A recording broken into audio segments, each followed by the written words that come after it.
Hey there, RemPCs. Welcome back to Rules of Cool, where we interview very special guests, creators, gamers, designers, and world builders. I'm your host, Rem, and today I'll be joined with game writer and designer Michael Surbrook. We have a fantastic giveaway today of a 3-book digital bundle from Surbrook Press, and you'll be able to choose any 3 books from Surbrook Press, and he'll send you the PDFs. So that's a really cool reward this time. Type hashtag RemPC in chat for a free entry to win, and the drawing will be done at the end of today's live play coming up right after Rules of Cool. You can also get bonus entries to win by donating bits or subscribing. Every 100 bits gets you a bonus entry, and subscribing gets you 7 whole bonus entries. Now stay tuned. We're going to get right into the conversation for this week.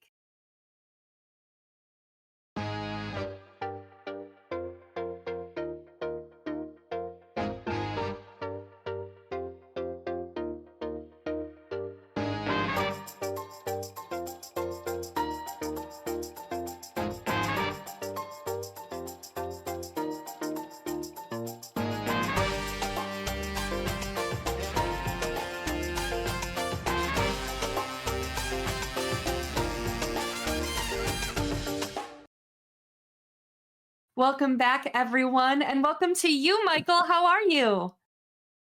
Feeling better than I was. You had a rough early week, huh?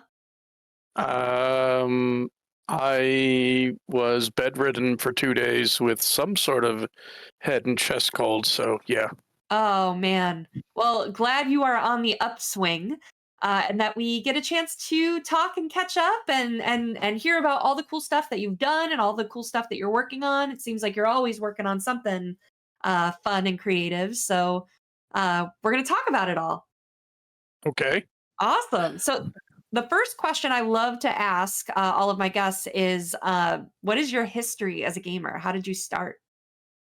Uh, okay, so I started my first introduction to role-playing games came 78, 79. I was introduced to basic D&D, and by basic I mean the original like 3 books or 7 books, which would be Wilderness Adventures, Men and Magic. I forget the other one. And there was Eldritch Wizardry, and there was Blackmore and Greyhawk. The little brown books. And unlike most people, I really didn't play in any extended D&D games.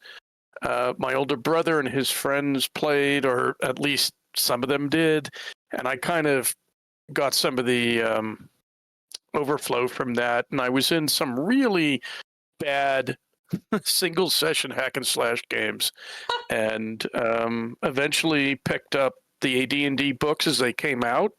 So I mean, I get to play the. I had to wait until they published Player's Handbook. I couldn't go to the store and Wow. figure out which one I wanted. And then I got introduced to the Fantasy Trip and Rollmaster and then Traveler. But what really kicked everything off was in 1984 or 85. A friend of mine graduated high school. He went to College Park, Maryland, and he was introduced to Champions. Ooh. So we're talking 2nd edition Champions. 3rd edition would come out shortly. And he got hooked, and he introduced us to Champions, and we played various forms of Champions and Hero System for 20 years. Wow. Now, I've also played Fantasy Craft, Ironclaw, Marvel Heroic Roleplay, Chin, spelled with a Q, Savage Worlds, Shadowrun, Unknown Armies, Wild Talents, and other games, sometimes for a session or 2, sometimes for extended runs. I'm currently running on this channel and some other locations, Prowlers and Paragons Ultimate Edition, which has become my go-to for superhero level gaming, and has replaced Champions. And if anybody knows who I am by name and knows how long I was associated with Champions and Hero System, that's saying something. Awesome. Cool. Well, you've played a ton of games, and you've also had an opportunity to work on a ton of games. So, can you describe some of the games that you've worked on in the past, and even which one was most impactful for you as a game developer? All right. Well, that's a two-part question. Let me start with the beginning. Sure. So obviously, Champions. Um, I did a lot of work on that. In fact, that's what I first got. That was my first foray into game development, and as a professional, was developing for the Hero system. I worked on some 5th and 6th edition products, and continue to do a little minor development for Hero as part of Surbrook Press. I also got to work on Dark Heresy and Rogue Trader. Cool. So I worked on some of the early books from them. I also did a little work with Savage Worlds, and I've worked Awesome. with Deep Breath here, Blackworm Games, Clear Skies, D3 Adventures, Dicetail Games, Evil Beagle Games, Fantasy Flight Games, Gamer Girl Games, Hero Games, High Rock Press, Mad Ferret, Paradigm Concepts, Pinnacle Entertainment, and the Steel Sky RPG. Wow. Wow, that's quite a list. That's what do they say? It's like an arm's length list or something like that. That's Yeah, excellent. yeah. Uh, I mean, some of that was multiple projects, some of that was just like a single essay or something, but it's different things I've been able to work on. Um, Probably the most impactful product was something called Cause 5. It was originally written for 4th edition, came out around 1999, and it was originally released by Hero Games. And if you know anything about Hero Games in 1999, there was no physical product. It was all digital, and it was right before they were purchased. So it existed as a PDF electronic document. I actually have somewhere behind me a floppy disk in shrink wrap on a cardboard backer that is that PDF and the original Hero creator or the precursor Hero designer that wow.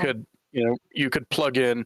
I'm never going to open it because there's no point, and I can't Right. read it. I mean, I don't know. And then it was my intro to game writing. I'd never written a game before, and it was for a long time. It was the setting that people in the Hero community knew me for. And then around 2008, I talked to David Mattingly and Blackworm when Blackworm existed, and said, "I'd like to do an update," and he was sure. And of course, right about then, I did all this work migrating it to 5th edition. Then 6th edition was released, so I migrated it to 6th edition, and it Wow. came out in a physical product, and it came out electronically.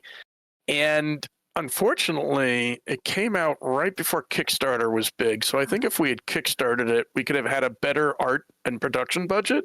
Oh, wow. But as it is, it came out and it was extremely popular. And I cringed to look at the original manuscript and be like, "Oh God, this is so bad." But I developed that. And for anybody who knows what K5 is, one of the products on Surbrook Press is called Cause 5 2.0 System Upgrade, which Ooh. is like almost 200 pages of additional content for the setting. Wow. So now the other product that probably is even more impactful is Aaron Alston Strike Force. Mm.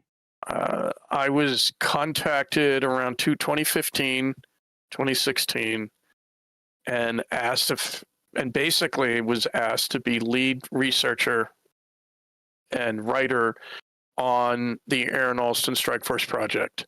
Now, Cool. Aaron Alston, for those who may not know, is a huge figure in role-playing games in general. So I'll give everybody a little intel. He got started at, I don't know, he was probably 20-ish in like 1982, which is when Hero came out, and he worked for Steve Jackson Games in Texas. He's credited in the original Car Wars. He worked with Fantasy Gamer and Space Gamer. He did reviews. He wrote scenarios. and he was handed a copy of Champions, first edition Champions by Steve Jackson, who had just come back from Origins, and said, Aaron, I think you'd like this.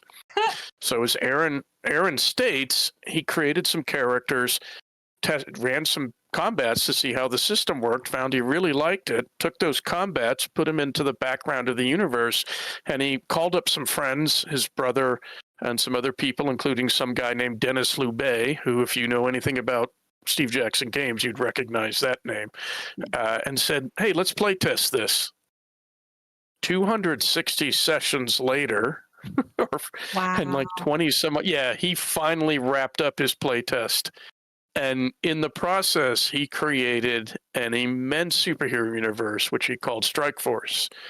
And he wrote about it in Space Gamer. And then he released Strike Force, a softback Strike Force source book for 30 edition-ish Champions way back in like 1982, 3. Oh, wow. And he released a couple of organization books, Blood, Circle, Blood and Dr. McQuark, and Circle and METE. And he then went on to develop content for GURPS, and he wrote some of the original D&D splat books, like the Complete Fighter's Guide and the Rules Compendium, and he created Wraith Squadron or Rogue Squad. One of the he was Young Jedi. He did Star Wars X-Wing Squadron novels. He worked on some games. He contributed to enormous amount of material. But now going on 15 years ago, he had a heart attack at a convention. Was taken to the hospital and died. So I had the chance to basically go through a gigabyte, and this is a gigabyte in 2016, of data, which included 1,000-page PDFs or 3,000-page PDFs and masses of material. And we put all that together into a Hero System source book from High Rock Press, called Aaron Olson Strike Force, which won a couple of awards and was placed in the cabinet. I didn't get to go to 50th Gen Con, but like is one of their significant gaming products. Cool. And it was amazing to be able to delve into Aaron's world and try to condense and bring everything over into like a 256-page book. Wow. What a wild ride. Yeah. And although if you want to, if you ask me about what are you working on later, we'll go into a little more detail, but I'm actually diving back into Strike Force next year. Oh, okay, great. Well, yeah, I'm excited to talk about it. We can tease that now and go in a little more detail later. Awesome. Now, before the show started, we talked just a little bit about this, but have you gone to any conventions this season? And what are your favorite that you'd like to share with us? I mainly can only go to conventions here in the Denver area. So I know if anybody is interested in gaming in the Denver area, we have BCon, Hexacon, GenghisCon, Tacticon, Cheyenne Gaming Convention, and I lose track. I did go to Genghis. I did go to Tacticon. Genghis is my favorite. Yeah. When I lived in Maryland and had the income to fly out, I would come out every February for Genghis. Wow. And I came out to like 5 or 6 or 7 of them before I moved out here. And I've always found it to be it's a lot of fun. It's Denver's or Colorado's oldest gaming convention. It is it's slightly younger than Gen Con. So Gen Con's like 52 or 3 and Genghis is like 45. It's like 8 or 9 years younger. And Genghis Con and Tacticon are kind of interrelated. One's in winter in February and one's in right around Gen Con. And I played at Tacticon this year. I didn't run anything, and that may be what I do from now on. I'll run at Genghis and play at Tacticon. And I tried games I hadn't tried before at Tacticon, so I played Alien. Ooh. And I basically got to play Carter Burke, and it was pretty cool. We had 2 tables, and each table, both tables were in the same scenario, but were separated. One was on the surface of the moon, one was in the mines. I was Ooh. basically playing Carter Burke, and I'm like, I don't want to do PvP. And then I realized, no, wait, this is an Alien game. It's a con game. So I became more and more of a jackass and got more like at one point the GM's like, you need to make a roll to fix that. Nope. Oh man. I'm not gonna, I basically like didn't bother to do things and got killed.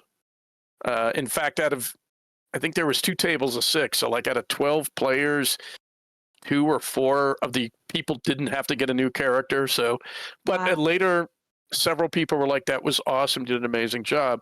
And I played Mothership. I need to try it again. I tried Pirate Borg. I tried Blood and Justice, which is a P&P setting from Bill Keys, and had a blast because I was like the most experienced guy there. So I tried to be the support player for all the new people. And did, and I am going to be a guest at 2024 Genghis Khan. Yay! And I will be running, as you might expect, P&P, but I've decided I'm going to run stress-free, silly games. Nice. So I'm running 2 sessions of my Hell of a Boss game. For anybody who knows the YouTube cartoon Hell of a Boss from VisiPop, it's called Hell of a Boss Heaven and Hell Part 3. This time it's War. It's meant to be a sequel to 2 Hell of a Boss episodes, the ones that had cherubs and dorks. So they're back to cause trouble for Imp.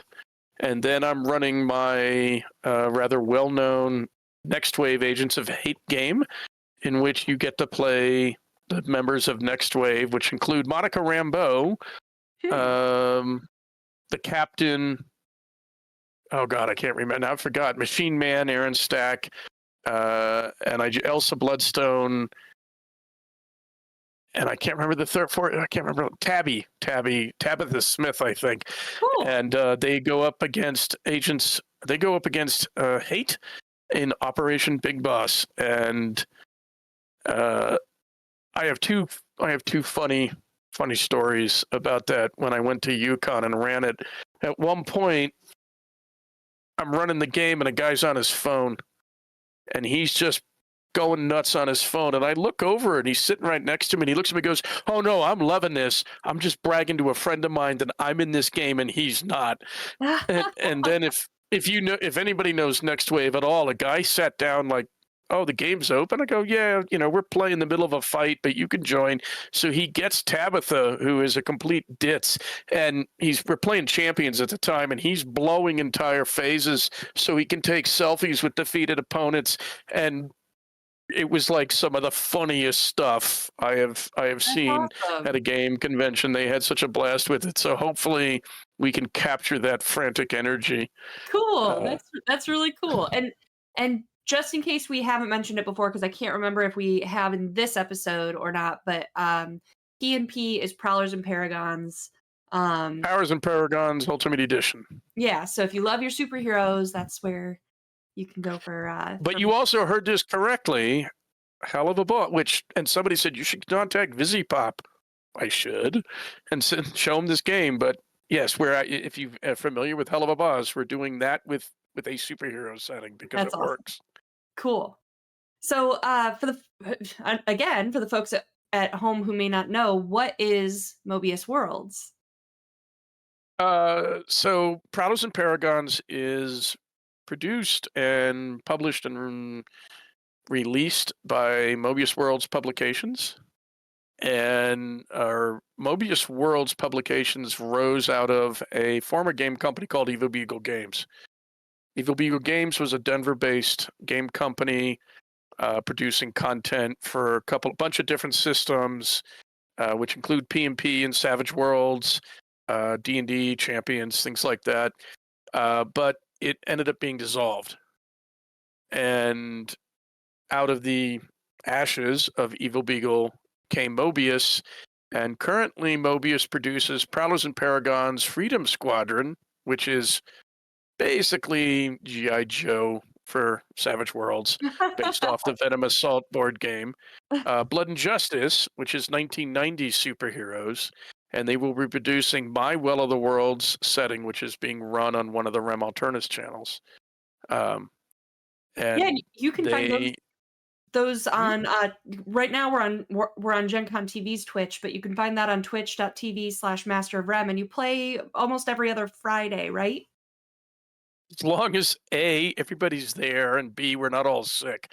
We've missed 2 sessions due to I had massive technical problems because my internet kept dropping.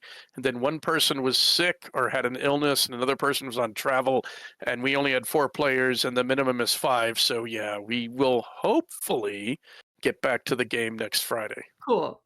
So tell us a little bit about the Well of the World setting for Prowlers and Paragons. Sure. So, um, it is what many people today would call an isekai setting, which is the Japanese word meaning other world. I didn't know that when I created it. It's also akin to a portal fantasy setting, which the most famous portal fantasy is Narnia, in which the portal is a wardrobe.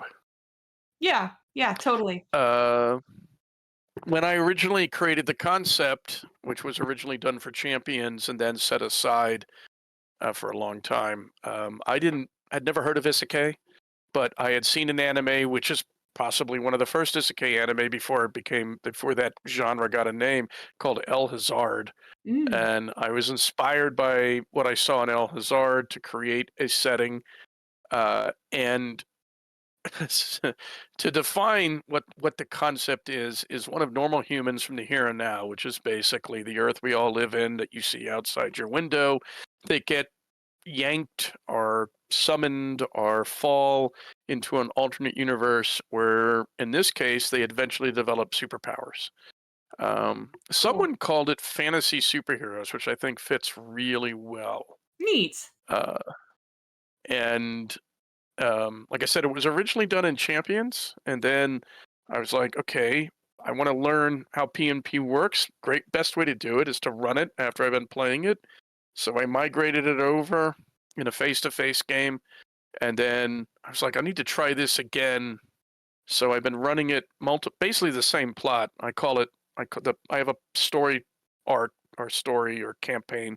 Like, some people go, I've run Curse of Strahd 19 times. I'm like, well, I've run Swell of the World. Some guy said that. I was like, okay. I was like, but on the other hand, I've run this is, let me see, hold on. Hero, face to face, 3 online. Yeah, this is like the 5th time. Your group Wow. is like the 5th time I've run this. And but the nice thing is I've been able to figure out like minor plot points. I've expanded some areas. I've added some encounters or situations, and I've really written the NPCs so that they're pretty capable. And I've understood, like, oh, this is a better way to do this. So the funny thing is that the Rem Alternis Twitch game, you guys are getting the end result of everything else I've done. So you're getting all the final versions. Ooh. So you're getting some of the more tougher NPCs and encounters where I'm like, I need to tweak it. Um, and it is sort of fantasy superheroes. The core idea is in this place, this land. There are beings called Wonder Workers, and Wonder Workers have all sorts of crazy superpowers, and a lot of them are culture heroes. So they fight monsters, they found civilizations, they discover um, industries or elements and things, and they basically set up the various civilizations and cultures that exist, or they are supposedly do, or they founded people. So there is that it's a very strong fantasy element. There's mostly fight with melee weapons and wear armor, and they ride horses, um, and But every now and then you'll get somebody who can leap over a building or lift a house or toss a wagon or run across water or fly or do things like that. And you then realize the world is a bit different. Awesome. I'm trying to be a little vague because for players, most of the time, a lot of the fun has been understanding the world you're exploring. Hmm. You can play a game where everybody's a native, but GM has to do a bit more work there. But much like any Portal fantasy, Narnia, John Carter of Mars, Doomfare Cora Monday, um, are Isekai, which I know El Hazard is, but I think there's one called Overlord and Sword Art Online and all these others. Part of it is also discovering the world around you. I mean, if you talk to the players in the Twitch show that we have, some of that has been understanding the world and what they do and what's changing and the people they encounter. So it's all very new to them, and the discovery is part of both themselves and the world around them is part of at least this campaign concept. You I get do very, in the go ahead. oh, I say in the source book I do talk about different ways to use the setting, but the campaign that I keep running, which has ranged from 16 to 54 sessions. You can see how I've kind of Wow. expanded. Yeah, a couple of weeks, about a month ago, we wrapped up the alternate Friday game at 54 sessions. Wow. Um, but I've talked about other ways that you can use it and things you can do, and you can play people who are natives who also have crazy powers if you want. Wow. Cool. Um, Anyways, you were going to ask a question. Yeah, so you clearly like you love these worlds that you've built, and you've talked a lot about like at conventions and running your games and stuff like that. So what's your favorite part about GMing? Um, I think the creative Yeah? part. Uh, I get I can get very nervous and I can get very um, imposter syndrome as a GM. Uh, but and sometimes trying to figure out adventures I don't do well with. But um, I like I'll have an idea of a setting, um, and creating a setting and what's in it, the places, the people, creatures, history. I really enjoy that because I can draw on my library, all the books I have on mythology and cryptozoology and history, and kind of be like, oh, I've got these great ideas. This is neat. I can, make something with this. And then like, here, you guys play with it now.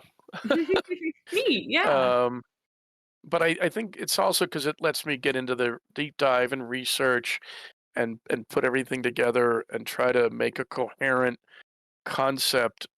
I know some other people can just sit down with a 3x5 card and wing it, and I can't do that at all. Awesome. All right. Well, um, you've also been nominated and won a couple of awards. Tell us a little bit about what those were, and then I'll have a follow up question for you. Okay. Let me see here. Actually, so Dark Heresy, Creatures Anathema, that won a Silver Ennie. Cool. So I am a Silver Ennie winner, although the medal actually went to Fantasy Flight Games. Oh, Um, as I said earlier, Aaron Olson Strike Force won some awards. It won two Bamfies. It won a Bamfies Gamer's Choice Award and a Judges Award for Best Superhero Product when it came out. neat. Uh, and then I also created a hero system project called Larger Than Life, which was produced by High Rock Press. And it was an Emmy nominee for Best Monster and Adversary. And it was a Mm, BAMFSI's winner for Best History is Fun as Product. neat. And larger than life and I may try to turn it into a PMP product as well. But what it was a look at American folklore heroes from 1700 to 1900, And after discussion with the producer, or that would be a movie term, but like line editor, the idea was we were going to look at archetypes across 4 eras: the colonial era, the Tall Tales era, the post-war, sorry, no, the Wild West era or post-war era, and then so Wild West era and then post-war era.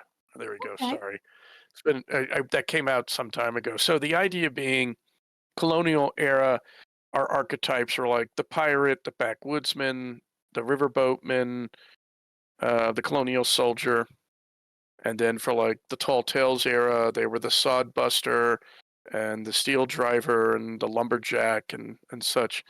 And each archetype, there was went for like a top end archetype. So if I say pirate, who do you think of that's not Captain Jack Sparrow? Right. Like, Yeah. Like what historical pirate do you immediately comes to Blackbeard. mind?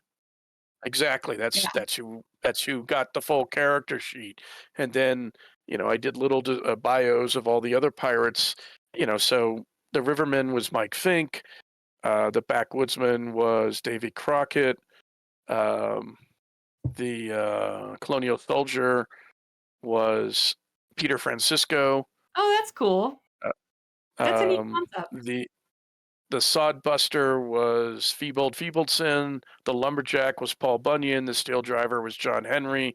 The steel worker was Joe Magaratz. Mm, The Indian chief was Sitting Bull. The cavalry officer was Custer. The gunslinger was Wild Bill Hickok. The outlaw was Jesse James. And then the post-war area, the national icon was uh, Uncle Sam. The trickster was Stackley. The inventor was Tesla. And there's like cool. 27 archetypes, but there's a slew of other material and content That's all awesome. in there. And it it was apparently like teacher approved Neat. because You like a guy's wife was a teacher. She skipped all the character sheets, just read all the background content, loved it. you actually answered all of my my follow-up question too, because I was going to be like, cool, what were the awards, and then what were the projects that got you that got you there? So that's really cool to Okay. hear about those. I really like the historical concept, and like bringing history into the gaming, and having those comparisons. That's really neat.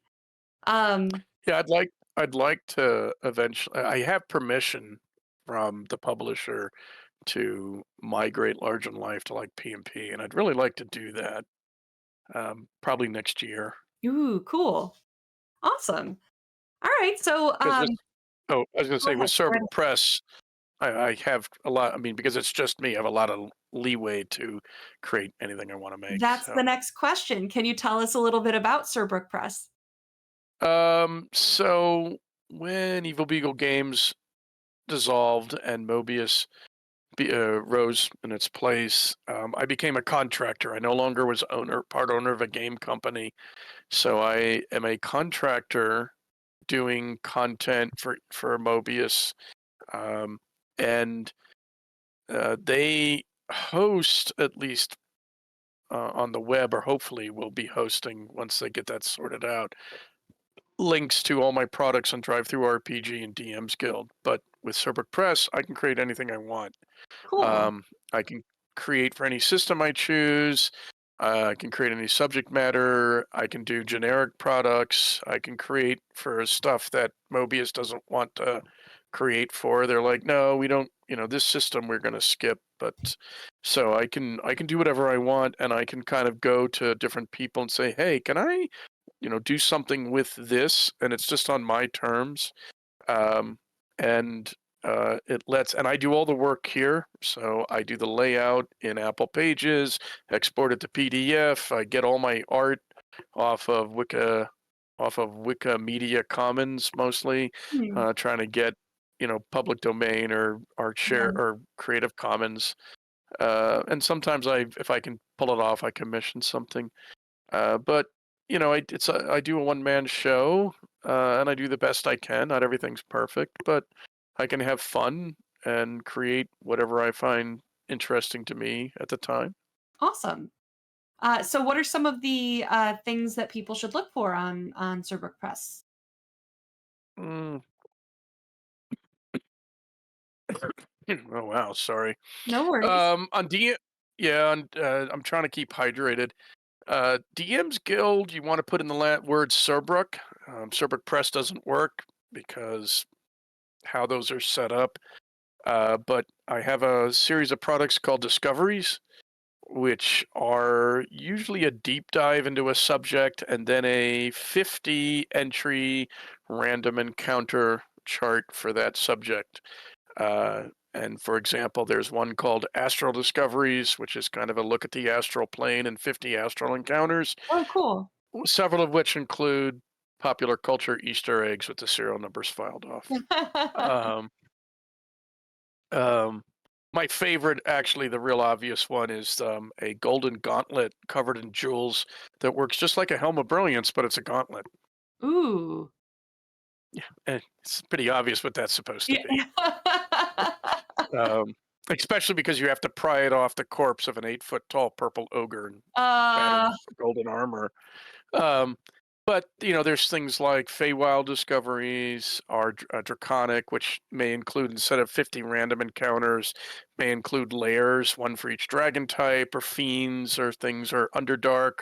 And the one that started it all is called Unpleasant, which I just uploaded the other day after rewriting it. And Unpleasant is 50 horror themed encounters, ooh. and I created it because I was kind of disappointed with the random encounter charts in Curse of Strahd. Oh, And I okay. was like, there was like, there could be a little more weirdness and such. And um, so there's that. Now there's like 8 of those on Drive Through on DM's Guild. On Drive Through RPG, there's also some Discoveries products like Treasure, Library, Book. No, sorry, Treasure, Library. There's another one. But like Treasure is a really serious deep dive into treasure, how to generate it, what it is, like a list of 300 and some odd gems and what they're like and Wow. what they mean. Um, Also how to create like weird, unique crafted artifacts with maybe weird side effects and things.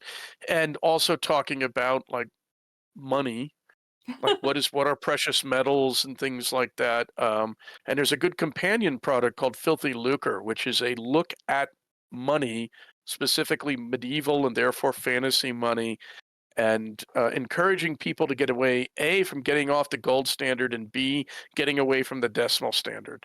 Mm, Because if you're trying to go for a more realistic setting, A, nobody used gold as the standard. Silver would be your standard. And B, up until the United States, nobody in Europe used a decimal based currency. hmm. Um, Interesting. so there's no so there's no 10 to 10 copper to 1 silver, 10 silver to 1 gold. Nope. You get things like 144 silver pennies to the pound. No, Wow. I'm sorry. 240 silver pennies to the pound. And it's 1 pence, 2 pence, 3 pence, 6 pence, 12 pence. Ugh, yeah. These Wow. numbers make no sense. And then, so there's also some non DM's Guild D&D products, mostly creature collections. So there's a look at medieval bestiaries for Hero, Pathfinder, Savage Worlds, and D&D, and we're looking at the real basilisk, the real Ketoblepus, the real medieval dragon, as they were depicted in legends. So some of them are pretty bizarre or not what you might expect. There's a great product on running medieval tournaments called the Grand Mallet, based on my experiences in medieval reenactment, trying to replicate medieval tournaments and how they were fought and how they were judged. That's pretty cool. There's a huge product called Beasts from the East, which is all of the Asian monsters and folklore and supernatural creatures you could ever want from about 9 different cultures. Um, there's some hero system stuff, for those who know me and the fact that I worked on um, some of the martial arts books for Hero. There's a whole collection of martial arts NPCs. There's my companion to Kaze 5 called System Upgrade. There's a little bit of Savage Worlds. I'm hoping to get more. There's a little bit of PMP, including one of my favorites, which is 21st Century Terrors. So you too can have Jack the Ripper and the Men Ooh, in Black and the Greys and Slender Man and Siren Head show up that's pretty cool. and have your characters deal with that in PMP. I recently released a Bigfoot product, which looked at Bigfoot, the Yeti, and the Wendigo, and I need to do a version for Savage Worlds, but it's out there for a couple of different systems. That's cool. Um, and yeah, and right now I'm gonna spend until the end of the year. I'm working on an Atomic Monster product for PMP. So 50s Ooh, movie monsters, including. Let me see here. What do I have to? So this is what I have left to do. oh wow. And it includes giant apes and birds and lizards and scorpions and shrews and a man-eating tree and robotic monsters, um, or robotic war machines and man-eating plants. Wow. And then next year, after the first of the year, I set all this aside again and I do a deep dive into something that's going to be called Strike Force Organizations. And what that's going to be with Hero games.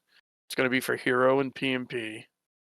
And what it's going to do is it's going to be we're going to take the material that I have on Aaron Alston's organizations, The Blood, which are basically, if anybody knows Roger Zelazny's Amber, that's the closest analog I can think of. Amberites or Amber, the House of Amber for a superhero setting, um, and the Circle, which is a mystic organization based out of I think New York that fights all the weird mystic creatures of the Aaron Alston universe, and METE, the Metropolitan Extraterrestrial Enclave, which was where all the aliens go when they land on Earth and don't know what to do with themselves. Oh wow. Cool. And I need to pull what he has and then maybe try to pull what he had already written for the older versions of the game and get it all into one coherent book and give character sheets updated to Hero 6th edition. And I was given permission, so I'm going to do it. It's going to be split stats. There'll also be Prowlers and Paragons character sheets. Awesome. And that way, and I may ask about doing like some sort of PDF only. Here's everybody from Strike Force for PMP, and to make it accessible to both players of both systems. I don't know Cool. about Savage Worlds, guys. If you're Savage Worlds supers, I got to find somebody that's willing to do that. I am not going to do that myself. Fair enough. Well, you talked a little bit about what you have coming up to work on. Anything else you can share with us about what's coming?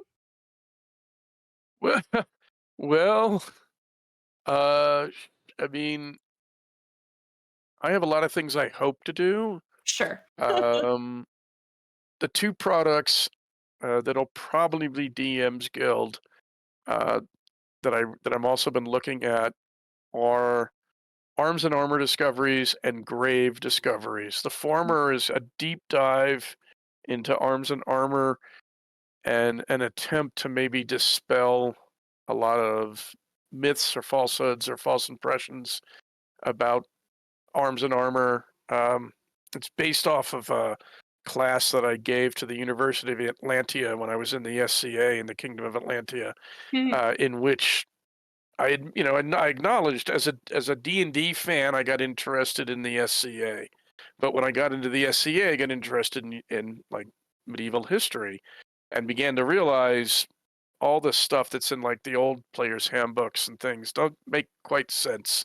So, the joke was, what is a Bohemian ear spoon? What is a Beck de Corbin? What is a Lucerne hammer? What are these things? And what is scale mail? What is plate mail? What is banded mail? Is this stuff even real? And so I kind of had an hour-long class where I talked about what's real and what's not. And then Grave Discoveries is a look at funeral customs around the world and how you can use them to build better tombs for your players to plunder.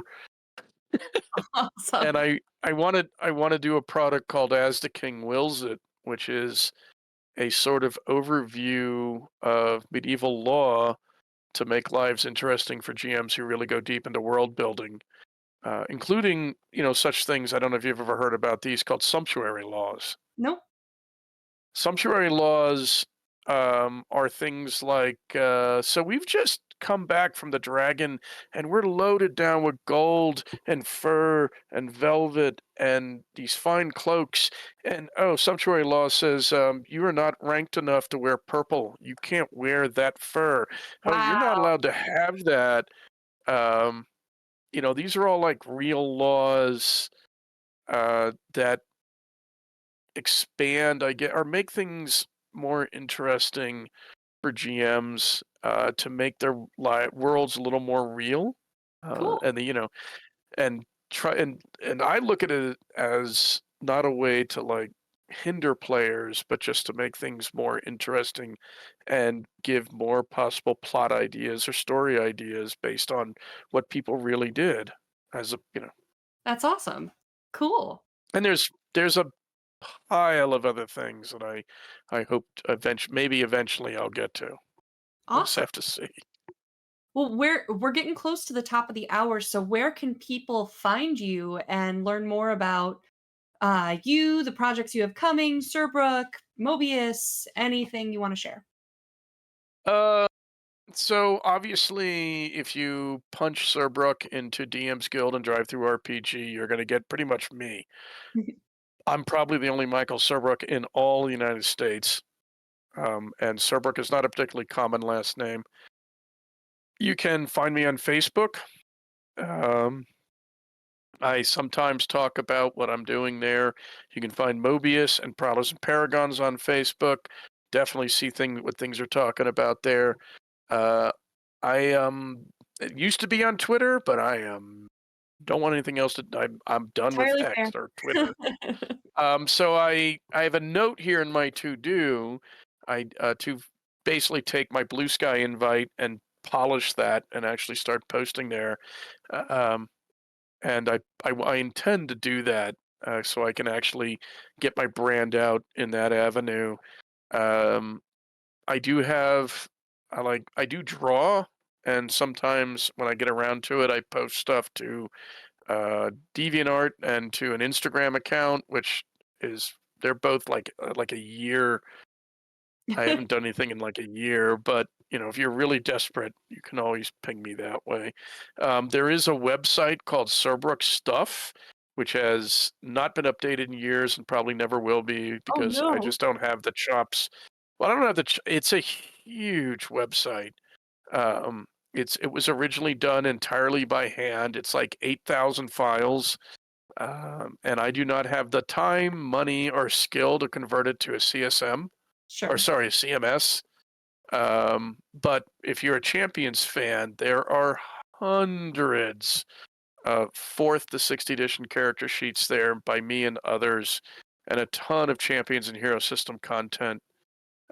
If I had infinite money, I would hire somebody to migrate over to a modern system, and I would add my my can't publish this because it's copyrighted, like write ups for other game Cool. systems as well.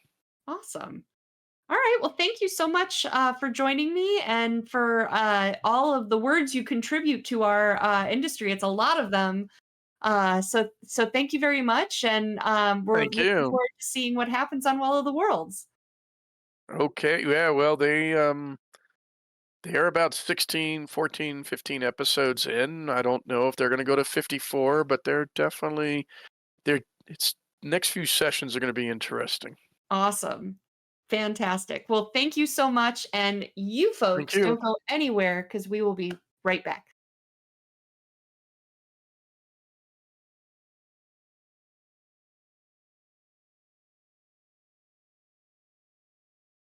Hey everyone, thanks so much for joining us. And don't forget that we have a wonderful giveaway of a 3-book digital bundle from Surbrook Press. Thank you so much to Michael for donating such a cool prize. You'll get to go shop around, see what you'd like, and choose 3 titles that Michael will send you the PDF of. So type hashtag RemPC in the chat for your free entry to win. And you can get your bonus entries by donating bits or subscribing. All funds help us to pay our cast and crew and keep producing content. So thank you all so much for joining, and we'll see you next time, RemPCs. Bye.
Can I just ask, what does a summoning tea kettle look like? Oh, a summoning tea kettle. It is made out of cast iron that has been painted ritually with symbols in blood, obviously, that are then coated and shellacked over so that they don't flake off, that way it can last for centuries. And we use a nice clear coat though, so you can see them quite nice, quite clear. We mix in with the blood, we mix in the iridescent paint, so it gives us a nice little beautiful shimmer, especially as it heats up. And as you heat it up, that's where the magic happens, because that is when all of the symbols start to glow and get bright and beautiful. And as the tea kettle whistles, that is the summoning ritual complete. If you have an interest in using the summoning tea kettle, or taking part in any of the other worlds in our games, you don't have to have experience. Just join our Discord, and the GMs will work with you and help you find a game you enjoy. A link is in the chat. Ready to level up your cosplay game? Check out the Geek Forge on Etsy. With a variety of props to give your photos that extra spark, you'll find just what you need. Hold magical fire in the palm of your hand, or take a potion to restore your mana. With a large variety of colors, you can choose your own magical flavor for your cosplay. Bring drama to your photo shoots with these vibrant props and more, all available at the Geek Forge. Are you ready to level up your cosplay?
Cool.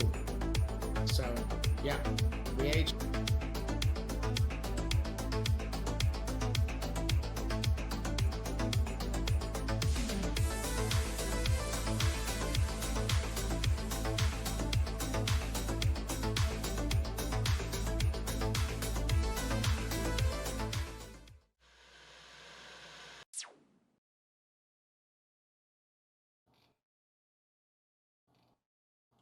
Oh crap, we need to wave now. We're here. Woo! We have arrived. Welcome everybody to another episode, show, thing, a gathering, a game, Shadowrun. I'm Max, your host from Original Box Set, and we're over here on Gen Con TV with the Alternis people. And we are playing catch up to less of our normal team. Life gets in the way, yada yada yada. they went off to go do other things. I think they went to Disneyland or something. I don't know. Whatever. Exactly. And I live in Florida. Like, Disneyland is right over there.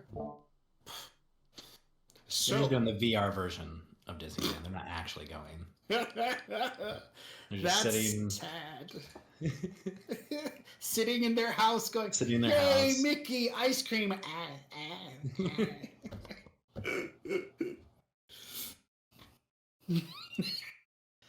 So, not to kind of, but that is actually for the purpose of the Shadowrun game, because that's actually part of it. Whimsyland, and I brought that Whimsyland happened some time ago, and I bring it back up because people actually who want to go to the Emerald City and go to actual Whimsyland can't, because one, it will leave you financially destitute, and two, getting into Emerald City is hard. As our runners are now seeing, they have to go through several hoops just to be ready and get in there.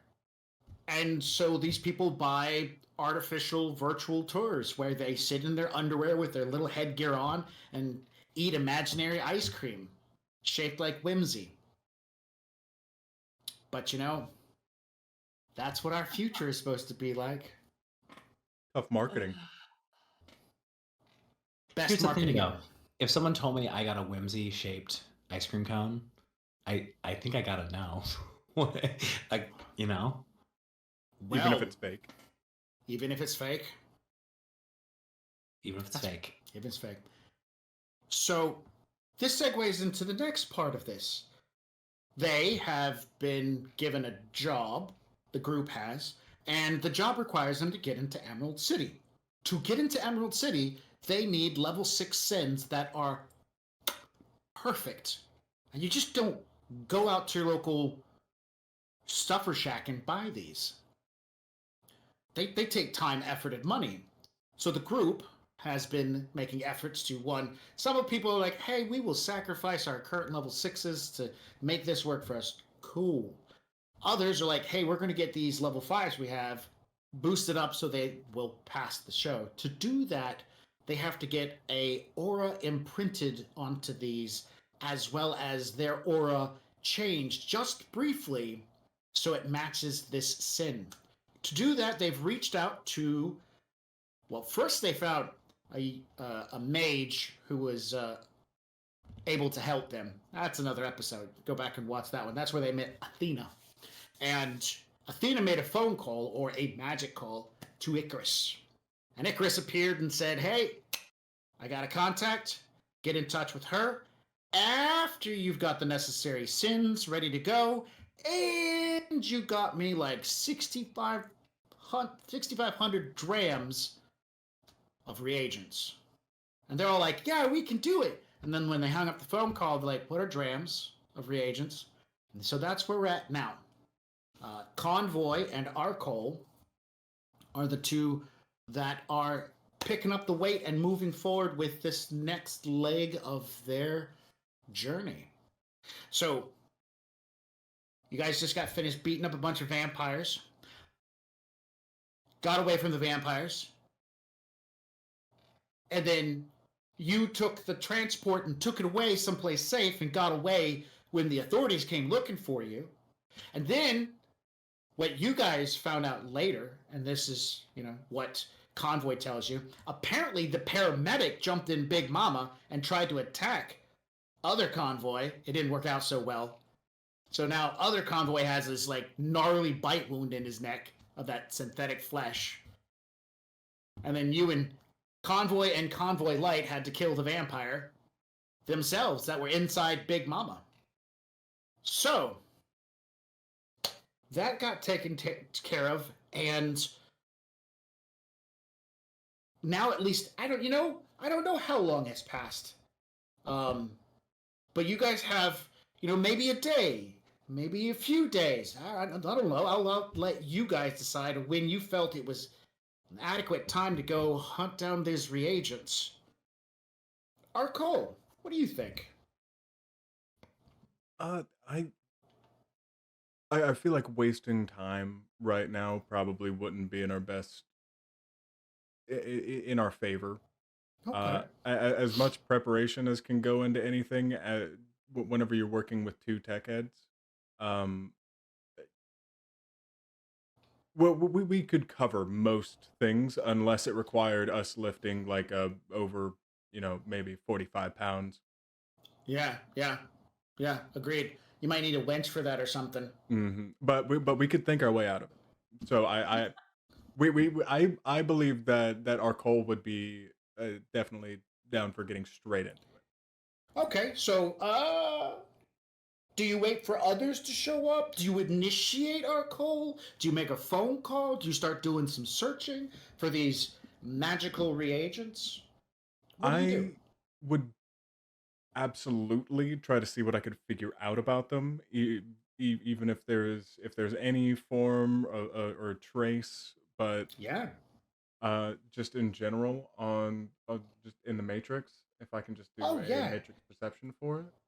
You don't have to because MITT provides a lot of generic information up on their Wikipedia about a variety of things.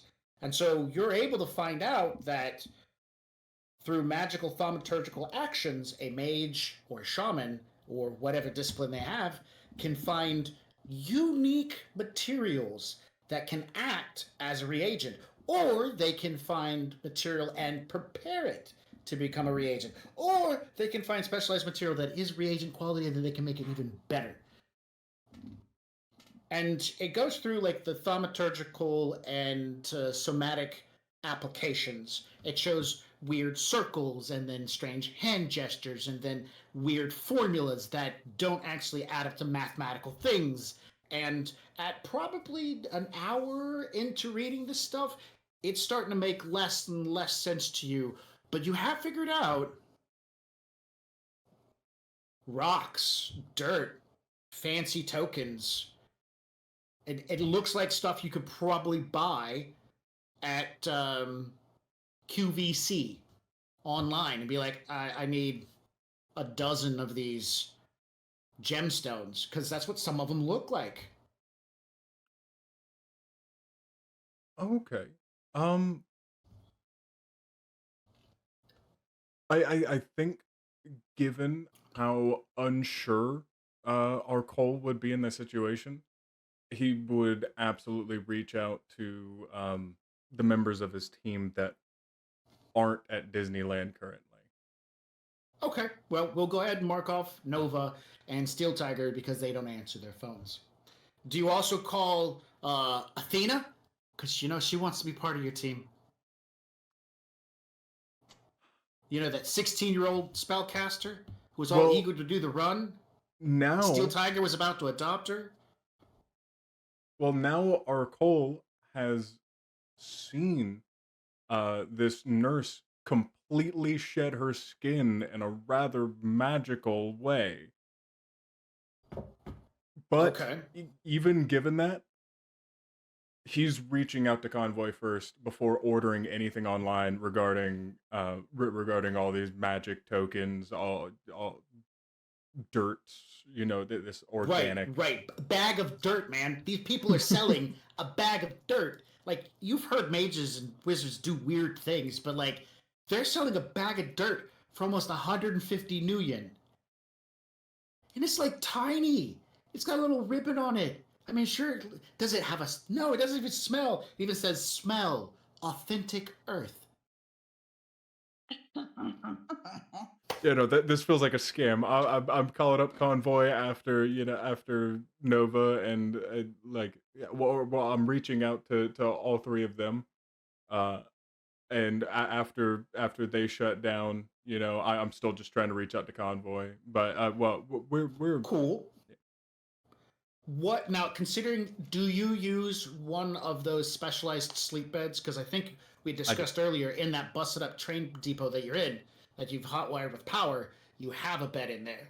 Yes. So, I don't sleep. It's just the no, who rest. sleeps in this day and age? Pop in the machine, hit the button, 15 minutes later you're back up ready to rock and roll, right? Just inefficient to fall asleep. You get 8 hours of your day back. Who has time to sleep anymore? So, so are you doing this like that same night? Because it was probably I'd 2 give it a a.m. by the time you rest. got. I'd give it a rest after, a shower, Shower. after getting coated in blood from gore. yeah. Yeah. I'd say with 1 to 2 days. 1 to 2 days. It would be. Okay, 1 to 2 days. And if I remember correctly, when we were playing, it was probably like a Monday or a Tuesday. I'm pretty sure. I want to think it was Monday. So the 2 days would be Wednesday-ish. All right, Chummer. When on Wednesday are you calling Convoy?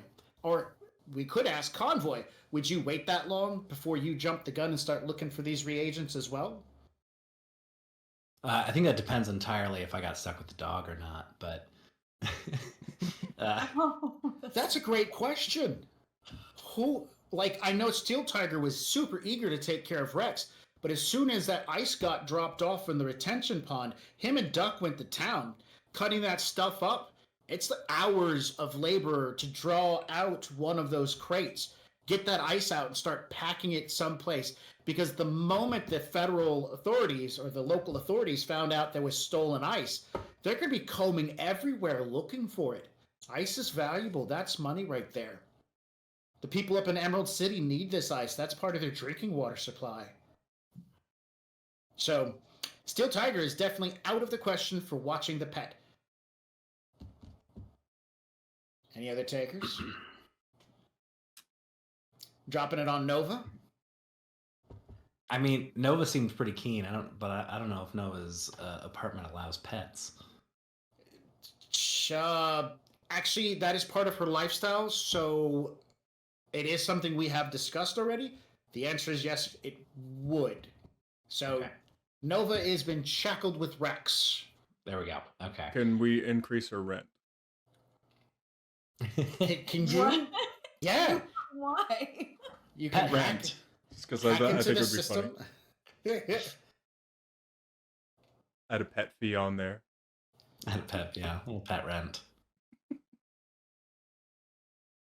Yeah, you could totally crack into the system and cause her apartment complex to jack up the rent on her. That's just enough to insult. Not enough to hurt, but enough to insult. So, to answer your question, you have not been shackled with Rex. He didn't like me. Okay, great. In that case, I will. Let's see. Sorry, I got a little one at my.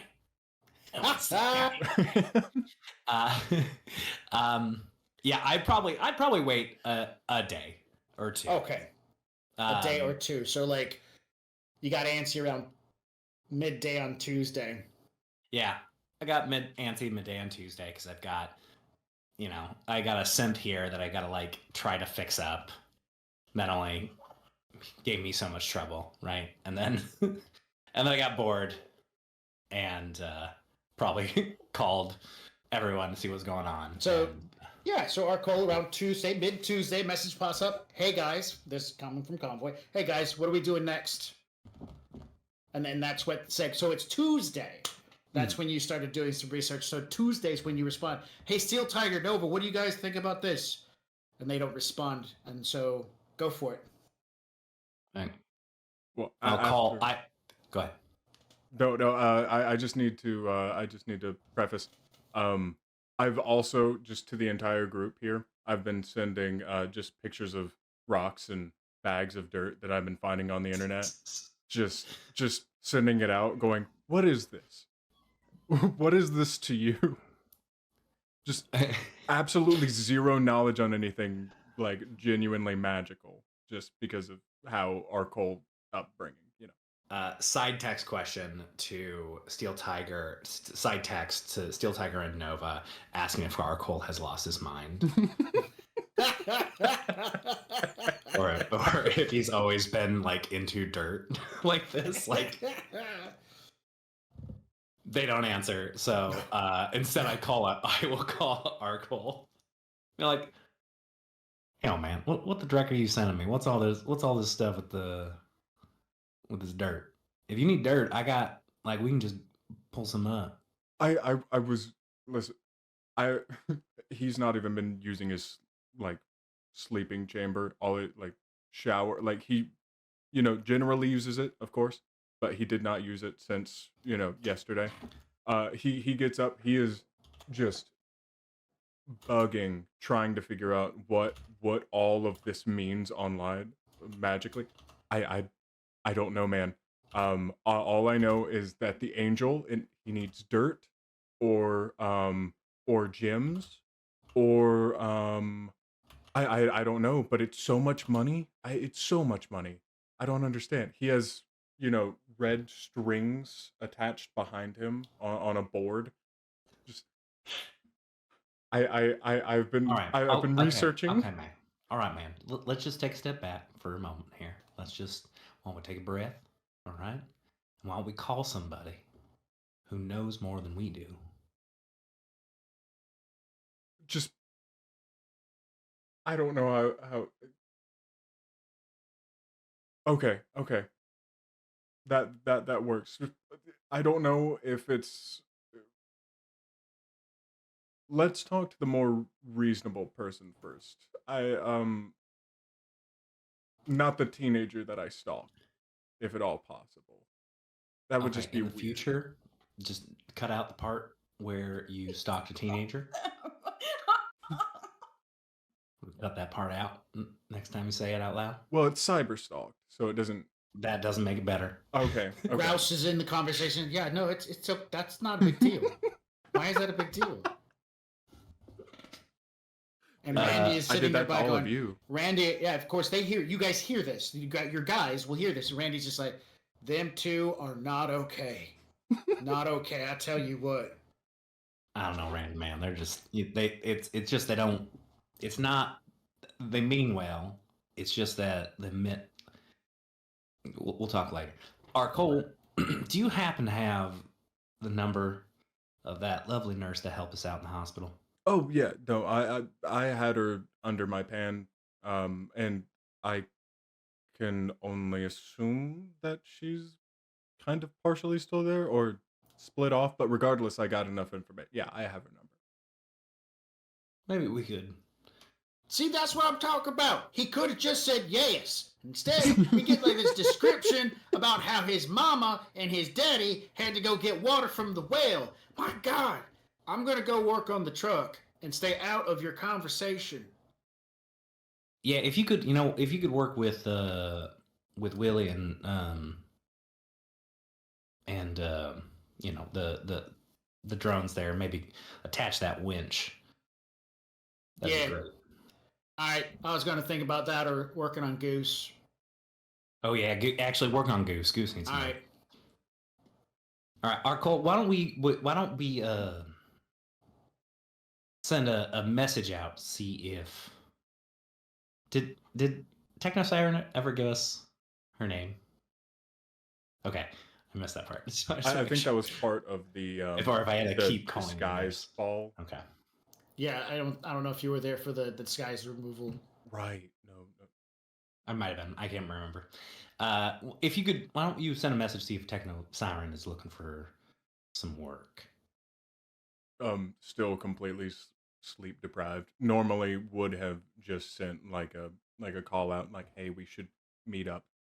Arcola instead sends all of the pictures of dirt and gemstones. Sure. So as immediately you're hanging out at your house or wherever you're at. See, it's early on a Tuesday, I think we were talking, or it's mid-Tuesday.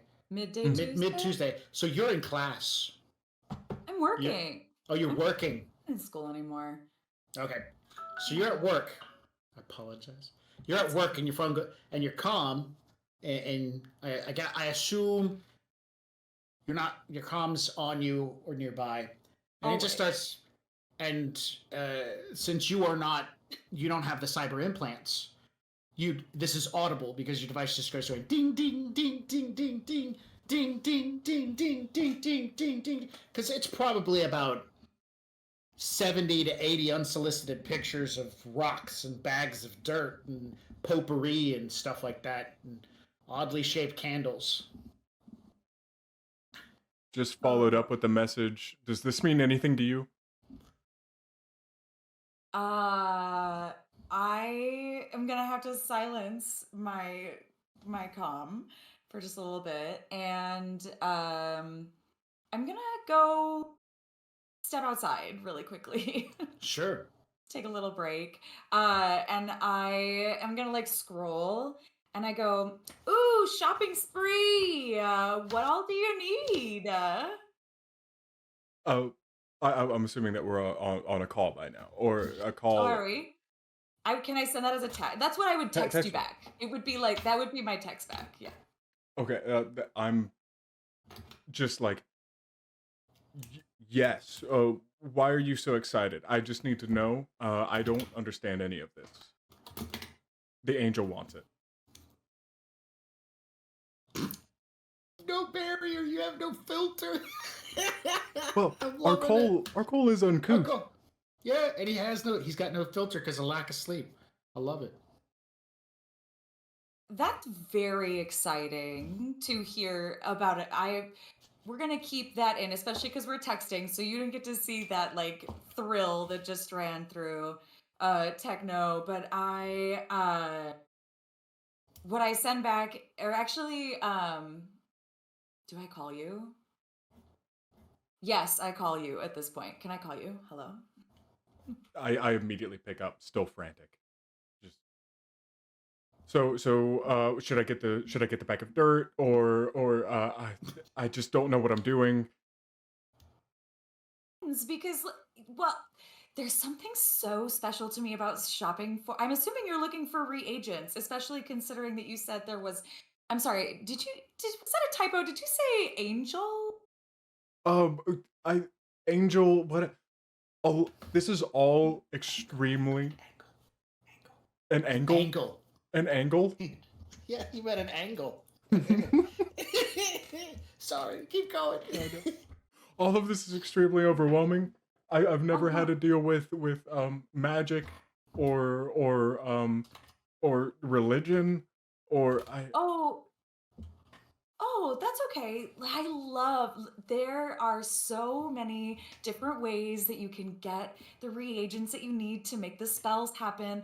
I've been trying to figure out how to like make them myself, so I could try, but I don't it depends on what you need them for, because if you needed them to be ultra powerful for somebody in particular, then maybe you would want to get them someplace.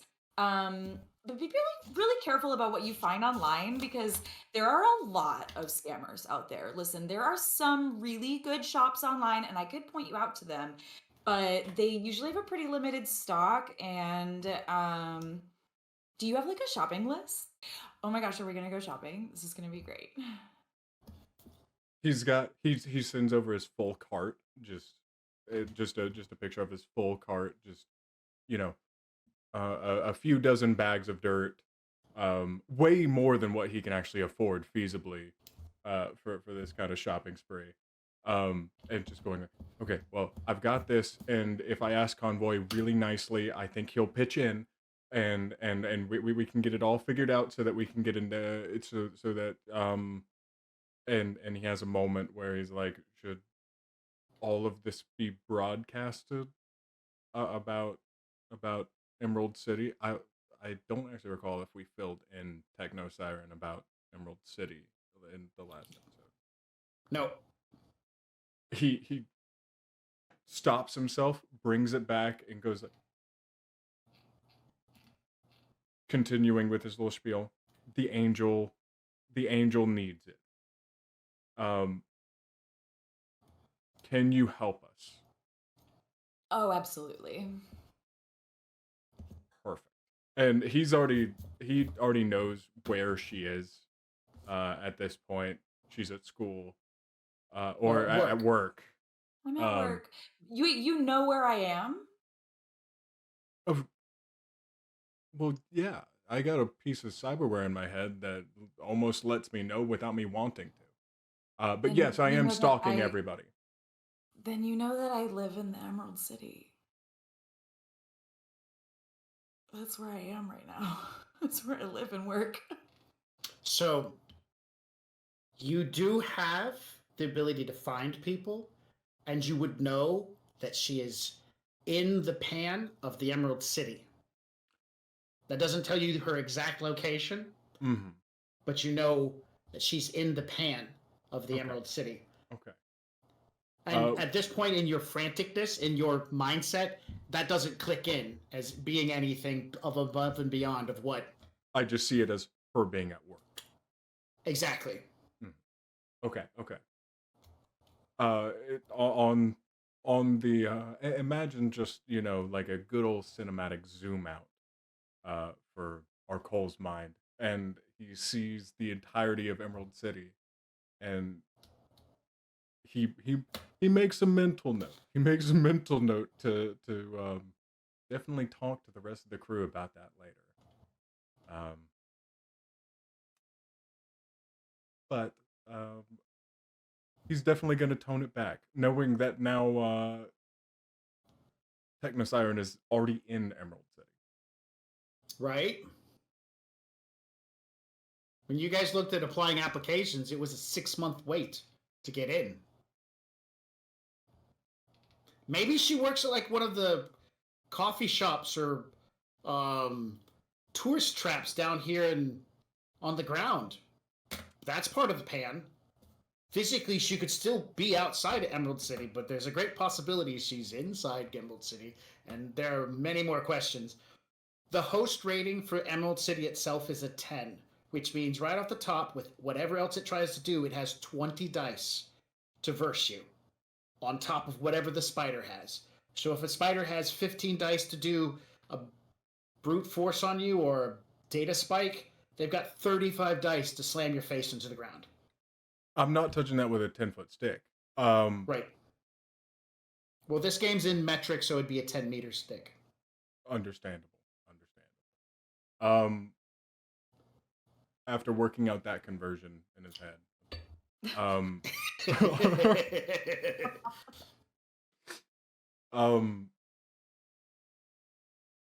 Our Cole will say, "Thank you so much.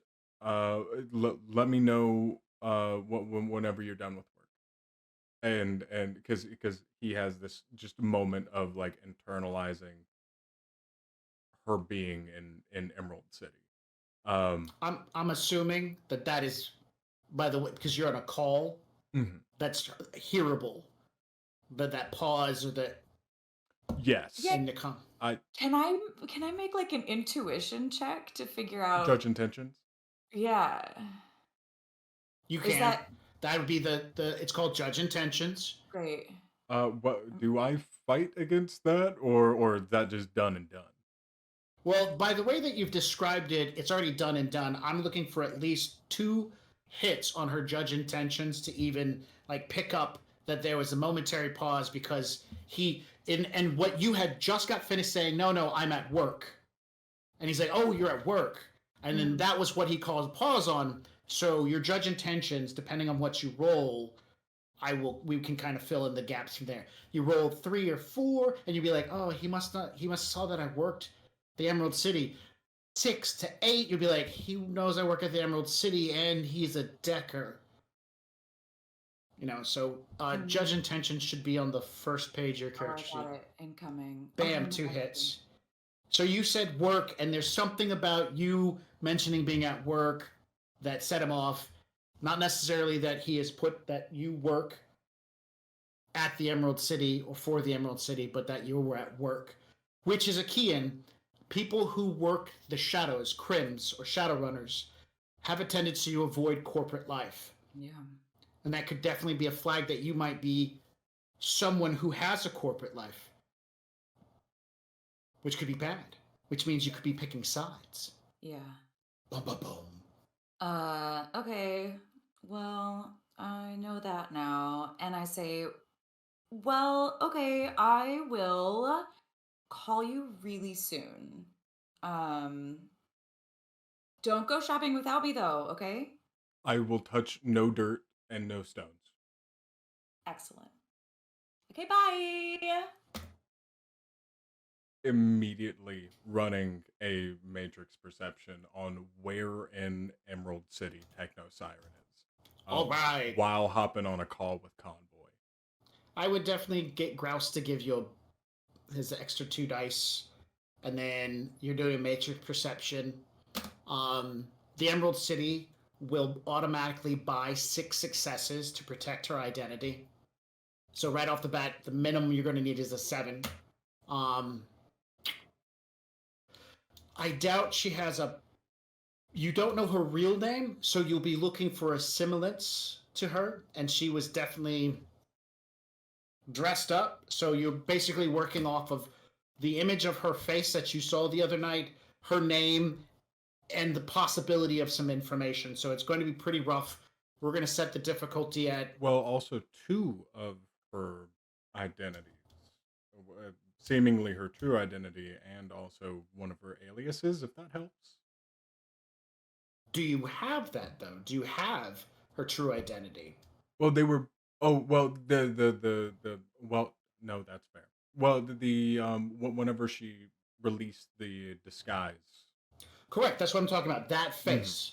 That face you saw, but she was still wearing makeup, and she had her trodes on, and so that's not necessarily the image that's going to be on her ID. Of course, maybe you could do some editing and play around with it and stuff like that. Again, that's why I'm going to set the difficulty on this one at 12. Got it. And how many dice is Gross one more time? 2. 2 extra dice. He'll be able to give you 2 extra dice. Or I thought I rolled a set of 6 or 8 for him, and that's how many more he got me. That is correct, but I think I'm going to go for the easier... Anyone that is a... Oh, I apologize. I'm going to backtrack. Anything that is a PMAX, AI, artificial intelligence, computer program, blah, blah, blah, blah, blah, blah, blah, from here on out, automatically chooses to buy successes at a rate of 3 to 1. All of them do that except for Grouse. Grouse still rolls, and he has 8 dice to roll. God. Okay. And that's due to your background.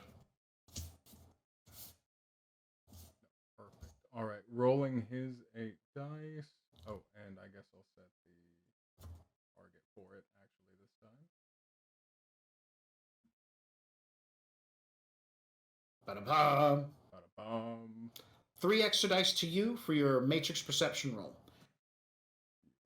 And then Matrix Perception is electronics plus intuition. With a modifier of 3 add to it. Do you care if I roll the extra dice after? Because I'm bad at that. I do not. I do not care. All right, Matrix Perception. Got 5 hits. 5 there. 7 more to go.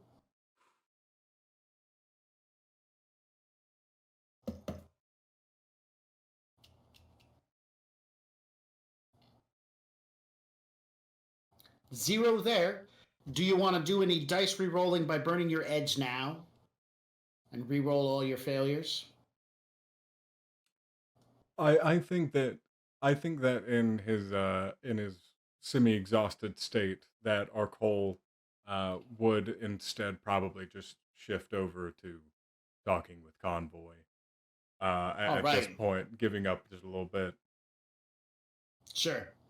Maybe potentially, if at all possible, having Gross in the background, still trying to figure it out exactly as to, of course, who this Techno Siren really is.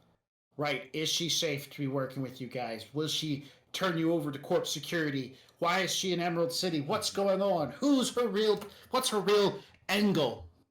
Angel. Did I say angle at some point or something? No, I was making a reference to a movie. Oh, okay. I got so worried. So I will answer. I'm like, hey man, what's going on? It looks like Techno Siren may be able to help, but we might have something to talk about.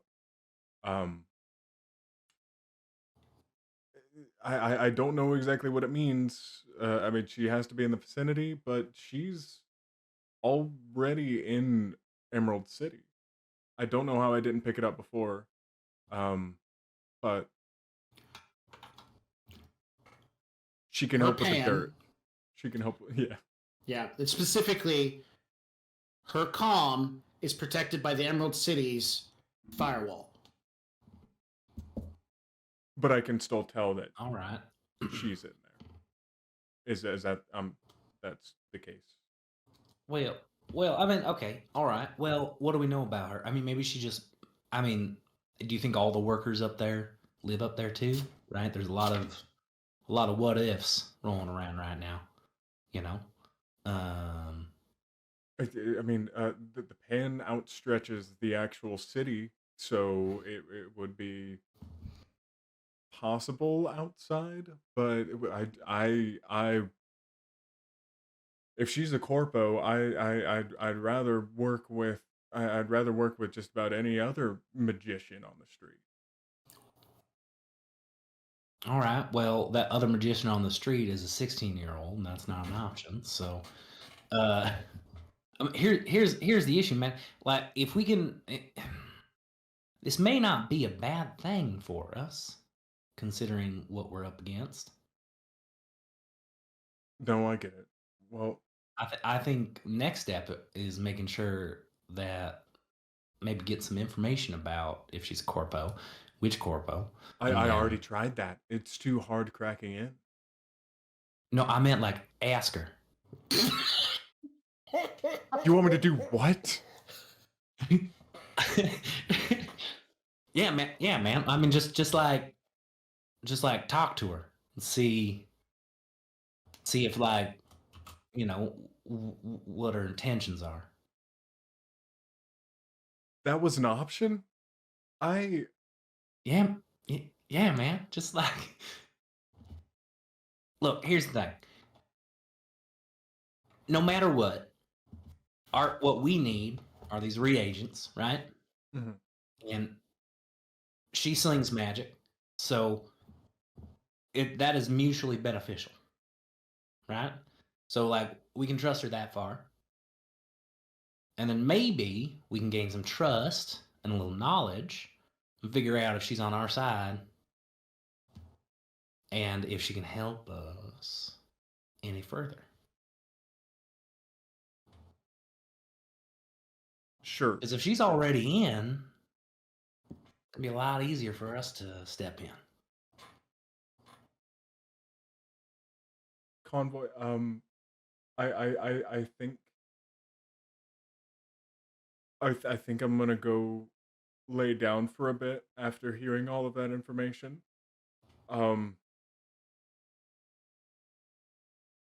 He's just so dumbstruck by the idea of talking to somebody. And he's like, I think I'm gonna go take a nap. If you can, I'm just not.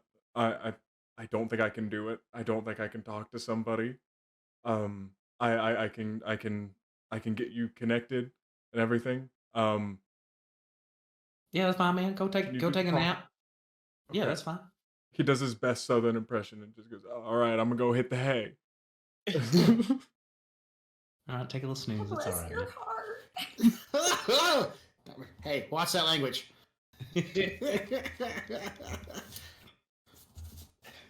We don't talk like that around here. Yeah, but buddy, hand me the 12 millimeter, please. No, the 12 millimeter. I'm sorry. Hold on, Arkle.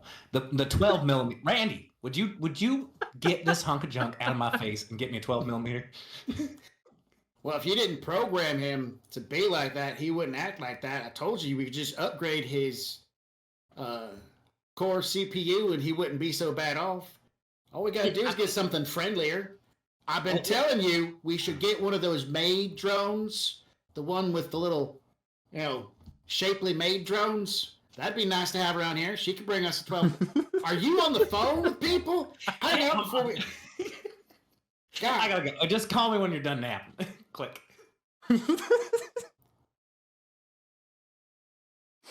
All right, yeah, no, I definitely go take a nap after that.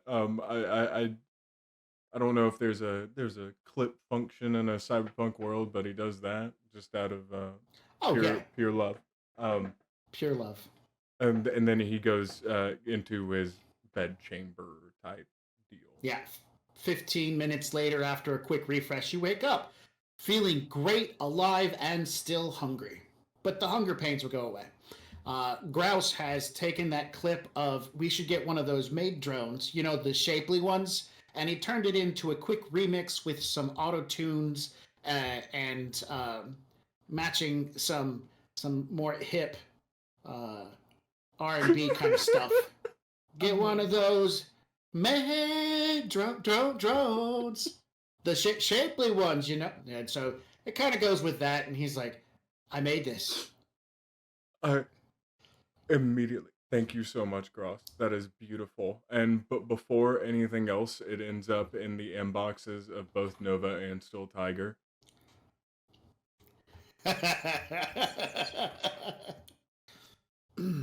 All right. So 15-minute nap in the box plus, you know, quick shower because your place doesn't have AC or air movement, period. So you make a phone call to connect these two. And I'm of course listening, but you probably like got it on, you've muted yourself, you're laying in the bed watching. Yeah, it is every early morning meeting ever. Mm-hmm.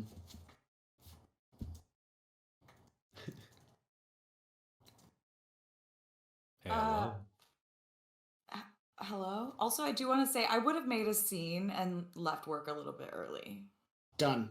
Yeah. Like, oh, I'm so sick. I have to leave. Bye. Okay. So I'm like, okay. Hello? I'm not even home yet. Hi. Hello? Oh, hey, Arcole connected us.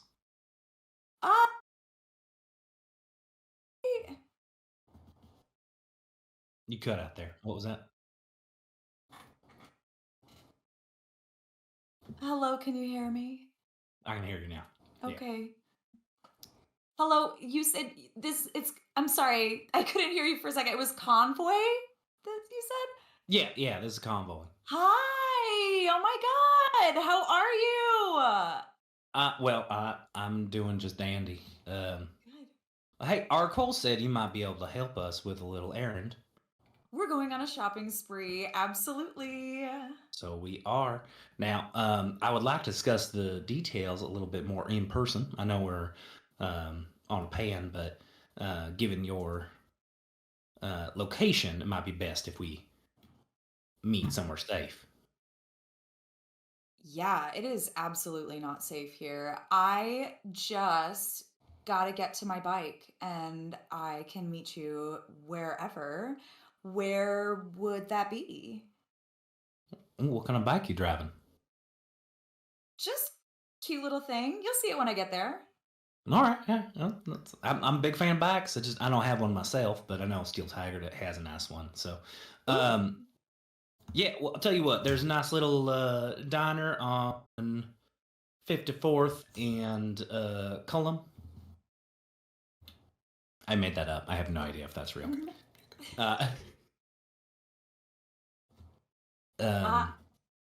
Yeah, I know the spot. I can be there in however long my PMAX tells me it will take me to get there. 10, 5, 15. 15. I can be there in 15. All right, we'll see you then. Bye.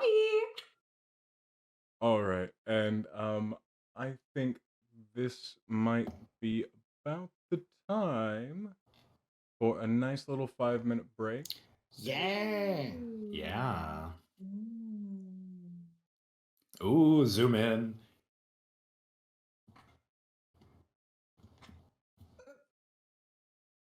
I did that, and then I did the wrong decking right there. Oh, Don't worry see. about it. So now everybody's up there. Make sure to drop a RIM PC in the chat to be entered for a chance to win a Shadowrun 6 World Core Rulebook PDF. Yeah, no, do that. Drop it right in the chat, and you'll be entered to win for free. and we will be right back from this 5-minute break in just a moment. Yeah. Back in 5.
Can I just ask, what does a summoning tea kettle look like?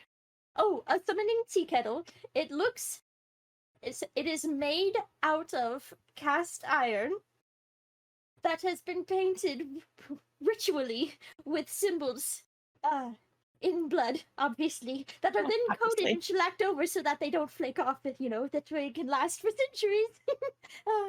And we use a nice clear coat though, so you can see them quite nice, quite clear. We mix in with the blood, we mix in the iridescent paint, so it gives us a nice little beautiful shimmer, especially as it heats up. And as you heat it up, that's where the magic happens, because that is when all of the symbols start to glow and get bright and beautiful. And as the tea kettle whistles, that is the summoning ritual complete. If you have an interest in using the summoning tea kettle, or taking part in any of the other worlds in our games, you don't have to have experience. Just join our Discord, and the GMs will work with you and help you find a game you enjoy. The link is in the chat. Ready to level up your cosplay game? Check out the Geek Forge on Etsy. With a variety of props to give your photos that extra spark, you'll find just what you need. Hold magical fire in the palm of your hand, or take a potion to restore your mana. With a large variety of colors, you can choose your own magical flavor for your cosplay. Bring drama to your photo shoots with these vibrant props and more, all available at the Geek Forge. Are you ready to level up your cosplay?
Welcome back. This is their show. I'll shut up now. Ta-da! Well, yeah. Oh, Convoy, your line is. my line is welcome back. And don't forget to put in those hashtag RemPCs for a chance to win a PDF of the Shadowrun 6th World Core Edition. Did I get that right? Great. Yeah, so I will drive to this little diner. It is a your kind of typical Southern, in parentheses, diner, as close as Convoy can find in the Seattle I'm sprawl. picturing a Cracker Barrel. Well, I'd say closer to Waffle House. A word. Okay, got it. That helps. Like not as nice as Cracker Barrel. Like they have grits and red-eye gravy on the menu. It's not necessarily grits or red-eye gravy, but it's on the menu.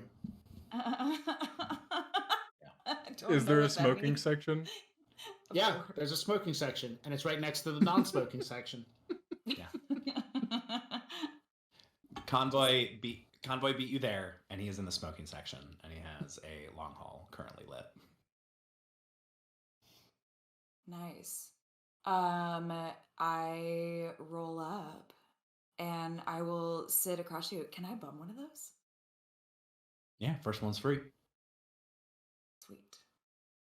I imagine I would have told Arcole as well if Arcole is here as well.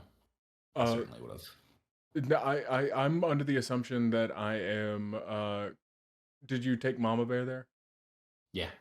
Okay, that I'm assuming that I definitely did not want to go in. But I am outside in Mama Bear, like listening in and also keeping just like a general open eye out, seeing what Gross can figure out, even though like this is what the entire point is.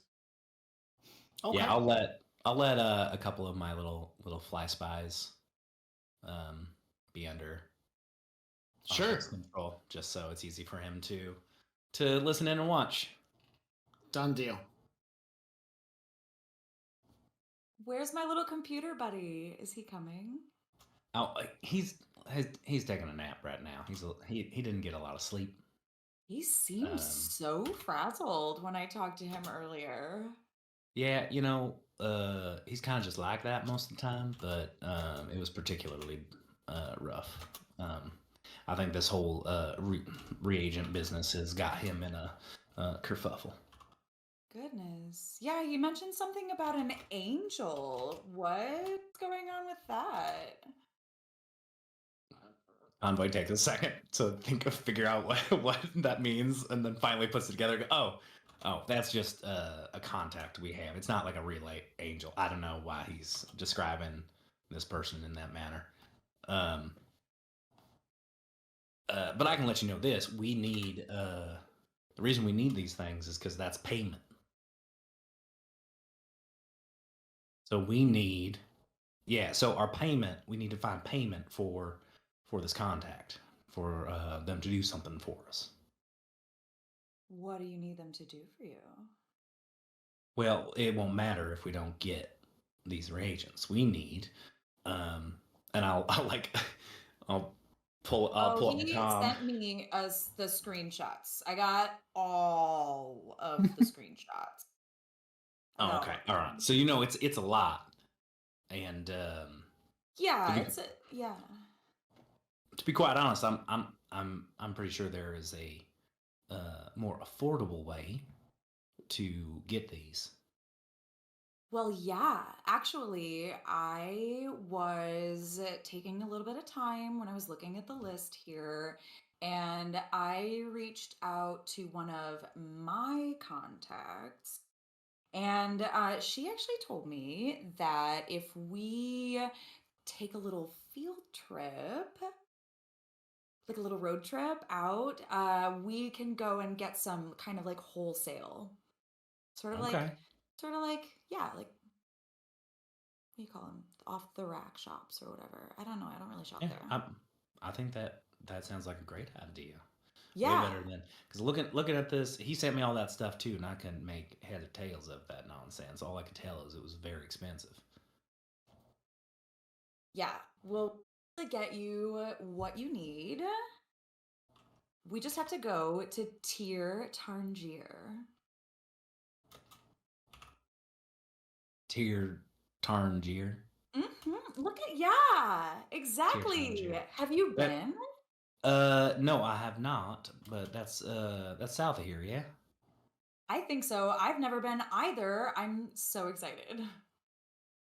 All right. Well, okay. Well, all right. Now, I reckon it'll be easier for you down there. What? Well, Oh, that's yeah. the That's whole- Sure. Yeah. Yeah. Well, sure. So. And that that's fine. I'm just I just reckon they might not look too kindly upon myself. But I can stay in the car. That's fine. I can stay in Mama Bear. It'll be all right.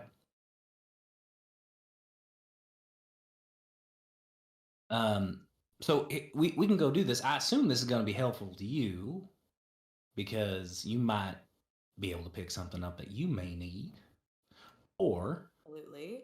yeah. And I will get to see a new place. There you go. That's an added benefit and a free ride. I love it, but I do have to figure out what I'm going to do with my bike. I have to. So when are we leaving? Like now or like? Well, tomorrow? I mean, when is good for you? I understand you have a job. Oh, I called in sick. It's fine. Okay, great, wonderful.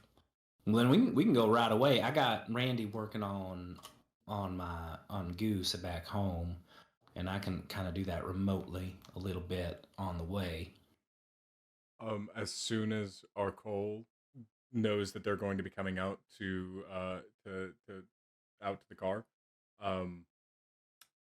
he yeah, like of course, like decking station kind of, towards the back. He's hiding at this point. Because at this point in the conversation, like he's like, I can't show myself now. That'd be weird.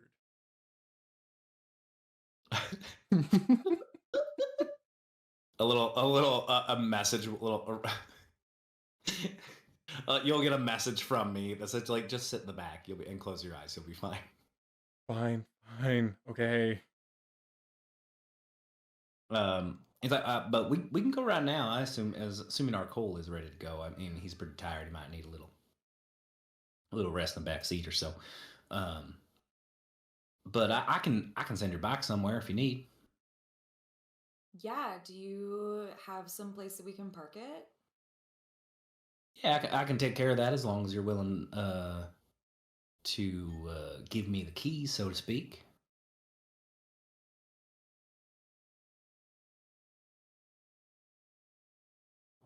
Seem trustworthy. I will give that to you. I don't need the actual keys. I just Oh. want to let you know that I'm going to take control of it. It's more of think a more of a consent situation rather than a physical handoff or a digital one. I got it. I will say, I think I have a sensor tag on my bike.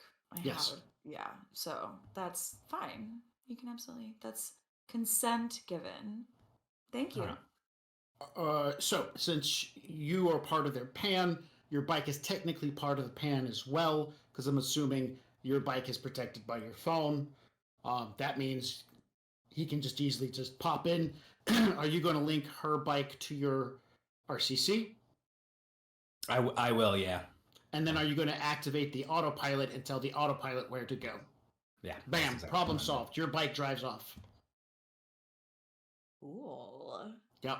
Not unusual in this world to see a car driving by itself trying to go someplace because it's been called to for so most Ubers don't have anybody in the driver's seat, just period.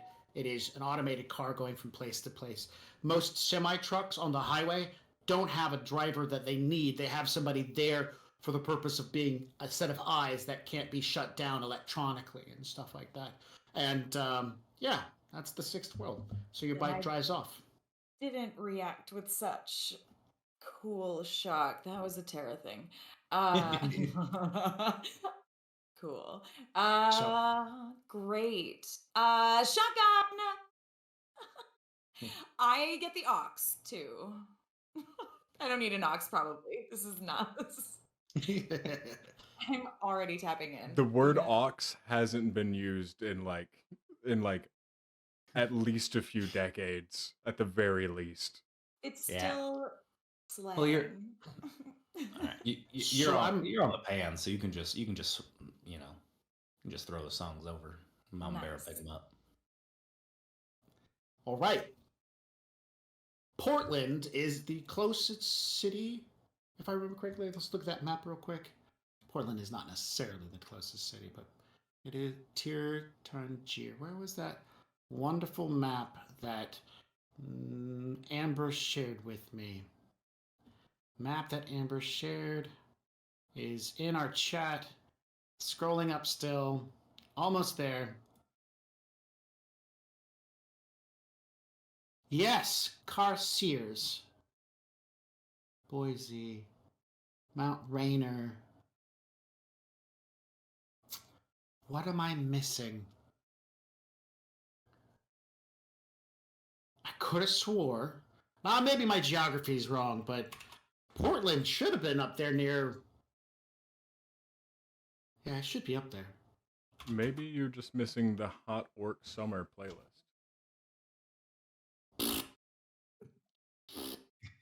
Wow, that was a lot. So, this awesome little map that was provided to us by Amber has Mount Hood listed on it, and this is Cara Sear. And I just remembered because Portland and Cara Sear are the same place. So cool, yes. How long is the drive from Seattle? Seattle to Portland. Because I actually don't know. It says 3 hours. That's modern day. Not That's even a- anything. That's a long time to pretend to be asleep.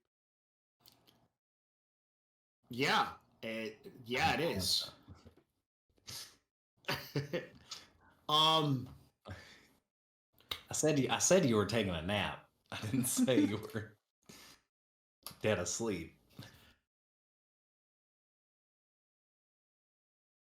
Music's in. It is later in the day. Afternoon is rolling into evening. This was a Tuesday that this all happened? Right? Yeah. Mhm. Yeah, so there was that mid-afternoon shower. That happened. And so you guys are 3 hours away. We'll set this. You guys are heading out of Seattle about 4 p.m. Sound good? You should be getting to Portland around 7-ish. 7-ish, depending upon traffic. All right. You set out on the road. You're taking I-5 all the way. Time for 2d6 worth of encounter dice roll. 5. First hour passes by with little to nothing happening. Did I roll 2d4? I rolled 2d6. 3.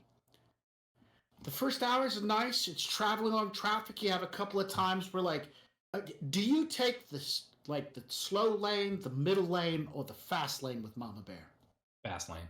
Fast lane. And what happens when you get behind that person who is doing 5 under the speed limit in the fast lane? I absolutely pass them as soon as. Do you pass them in the middle lane, or do you pass them on the emergency side of the road? The middle lane. I'm not. Of course, I don't. You're not going to break the laws if you don't have to. Yeah, of course. All right. I don't. So- That's a ticket. So the encounter is 12. Okay, so you get behind a car that's in the fast lane going slower than everyone else. You're getting up to a whip of trailers. Now, semis, in our day and age, here in the States, they'll have one trailer. In other countries, they can have multiple trailers. And then, in fact, very interesting thing, in Australia, going across the outback, they will have like 5 or 6 trailers lined up. It's a really cool kind of thing. And the drivers down there have a thing that they call whip the trailer, or crack the whip. It's where the cab makes a little jerk, and then it goes down like a wave down all those following trailers.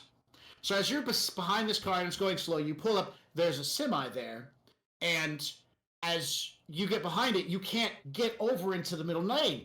So do you like slow down, get around all the trailers and try to take the slow lane to get around, or do you just patiently wait? I try to go around them. I'm not. Yeah. So you're going to slow down and get behind the trucks, move over to the slow lane, and then try to zip past. Yeah. Right? Which there is a car over there moving just a little bit faster.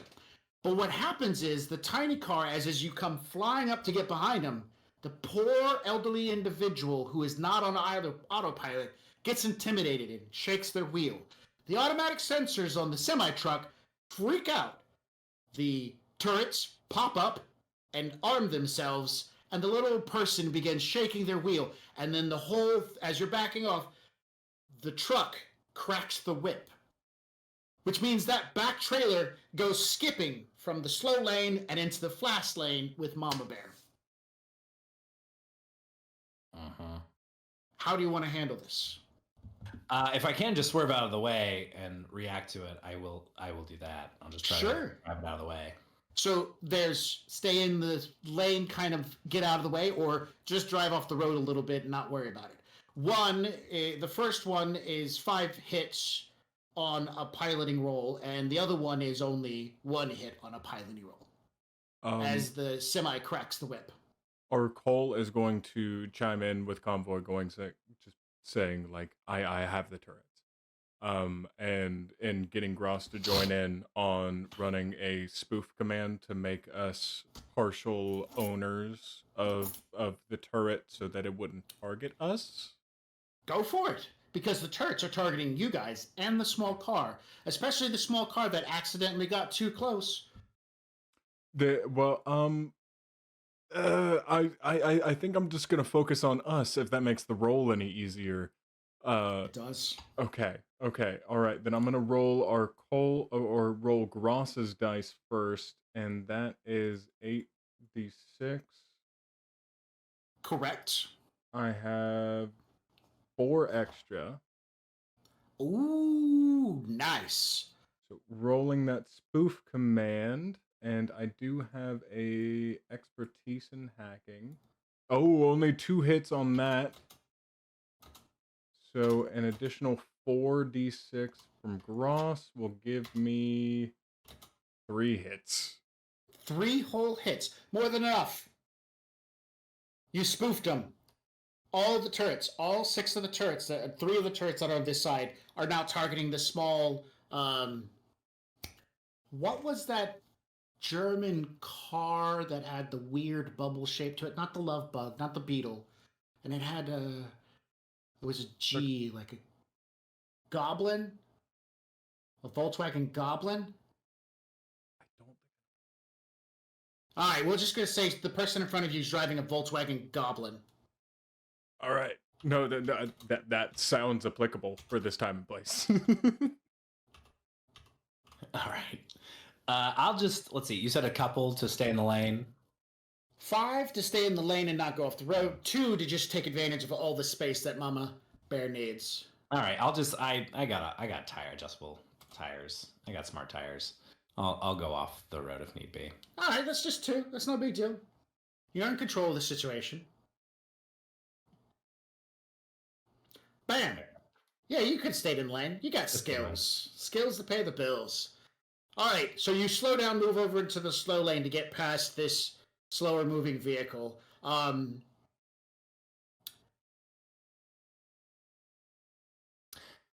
I can, I'll use a minor action. I'll have Mama Bear use, if I can pull this up, use my, what is it? Oh, goodness gracious, now I gotta pull too many things. I love I it. got too much stuff to look at. Where is it? Little Slim Jim. Use a minor action to, since I use my full action to do it, I'll use a minor action to tell Mama Bear to Slim Jim that little goblin in front of me to get them under control. All right. And what does that allow you to do? It should allow me to basically control it. Let's see. Let me make sure. Slim Jim. Sounds like a rigor form of spoofing. That's basically what it is, yes. How much armor is on Mama Bear, by the way? A lot? A little? None? A lot. Let me pull it up here. Worry about Slim Jim first. We'll talk about armor later. I've got 8 armor currently, I believe. Okay, that's actually quite a bit. And what's the body? Body is 18. The stats on semi-trucks don't even match that. That's because I spent a majority of my money upgrading Mama Bear at character creation. All right. Yeah, so let me I'm just gonna do. There's not enough room on this, so I'm just gonna use electronic warfare. It should be the same, and it's plus sensor, which is 1, so it's 10 dice. Oh, it already rolled it. Okay. Take away one of those hits because it rolled 11 and not 10. That's fine. I would have given you a bonus. The car's got it. Anyway, so it's fine. You take control of, and this allows you to take control of the car. And it basically lets me give it an action, right? To tell it what to do. And what action do you want it to? Basically straighten out and speed ahead to get ahead of the semi. All right, so basically you take control, tell the pilot program to take over, drive faster, and get in front of the semi right now because you're holding things up. And the little goblin does. The Volkswagen Goblin begins hauling butt and driving a heck of a lot faster. The elderly individual behind the wheel is panicking. You can see that they have raised some sort of melee weapon and they're attacking the dashboard of their vehicle that seems no longer in their control. As the vehicle speeds up and then continues to speed past the semi. As you're passing by, you can see from the cab of Mama Bear that the semi does not have any drivers. And so Randy's just pipes up and goes, "Oh man, that scuzz sucker up in there is just all sorts of trouble. Where'd you get your license, you POS? Drive yourself back to the bubblegum machine." And the driver, who is also there as an agent, responds, "Holy crap! You ain't gonna give me no crap like that! Watch this!" And the semi comes into your lane. Oh, shit. By the way, you all can hear this conversation. Randy is not quiet, and the conversation is entering your pan at the same time. So the semi is coming over into your lane. It's going to make a controlled pilot drive roll for ramming purposes, and you can resist this by either rolling better than it +3 and staying on the road, or just better than it and taking access to all room and space. All right. Dice rolling. Device. Turn this on. Turn that on. Swap that to D6s.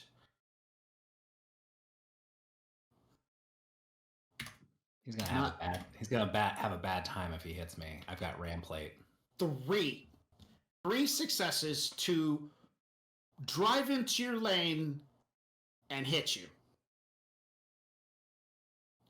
7, more than enough to avoid the collision completely while still staying in the roadway and keeping the small goblin motivated to move. Gremlins! They were called Volkswagen Gremlins. That's it. Gremlins. We're gonna stick with Goblin. I like that. Volkswagen Goblin. It evolved through the times.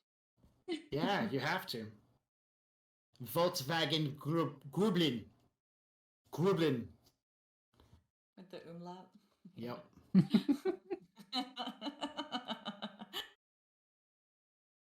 So the semi attempts to push you off the road. You dodge out of the way, and the gremlin at this point is now moving into the slower lane. Other vehicles are either slowing down and speeding up to get away from you.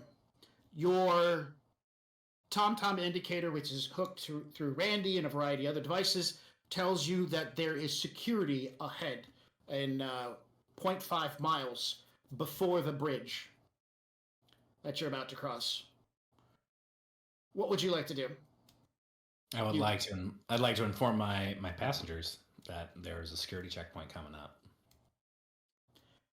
Not a checkpoint. There's a police officer sitting on the side of the road. Oh, gotcha. Okay. Yeah, security. That highway security. Most likely Lone Star. In that case, I will instead tell Randy to egg on the be like Randy, I bet tell him he ain't got no horses under that hood. See how fast. Try to get him to go fast. And then I will simultaneously get distance and slow down.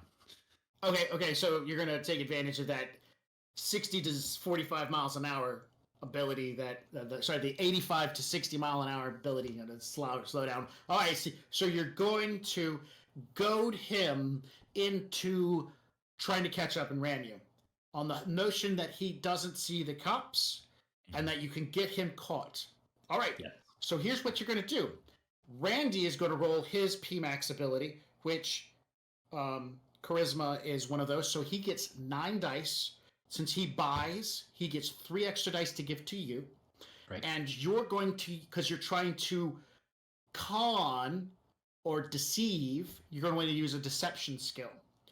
You get to use your charisma. You have charisma, right? Mm-hmm. And then you have piloting to do deception. Or you can use your reaction and do you have like persuasion or con? I have con. So you can either use your reaction and con, or you can use your charisma and piloting. Whichever 2 combinations you want to use, I would choose the best of them. And then add 3 extra dice in and roll. And I'm going to roll the judge intent for the autopilot. Which, as you know, they don't roll. They automatically select and by hits. Would you allow me to use my ground vehicle specialization on this? Yes. Yeah, totally. And then I will use piloting and charisma. So the truck driver AI buys 2 hits because that's what it can afford. Its system gives it an automatic hit for a total of 3. Wow. All right, you for it. I'm not even jacked in. This is just me like with AR gloves. There's no actual steering wheel or shifter, but it is me like doing it midair. So if you're not using AR, it looks like I'm pantomiming everything. Yeah, but everybody is in AR, so everybody does see how cool it looks with these virtual reality. And so Mama Bear takes off down the highway. The small goblin pulls to one side and slows down. And Randy begins insulting the horsepower, the lackadaisical RPMs. He calls out looks at the name of the trucking company and gives it some sort of anagram that describes the trucking company as lazy, underdeveloped, and behind the times. And this agitates the AI to no end. And semis and these vehicles are designed to get up and go. Because after all the stuff that the corporations have had to go through with all the varieties of riots and whatnot, semis are designed to haul ass when they need to haul ass. They have a turbo injector in them that allows them to just flood the engine quickly. And so while you instantly start jumping up to like 85, 90, 95, heading straight toward 100, the semi in the rear view of the cameras begins growing because it hits 105 and 110 and 115 well before Mama Bear has, because Mama Bear is big, powerful, but she's heavy. But that's the part of the plan. And so as you're flying toward it, you can see the security guy is automated as well. It is not a vehicle, it is a drone. It is a boxy, sleek-looking box that just sits there ominously. It is black in color.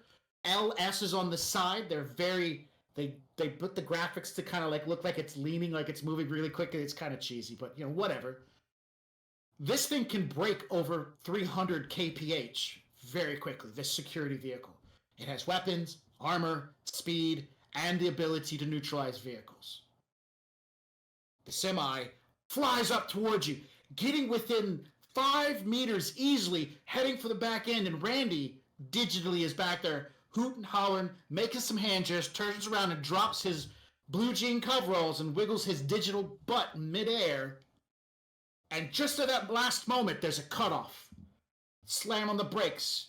Mama's tires begin as the anti-lock brakes begin firing off repetitively. The semi-truck tries to swerve, crack the whip. So you're going to have to make a piloting roll against that.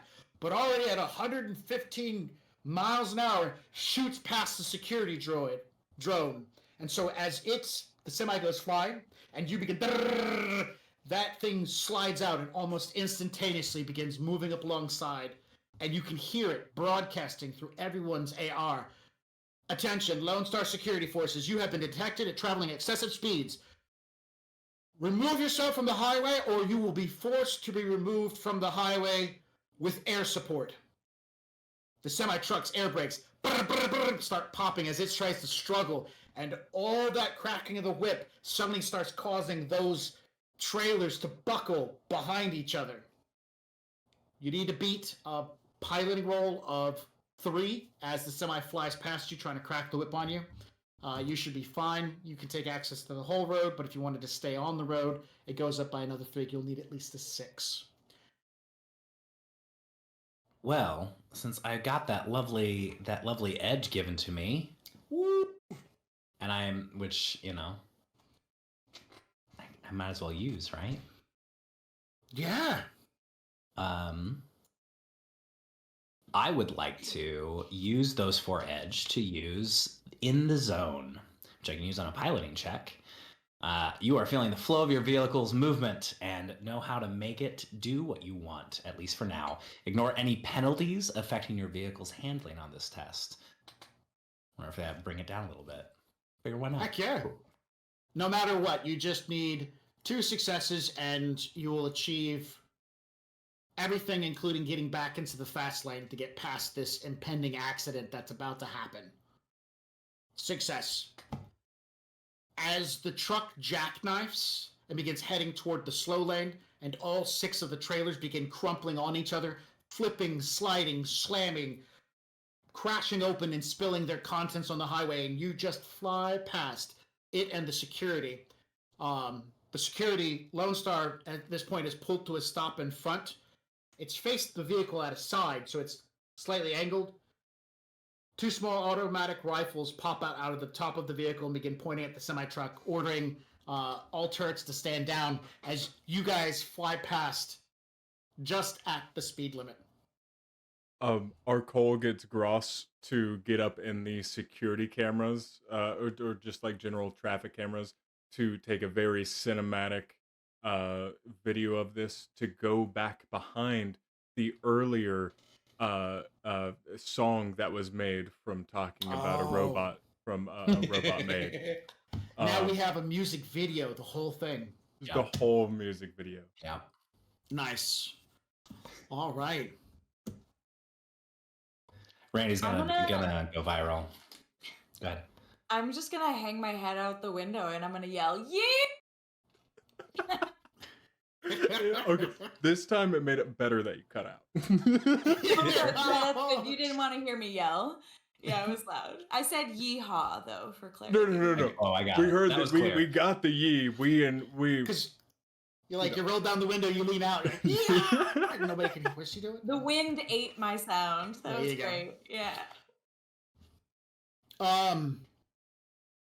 That situation drastically escalates, but at the speed at which you're traveling at, down I-5, you leave it behind in just mere minutes and a few twists and turns in the beautiful West Coast scenery of the I-5 heading south.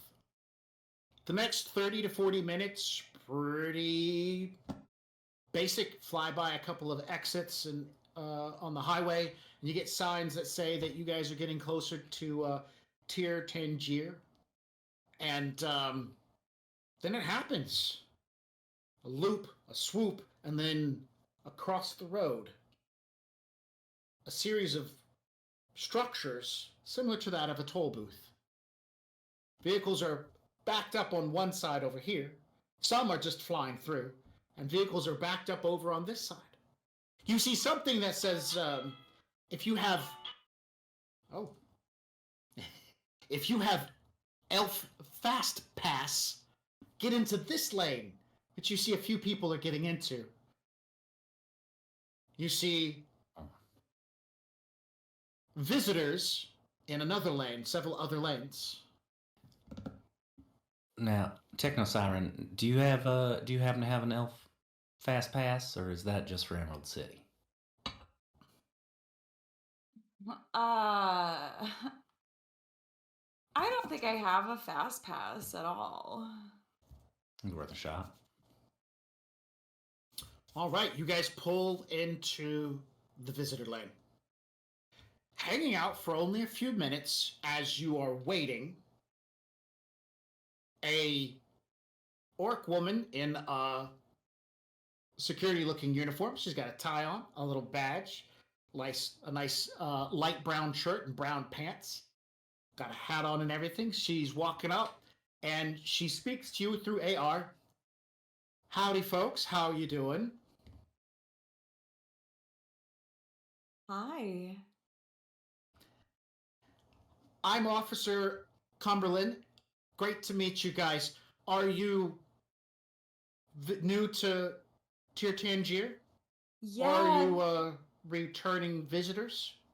This is our first time here, Officer Cumberland. I'm so excited to meet you. How are you today? I'm doing really good, thank you. Since you're new visitors, there's a few things you have to go through. I just need to let you know, in case you choose to turn back around, there's a $15 fee to process paperwork so that you can come into the country. We want to go over your visas. We want to ask you some questions about things you might be carrying. It looks like you have a repair vehicle here. Are you planning on doing business in my country? No, we're just sightseeing. Oh, tourist. Oh, you're probably looking forward to going seeing some of Portland's wonderful venues along the river. They are good this time of year. So if you could do me a favor, and she points and some arrows appear across the AR. First time arrivals, please pull over here and step into my office, and we'll get through the paperwork as quickly as possible. I just have to ask you some questions. We're going to go over some stuff. We'll do a walkthrough of your vehicle to make sure it passes our safety regulations, and then you'll be on your way. You'll be able to pass all this up. And she makes a hand gesture to all the traffic. Great. And you'll be doing that for us specifically, Officer Cumberland? Yes, I will be assisting. Now, in the office, though, Carol does all the other paperwork, and she walks you through all the other details. All I'm going to be doing is getting your paperwork started. Take your $15 fee per person, by the way. How many people are arriving? Because I only see the vehicles icon. That is how many people are arriving. Just 3? the vehicle. No, well, I thought that you could see, I'm not so well schooled in the traffic things. I'm just so glad that you know what you're doing. I feel so safe with you, Officer Cumberland. We'll meet you over there. She makes a hand gesture, and she continues walking to the next car in the line and starts talking to them as well. You follow the quick little arrow display into a little gravel parking lot and whatnot. An anthro drone is immediately as you guys, the arrows point you to an open spot. It looks like you are queued up. You see beforehand there's an anthro drone walking around, and he's got a mirror. He's going underneath the vehicle. He's walking up and he's punching some buttons. You can see he's interacting with the vehicle's icon and stuff like that. They're not necessarily doing a perimeter walk around the vehicle and then interacting with the icon seems to be the majority of their search. Now, a couple of vehicles forward of you guys, it's an RV, and they got everything out in the yard. The suitcases are open. The refrigerator's been pulled out. They are going top to bottom. But that's just one of like 12 vehicles here. We're not gonna pass this checkpoint, are we? Can Yeah, can we are. I We'll tell? Oh, we are. Can I tell what got them stopped? Like what alerted them to start? Can I look back in their recent security logs and see if like what alerted them? All right, so the Border Patrol for Tier Chinjir is not that strong. I need you to get into their system. To do that, you're going to need to do either a brute force or a probe to open a back door. Either way, it's going to be 5 hits is what you're going to need. Grouse is specialized in this, so if you do a back door, he will have 10 dice to help you. Got it. Then I will absolutely probe to do a back door. Let me. Okay, and Gross can help me out with the probe if I get him to if I go with the probe and back door. Yeah, probe and back door. Grouse can help you with an extra 2 dice. Give him a total of 10 dice he gets to roll. If you go for brute force, he can't. But he can He help me only out gets with 8. he can help me out with the probe with 2, or can he give me the full amount of 8? 10. He gets an extra 2 if you do a back door. Got it. Okay. Then I'm going back door, and let's go and roll that 10. 4 extra dice. 4 extra dice. Let's see.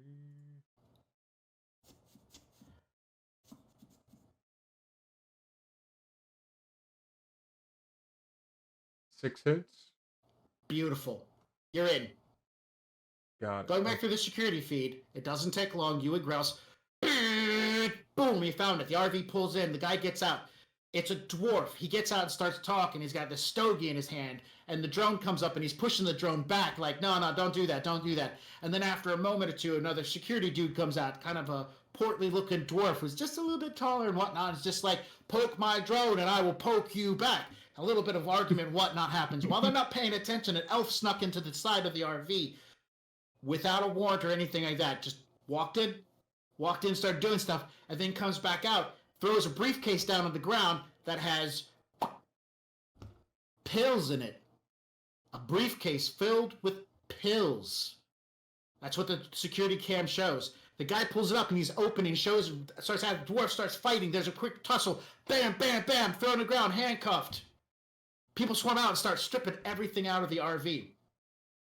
Right now, you two see that there are 4 people outside the RV that are not security staff. One of them is a dwarf who's handcuffed, and 3 other people are sitting off to one side on a bench.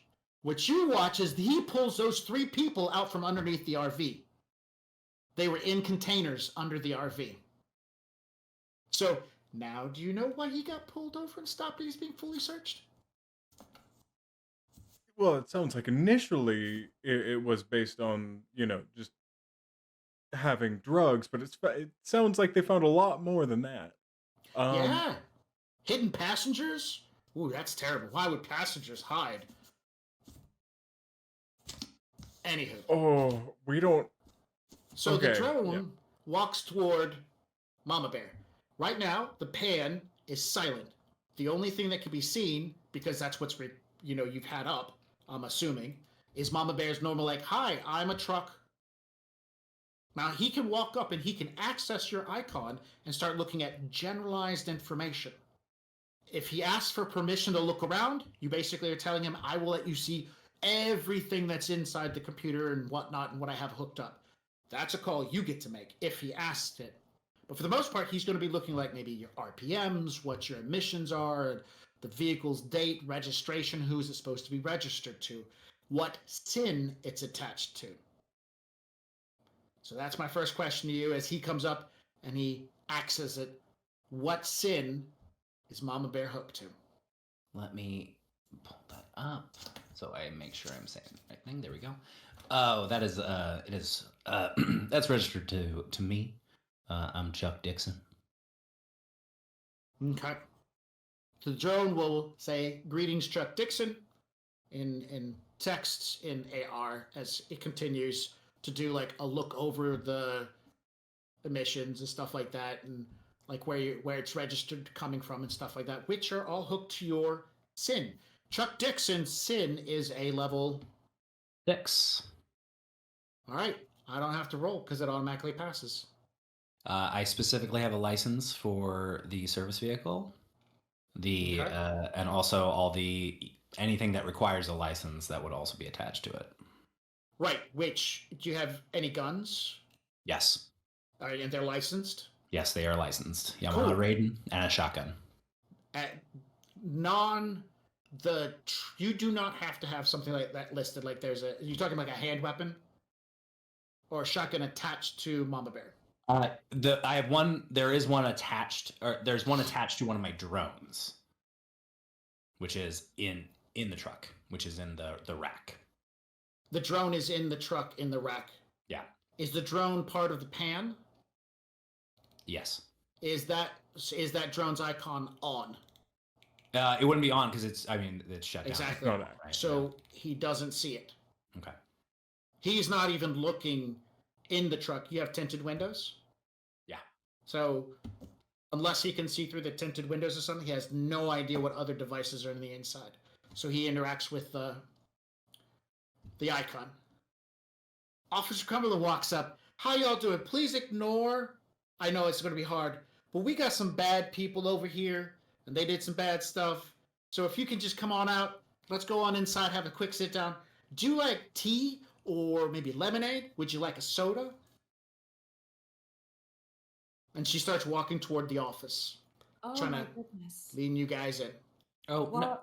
no, thank you, ma'am. I'm okay. All right. So Arcole, are you staying in the vehicle or are you coming in as well? I think during this time I'm gonna shoot a message over to both of them saying, because how old is Convoy and Techno Siren? I'm 23. Oh, okay, never mind. It wouldn't work anyway. But yeah, I'm still pretending to be asleep. I'm gonna see if that can fly under the radar. I'm gonna.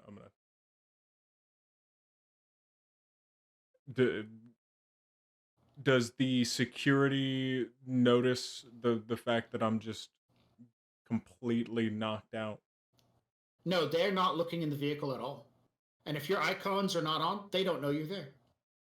Okay, then I think I might try to stay out with Mama Bear. But remember, you witnessed those people got dragged out of that vehicle for hiding, and they're in trouble. That dwarf did not announce their presence. Just Fair. I'm getting on out. Fair. Come on. No. Come on. That's understandable. We're just visiting. You're just Yeah, visiting, we're man. just not doing visiting. anything, It's cool. like, It's cool. Everything we're doing is chill. good. You're just gonna go shopping. We're literally just going shopping. We're just going shopping. All right. Shopping in the sixth world. So freaking scary. All right. She offers you cool drinks, and everything. And so as you guys walk in, it's a nice, small, pleasant office. The AR provides a variety of small, like, doodads and interesting things to look at, as well as a Tritio. There's a couple of plain, earthly-looking, like, little congratulations certificate for passing this class or doing that thing. And you see Officer Cumberland's in. So it's nice. It looks like these two ladies are the only two who work in here. Now, I don't think any of you guys have ever seen a changeling. Promise that you've never seen a changeling. They are incredibly rare. But this other individual who works there is a changeling. Now, what is a changeling? It is somebody who has become affected by the whole goblinization just a little bit farther. Some changelings can get so lucky as I look totally human, but I have little orcish horns and a little devilish looking tail. They're lucky. That's lucky. Most changelings aren't lucky. They become some sort of split between one thing and another. Half orc, half dwarf. Psh, a dwark. Do you know what a dwark looks like? Oh my goodness. They're really wide. Huh. Dwarks are short and wide. How about a half dwarf, half elf? Dwelf. That's just a person. That's just a human.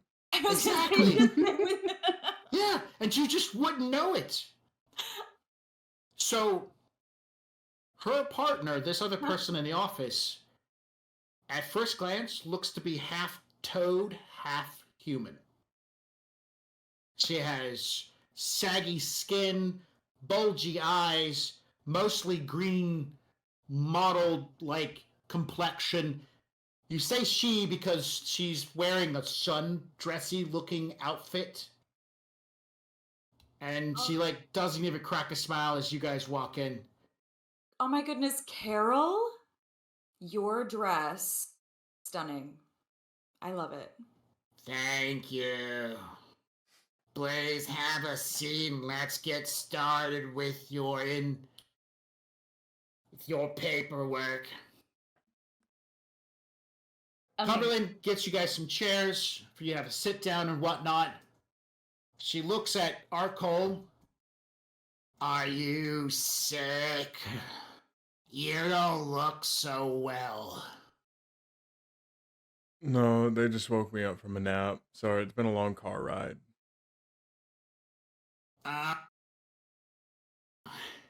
You have to provide the country of Tir Tangier with a sin in which you will link while you're staying here.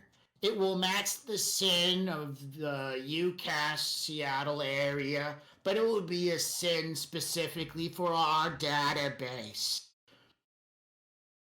Mr. Dixon, your information has already started to load, so if I can just... And she brings up an artificial reality looking device that kind of hovers in the air. You see a placement for what would fit the shape and design for your digital sin from Seattle. If you can just put your data here, it will only take a quick moment for us to get you certified as a visiting subject of the state of Tangier. No. Given that my, original sin is linked to effectively just, experimental prison. Now I do have that. I still have one level 4 fake sin. What's the name on it? Currently. And what's the last name? Go to social if it's in there. Currently social. No, I real life meme, but we'll go by it for now. I went by a good old Bill Dotrieve. Bill Yeah, Bill. Dotrieve. I'm side-eyeing you. Do you see this? Please don't. I did think I'd have to use it. So, Mr. Dixon, the AR has appeared before you. Carol continues to talk about, as she brings up the other ARs, she talks about the beautiful landscape of the water walk down, the walk down the river at Portland, and her grating voice definitely does not do any of her beautiful descriptions of the wonderful places to visit any good. The fine cuisine sounds good, but it also sounds like a car accident happening at the same time. Mr. Dixon, if you could just put your sin information right here. Mr. Dotrieve, if you could put your sin information right here. And Techno Siren, do you have an ID you want to use with this? I just have the one, my real one. You don't even have a fake? No. Okay. And what's the name on that one? Amanda Crayhorn? Is that with a C or a K? See? Miss Crayhorn, if you could put yours right here too, please. Welcome, everyone. It is nice to have visitors. Tir Tangier loves tourists because every 20 new yen you spend here equates out to us making about 100 million worth in profit, so we support our tourist industry as much as we can. As soon as you put your sins up there, there's a quick modification, some information comes in, and a duplicate sin appears. Now, you can then take this sin out of the AR and store it into your phone. It is a level 6 sin for these names and identities. And there's a quick little photo flash that attaches a photo with it. So these are now level 6 sins for those names in Tier Tangier. It's different too. They got little floral things going around the edge, and little cornucopias with veggies on it, and they got all sorts of cool things in the background. Is a map, a holographic map of Portland itself. Man, it looks badass. The Seattle one looks like a piece of steel plating that somebody's taken a chisel to and just hammered in your details. This thing looks almost like artwork. There will be a 15 new yen charge for the data processing of your information. We take, in the country of Tangier, everything is new yen. We are also not part of the BRA treaty, so there are no corporations here that have any extradition. If that means something to you. And she's saying it in a way to hint at something. And she points at each one of you. So if you're looking for something related corp-wise, you will find their businesses and industry here, but they have no authority or extraordinary powers once you cross the border. That being said, we can take an electronic payment, or we can take cash for the processing fee. I'll go ahead and hand over. I've got a cred stick that I'll pay for everyone. You tap it to her little comm unit, boom, everybody's paid for, ching, ching, ching, ching, 15 across the board. Easy peasy. Remember, you take that number and divide it by 10, and that's referencing kind of how much in our day and age it would cost. So it's $1.50 to get this sin for Tier Tangier. All right. She goes through a couple of other things. She starts talking about some cool parts of the Riverwalk, also the downtown area. Wants to kind of ask if there's anything she can direct you to. If not, there's lots of options to go online and find some digital assets that will point you in great directions. Have fun. Enjoy your time here. Thank you so much. Made all the sweeter by you, Carol. Oh, you're too kind. Have a wonderful day. And be well. Wow, that was easier than I thought it was going to be. Yeah, when you get out, the drone standing nearby hands you there's a digital ticket saying that your vehicle has been inspected and your gas emissions are outside of the standard acceptance for Tier Tangier. But since you are a visiting subject of the country, it's okay. If you were to stay here longer than 30 days, this issue must be addressed. And this ticket is now attached to that sin for Chuck Dixon. I believe I can switch to Suncell. See, he didn't even know that because that's not something that registered. So if you acknowledge that information, the ticket's gone instantly. I'll switch to Suncell. Bam! Problem solved. You just usurped the legal system legally. Look at you coming into elf country doing elfy things. You know, just following the letter of the law. I'm feeling curious about whether or not I was able to tell that they both used fake sins. Can I? I can't tell. Okay.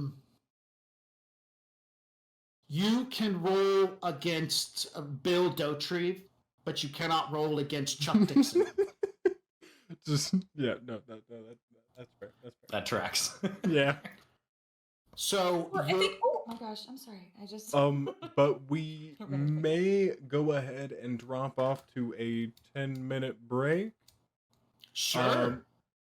And everybody, whenever we're coming back, just make sure that's going to be the last call to put in a RIM PC in the chat to win yourself a to sorry, I got 1,000 windows up to be entered for a chance to win a Shadowrun 6 World Cool Rulebook PDF. Just remember that. That'll be last call, and we're gonna go ahead and head off to a 10-minute break.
Can I just ask, what does a summoning tea kettle look like? Oh, a summoning tea kettle. It is made out of cast iron that has been painted ritually with symbols in blood, obviously, that are then coated Obviously. and shellacked over so that they don't flake off, that way it can last for centuries. And we use a nice clear coat, though, so you can see them quite nice, quite clear. We mix in, with the blood, we mix in the iridescent paint, so it gives us a nice little beautiful shimmer, especially as it heats up. And as you heat it up, that's where the magic happens, because that is when all of the symbols start to glow and get bright and beautiful. And as the tea kettle whistles, that is the summoning ritual complete. If you have an interest in using the summoning tea kettle, or taking part in any of the other worlds in our games, you don't have to have experience. Just join our Discord, and the GMs will work with you and help you find a game you enjoy. The link is in the chat. Ready to level up your cosplay game? Check out the Geek Forge on Etsy. With a variety of props to give your photos that extra spark, you'll find just what you need. Hold magical fire in the palm of your hand, or take a potion to restore your mana. With a large variety of colors, you can choose your own magical flavor for your cosplay. Bring drama to your photo shoots with these vibrant props and more, all available at the Geek Forge. Are you ready to level up your cosplay?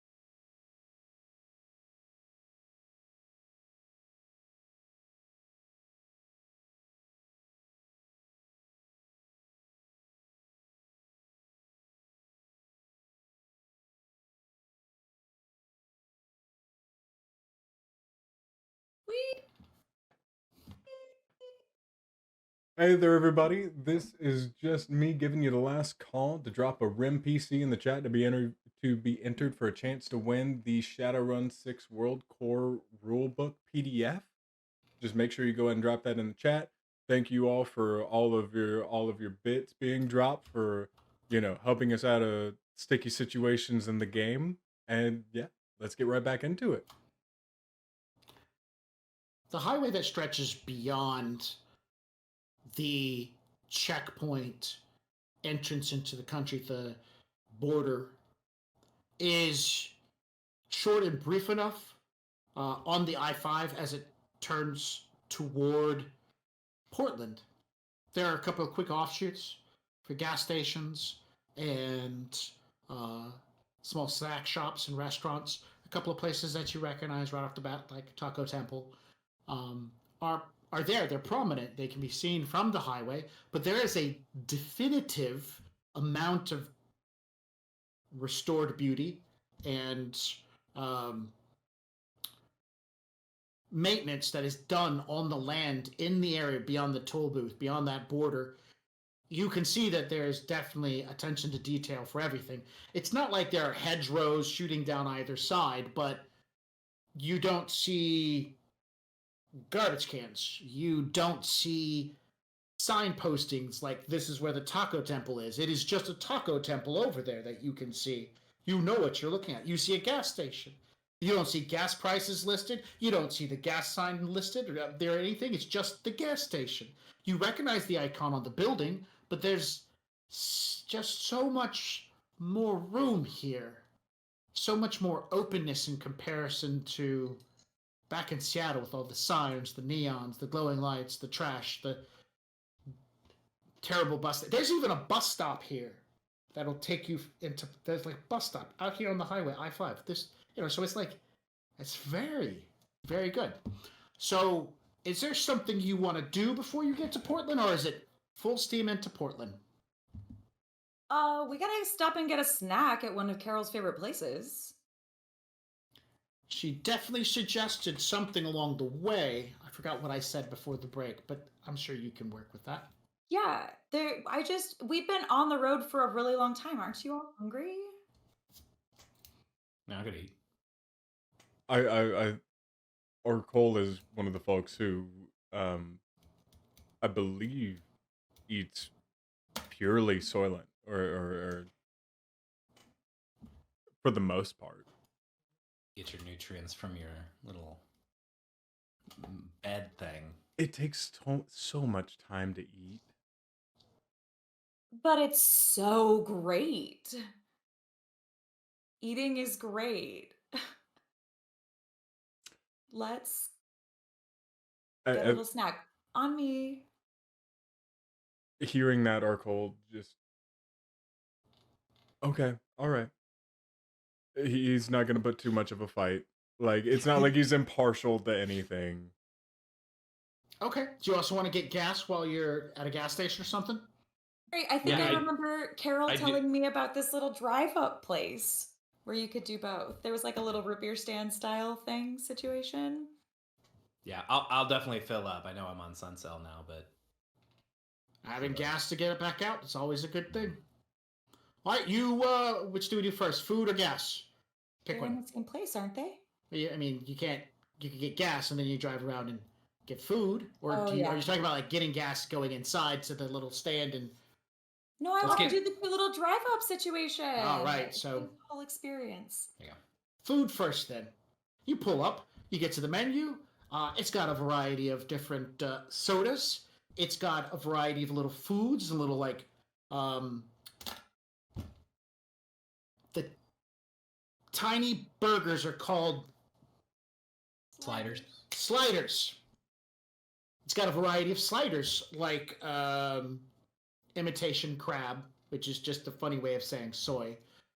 They got soy, crispy soy, and you see salmon on the menu list. You see a krill patty and a krill soy substitute, but there's fish sliders and French fries, a variety of French fries, not soy fries, French fries, fried potato wedges. This little juke joint has, yeah, a lot of vegetarian options seem to be listed amongst all these things, like several different types of salads, fruits, and stuff like that. Most of the sodas are sodas, but for a large portion, vegetarian.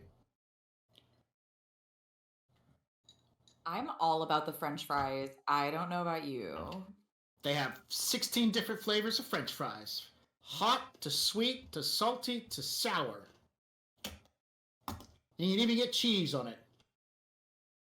Salmon bits. Fish bits. Fried little fish bits.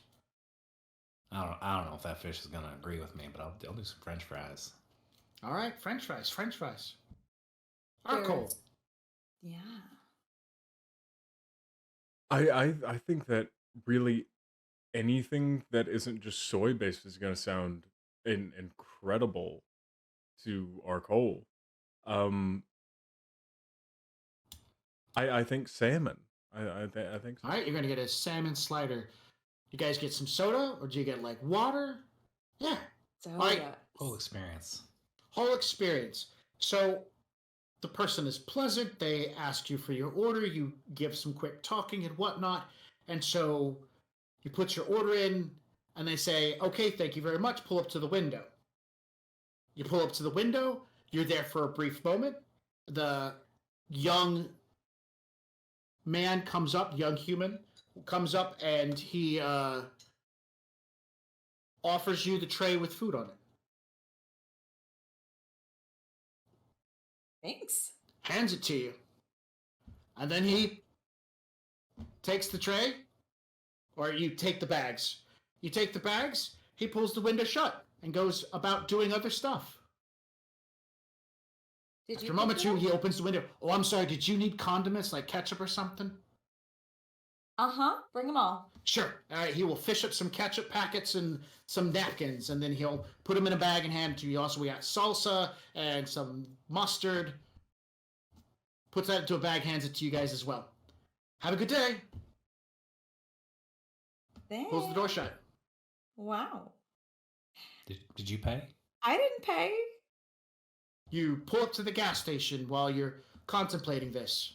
As you pull up to the gas station, there's no card reader.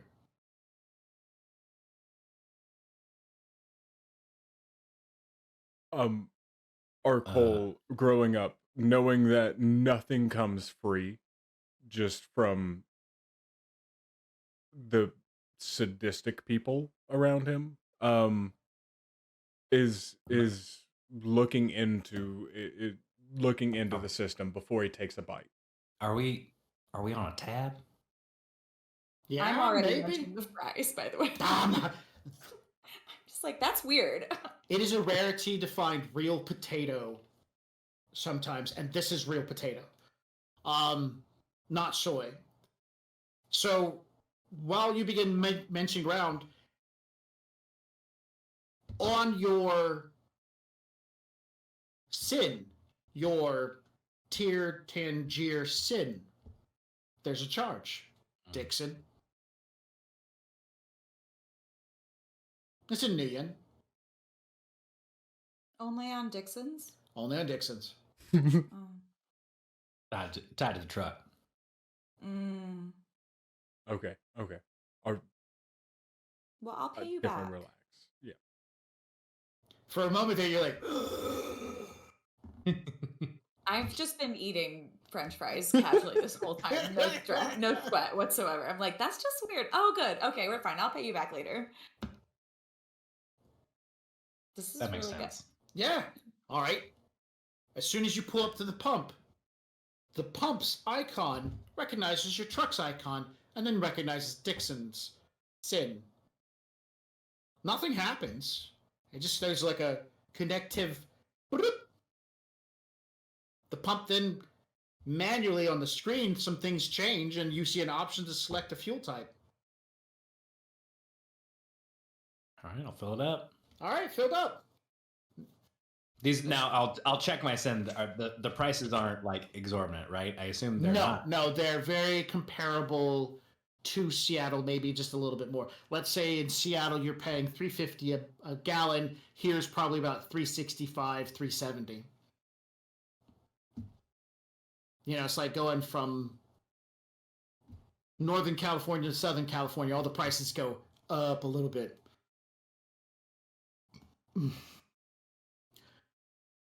Or if you were going down to Orlando or Tampa, same thing happens.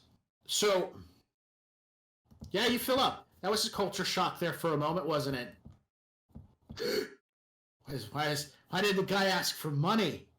Why did we get real food? How did he give us? Yeah, how did he give us food before he took the money? Yeah.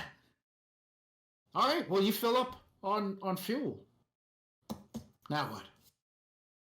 Onward to Portland, right? We still got a little ways to go to get into the city. Probably about 45 minutes at most. Well, it's getting kind of late. Yeah, it's about 7:15, 7:30 at night. Yeah. Most of the stores are probably... I wonder if the stores are closed or open. Can we tell? Do we get like pamphlets? Yes, you can call up like the local tourist board via the Matrix and start asking pamphlets and information. You can also go onto the local like grid and look around to see what has, because stores are going to have icons. Those icons are going to have times listed and so on and so forth. In fact, like you can find icons for hotel rooms. You can find icons for this, that, and the other. And so, you know, you can look around. It's not necessarily like, oh, where do we need to go? You can just slide into AR and look around for a minute to find stuff. So all you have to do is ask, what do I want? So like the emptiness of the matrix, and then something will happen. There is no big box grocery store / supermarket / convenience store / have everything. You're not going to find Walmart. You're not going to find a Target. You're just going to find a bunch of like smaller chain stores that are more specific to something like food or clothing or tools and so on and so forth. Reagents? Yes. Portland bound you would be, but they are closed, as you can see. The sign says open at 9:30. See what I did that? Your poet didn't even know it. That's a lot. You really... Yeah. Well, I reckon we might as well keep supporting their tourism agency and see if we can find a place to hunker down. Place to stay. Hotels and motels, inns, and a variety of other things pop up on the horizon. They don't have price tags listing. Do they have ratings? They do! There's a rating system. But what catches your attention is what it says. It doesn't say a rating of a number of stars. It refers to as a social rating. Yep. Okay. A social rating. Some of them have 3, 4 stars-ish. Some of them have 5, 6, and 7 stars. You do see a couple of the in toward Portland that have 9 stars in this social rating. If they don't have prices, I'm probably going to assume that those are going to be far too expensive for just even a single You haven't had to night. pay for anything yet. I mean, I've had to pay for things. Yeah, no, But yeah. Dixon isn't real. Yeah, but Dixon is attached to some things. Okay. So, Okay. So he still needs to pay them off to keep them legal. yeah. That's fair. I mean, I can just sleep in the truck. It's quite roomy in here. It is. Will we all fit in here, though? Where am I I mean- going to shower? Mama Bear is awfully large. Probably doesn't have a shower. I don't have a shower. That's one thing I cannot accommodate. If you had said Mama Bear does have a shower, I'd be like, hold up. Hang on. Time Nah. out. Was that a Nah, character I didn't- creation? I need you to map this vehicle out. Nah. I didn't get an RV. I thought about it, but So what social rating hotel do you want to try to convince them to take you to? 2-star? 4-star? Not 8-star? You tell me. I don't know. I would say from these social ratings, if there's no other reviews attached to them, or unless I'm going to see the reviews based on where they are and their rating, um, I'd say to make this, we're all after money. We're not trying to spend a ton of new yen here. Um, I check around with the location of the 4 stars, or Excellent. Some of those are right off the highway closer to Portland. Sorry, some of those are right off the highway in Portland. okay, okay. Then I'd definitely be aiming for something just a little bit further in, a little bit more secure, you know. And there are reviews that come along with these ratings. People complaining, people giving good and bad, and a variety of them. Can I see the 1 stars? The 1-star reviews. Yes. It appears, as you start to kind of dig through, that some people will give a 1-star, complain about a bunch of stuff. Some people might give a variety of stars, like 3 or 4, and still complain. But for the most part, these seem to be an averaging out of these star components that people can give. Or do give, to kind of describe it. One of the 4-star hotels that you're looking at seems to have some good and bad qualities. They have a swimming pool, right? That's kind of cool. They have something called a breakfast bar.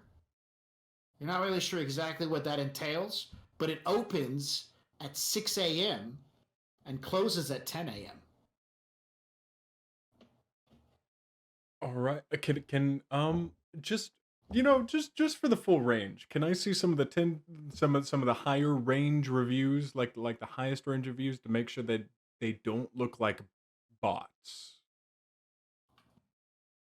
For like the foreplace, like Yeah, some bot went on and oh yeah, unfortunately that you do find some of those. Not a lot of 10s on this 4-star place, and the ones that are 10s do seem like somebody's just like 10 done. I'm not even gonna write anything. So you got a lot of those. So if I take those out, what does it look like? Am I looking like a 2 or a 3? Yeah, it definitely comes down to about a 2.5. But that's gonna happen. That's gonna happen. Those 10s are there to pump up the numbers. Pump up the jam. Pump up the jam. Come on, pick one. All right. 4, a 5, a 6, and all the way to a 10. I'm gonna tell them a little bit about that. Talking about how it looks like they're bumping them up, and that we should probably aim for a 5 or a 6. Maybe just to be secure, making sure that nobody either rips us off, or making sure that we're not the one who gets run down. Okay. There is a 6-star hotel right on the inside of Portland as well, slightly a little bit more in, and it looks like it's near a bunch of stores. A store within about 4 miles of that location is listed as a magic store, selling books, reagents, and formula. Okay, I go ahead and let them know. Hey, some of these 4-star places don't look all the best right now, but we do have a very advantageous position with this 6-star. I know it'll be a little bit more new yen, but we can get you paid back, Convoy. I know that everything's getting transferred through Mama Bear right now, but I think it may be worth it. I just reckon this is all gonna come to pay when we try to leave this place, right? Like I think this is the gambit, right?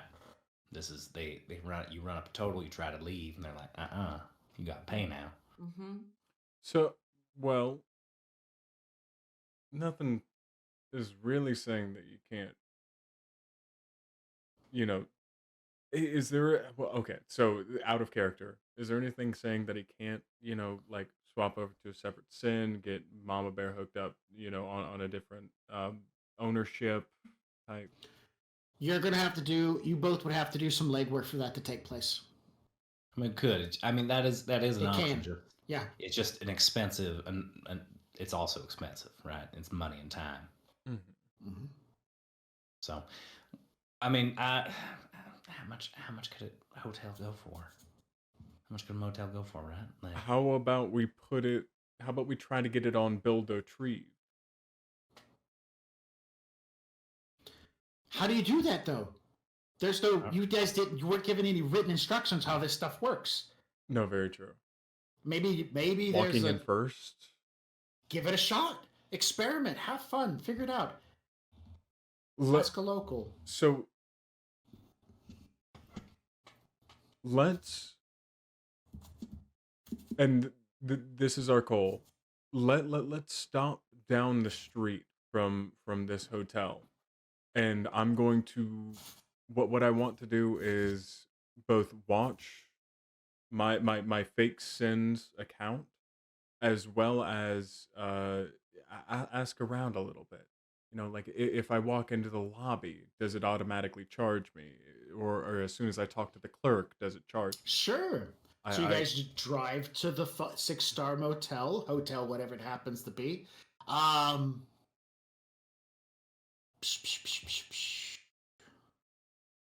We are going to call the hotel Kinder Suites. Kender Suites. Kinder is pretty sweet. as in child? Is it a German? Kender. Oh, okay. Kender. Like from Kinder. Dragonlights. Yeah, the Kinder. Gotcha. I heard kinder as in Yeah, me too. children. Oh, yeah. Yeah. As long as you're not stalking them, it'll be fine. Ooh. So you pulled the Kender Suites.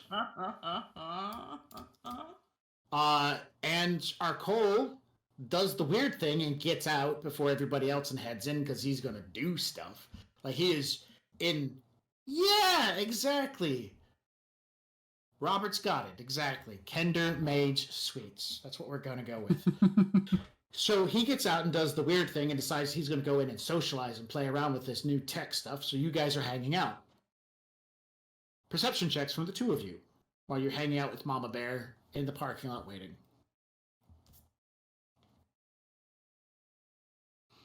What's that again? Just intuition? Intuition, perception, yeah. I'm looking for a 2, 4, and a 6.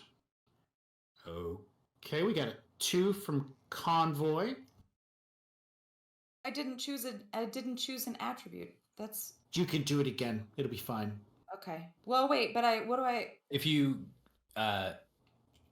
in that skill, follow it all the way over, and you can select the attribute from a drop-down menu.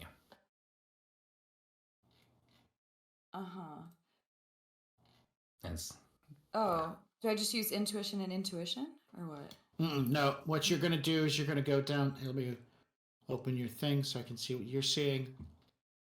Wait a second. All right. As you go scroll down, you don't have perception as a skill. Yeah.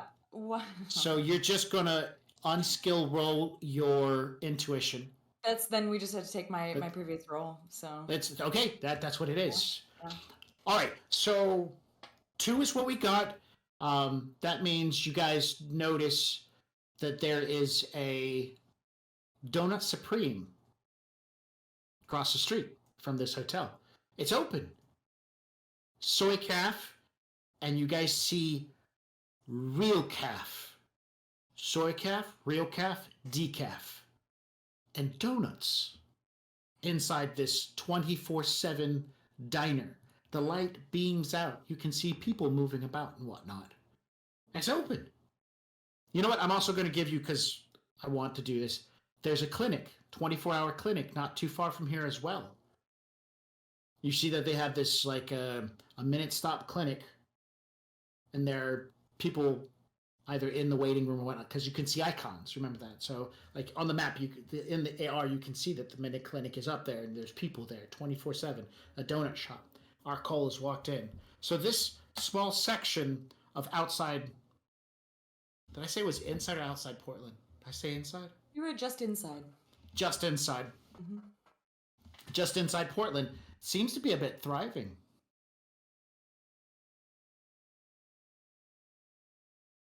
What's the surveillance like?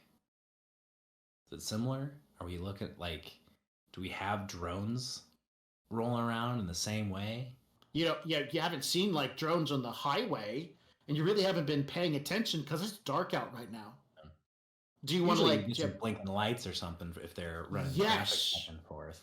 Yeah, exactly. But you haven't seen anything like that. It seems pretty gosh darn blank. But you're also just using your normal eyeballs. Do you have non-normal eyeballs, such as infravision, low light, stuff like that? I have. See with your special eyes. I got it. Hold on, let me find it. I got that stuff. If I can find it. So many things. Let me pull open my spreadsheet. Spreadsheet. I don't know what else to do to sing to whatever. It's good. Time, it was great. It's fine. We filled the dead space. Fill in all the dead space with sound. Convoy, okay. What do your special eyes see? My special eyes have low light, or they have thermal. Where are they? Thermographic, vision enhancement, flare compensation. So you can take advantage of your thermographic and look around, and I'll allow you to make a new perception roll. Actually, because you have thermographic and enhancement vision, I will give you 2 extra edge on this dice roll. Great. Okay. To utilize. So if you want to use that 2 edge plus whatever else you got and modify that dice roll that you made, we can go there, or you can attempt a new roll. Let's just modify that dice roll. Okay. I mean, you're giving me 2 to use, so I'll just... Oh, I'm not looking at the right one. There we go. I was looking at Techno Sirens. I will spend those 2 that were given to me to change a 4 to a 5. Mm-hmm. Make a success, and I'll spend another 2 to change that other one. Great. The other 4 to a 5, so I have 4 successes. There are drones in the air. They are black, and they are quiet as they fly around. Not like a thick cloud of them, but every once in a while. There are cameras that have no flashing light, no street cam. The street cams have no flashing light. They are very subdued in that sense. It's not like terribly over-policed. And in fact, you do see a police car drive by, and it is followed by a drone, and that drone has lights on it showing its location. But there are a lot of drones in the area and cameras in the area that are purposely stealthed. No light, no necessary standout of features and stuff like that.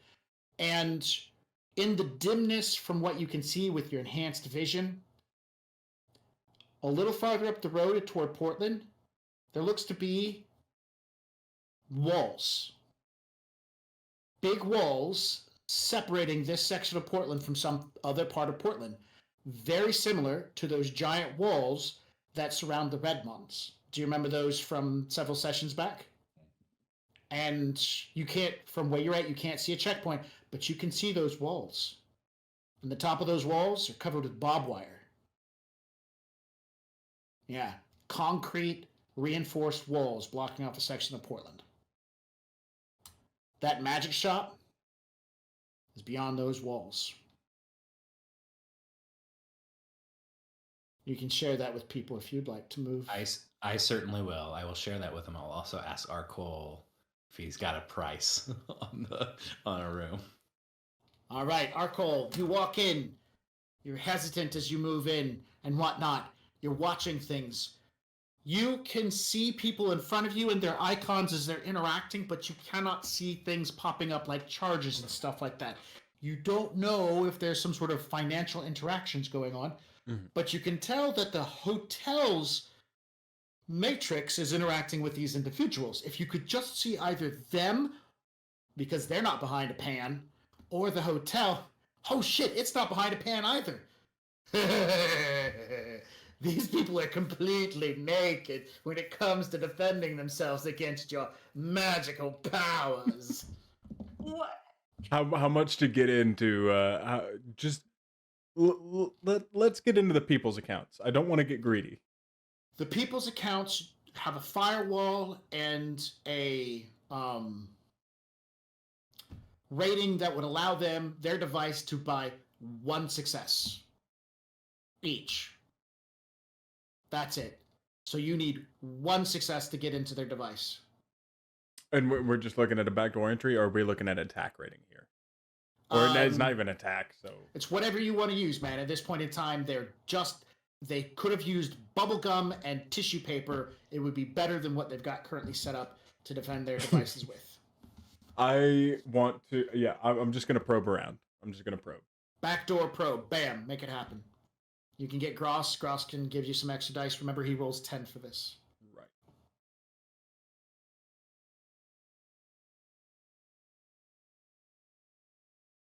That gives me 4 extra dice from Gross. Great. 2.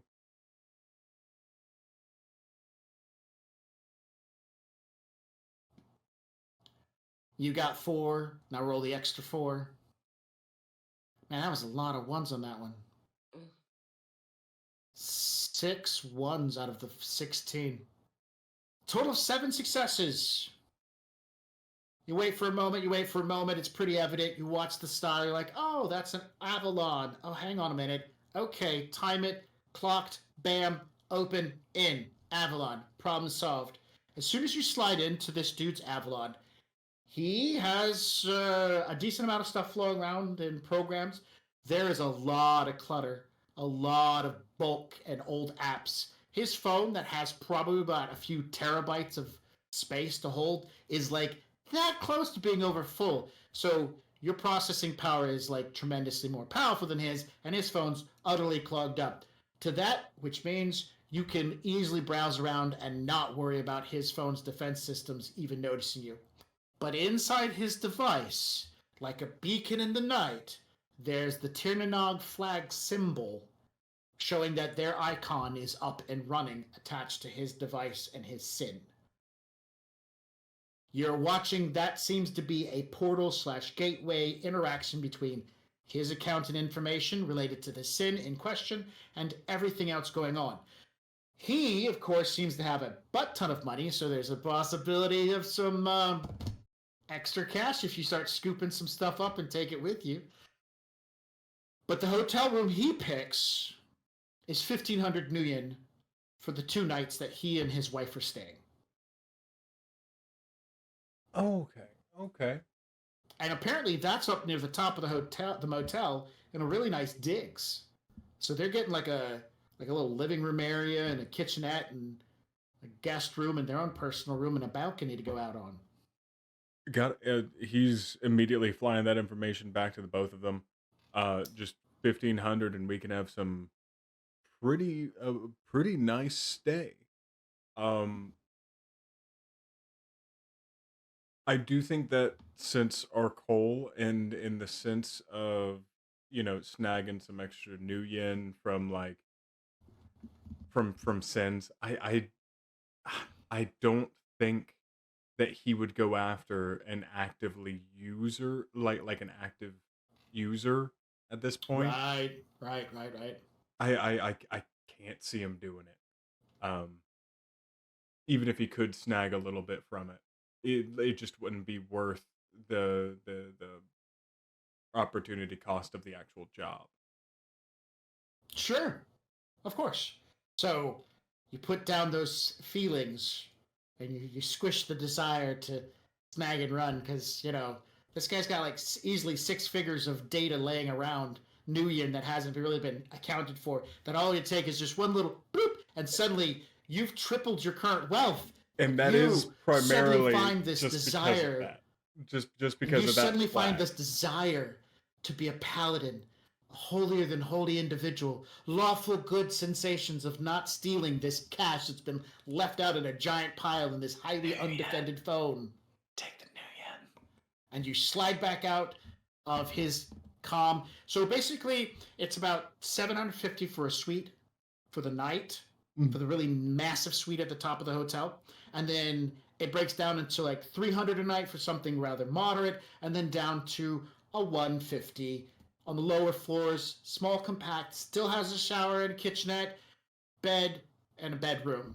Bam. So, $150, you're only going to be here one night. That's a nice little cash in, or you go for something a bit more lavished. He's sending all that information over to them. He does not really care. He lives in a subway underground that has been abandoned for quite some time. He legitimately could not care, but he will pay a share. Right.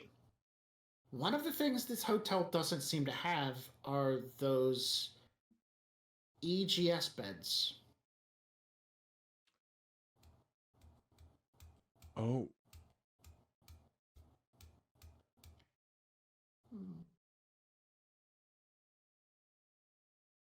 Okay.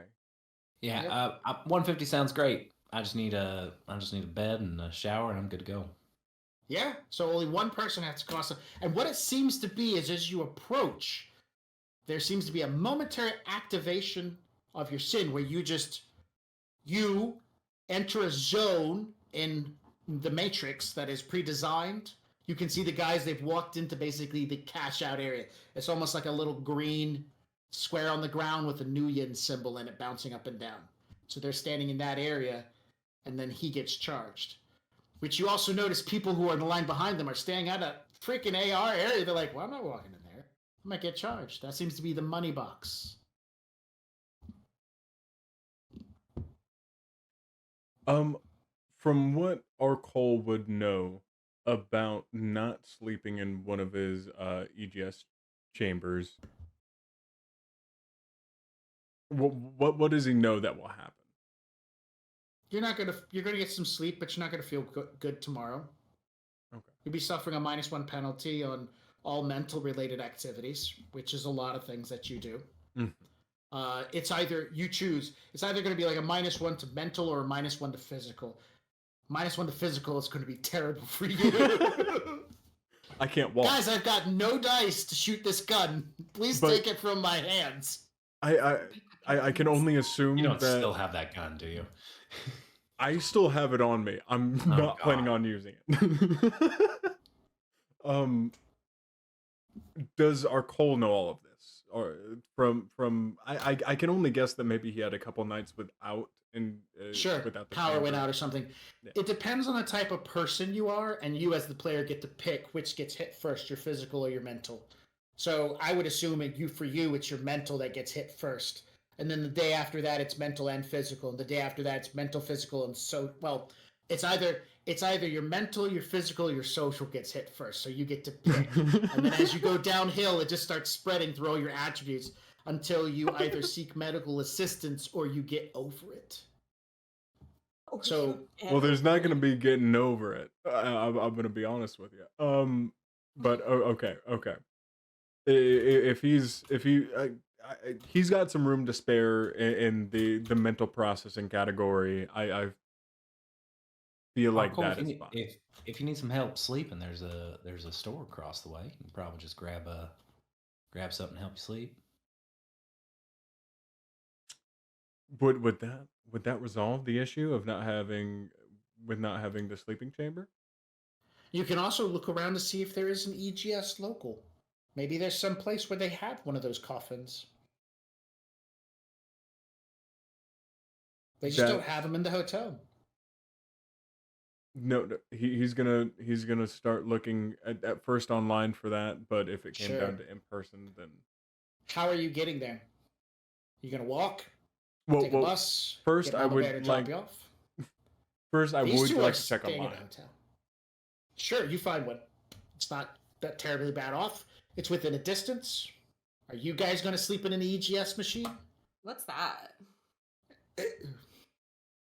It's basically a coffin that magically revives you I know. after 15 minutes and then stabs you with a bunch of drugs. That was a perfect response. That was such a perfect No, response. that was a bit. I get it now. My bad. What is that? I don't live that lifestyle. What's that? Arco, I can give you a ride, but is there a? I just don't. I'm just not a fan of those beds. I never feel right after. Well, I mean, understandable. They do definitely get you hooked. But Well, also, how much time do you need, right? only Like, if you just want to hang out in Mama Bear, and like while we rest, and then we can take you there in the morning. You can drop in for as long as you need, right? Before It's we 15 minutes. given just do it in the morning. given that I did take a rest rather later in the day than I normally would have because of my sleep deprivation, lasting Yeah. until morning probably wouldn't be that much of an issue, right? And then you could be on guard duty while they're sleeping. There you Right. go. Right. Bam. All right. So, you guys get showers, get some sleep. The night passes. You early morning riser people, like, butt crack of dawn, maybe earlier, like 5 a.m., like myself here. All right. Convoy is. That's why he's able to work. That's why he's able to do running, because he's used to working. It's not that he doesn't go to sleep; it's that he wakes up super early, goes Got to it. bed early. And so, yeah, you guys get through that. And then you take him over to the coffins, get him a chance to get some sleep, pick him up, come back over. By that time, I'm sure that Techno's up and about, right? Yeah, you left me sleeping in the bed while you took him to the coffin. But I come back with donuts. And that wakes me right up. Do you also get some real calf? And some real calf. All right. Mm. It is. Yeah, when Arcole explains it to you, can you get off my keyboard? You do not need to be saying that much to the audience. Thank you. So you guys get up in the morning, you take him over, you drive over, you walk into the place. He told you about the little cash box area. You see it in AR, you walk up. The elf behind the counter is more than pleasant in the early morning, helps you get your coffee and stuff like that. She even makes count, oh, I see that you're a tourist. Welcome. Hope you figured out how the money system works. Finally, yeah, we did. Oh, good. Good. It can be confusing. Yeah, we just Anyway. like somebody just handed us food and we walked away and we're like, what do we do? What we didn't give you, Right. Yeah, definitely. Get that taken care of as soon as you can. You don't want that thing piling up. Oh wait, So hold on. hands you all your stuff. Could you elaborate on that? Well, you just don't want it to pile up. Pile up. Is it that is the question? Don't explain it to us. I thought it was is it when we leave we pay, or is there a way we can do it sooner than that? You contact the city, that you contact the state's taxation office, and then they can take care of it from there. Yeah. Go on to the Matrix, look up Tier Tarngier taxation office, and then just go from there. They'll take you through all the steps that you need to be taken through. Okay, great. Thank you. Of course. Gives you your coffee, gives you your donuts, packs your butt up, and sends you on your way. Yeah. The real cruel angel ass have like the real calf does cost about 50 new yen a cup. We're talking like the small cups. So it's like a small. That's the okay. large is going to be like 100 for real calf. Now small's around because there's no way we need all that. Yeah, right. What is this? Life. Anybody seen our call? Do you see that blur of light? That's him heading that way. All right. So breakfast, donuts, coffee.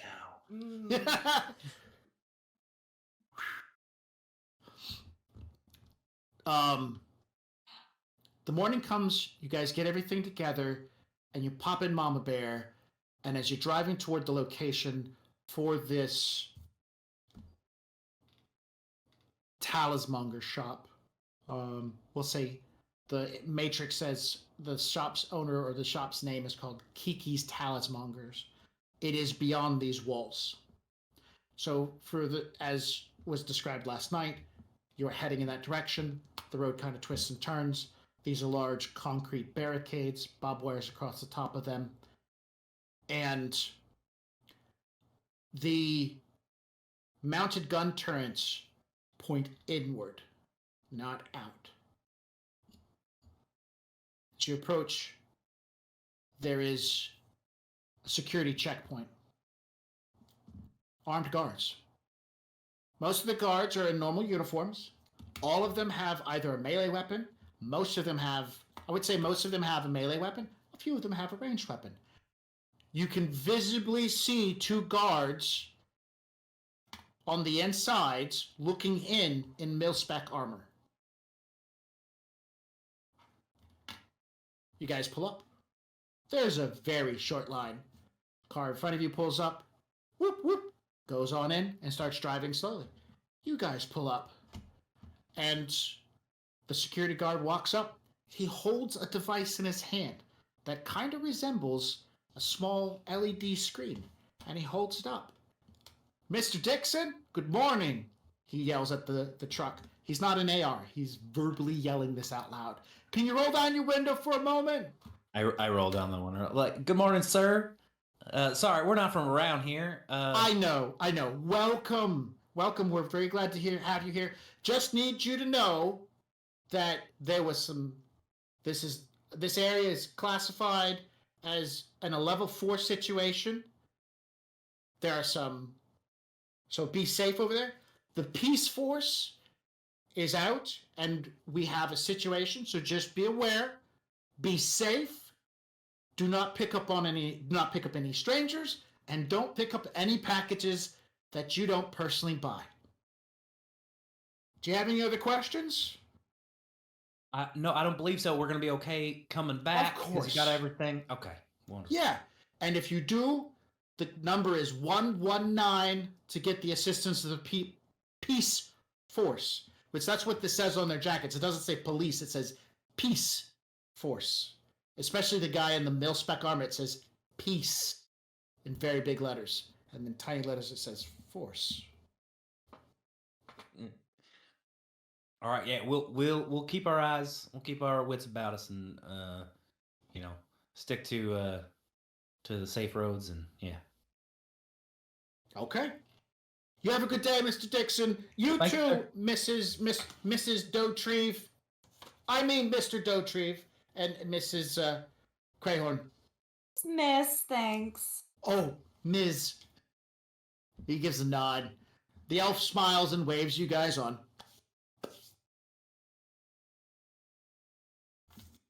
It doesn't take long before you guys arrive at Kiki's. A couple of intersections, some potholes, and these potholes do not look like the kind of potholes that are caused by wear and tear of roads. They look like the kind of potholes you find in the Red Mountains.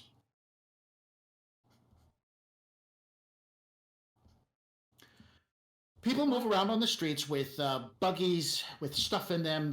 Can you not attack my pencil at this moment? Gosh darn it. People move around like with buggies, and they've got backpacks, and there are people going here and there. There seems to be a lot of people here. Orcs, dwarves. And as you're moving into this area, there's an indicator that pops up in your AR. It says, the traffic air location ahead of you is not convenient for large vehicles.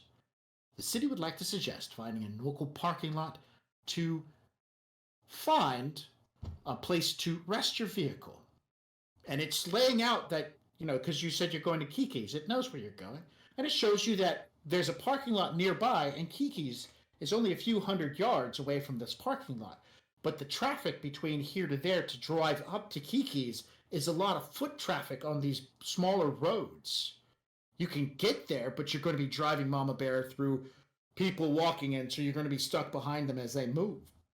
It looks like some sort of AI or an agent is suggesting you park and walk.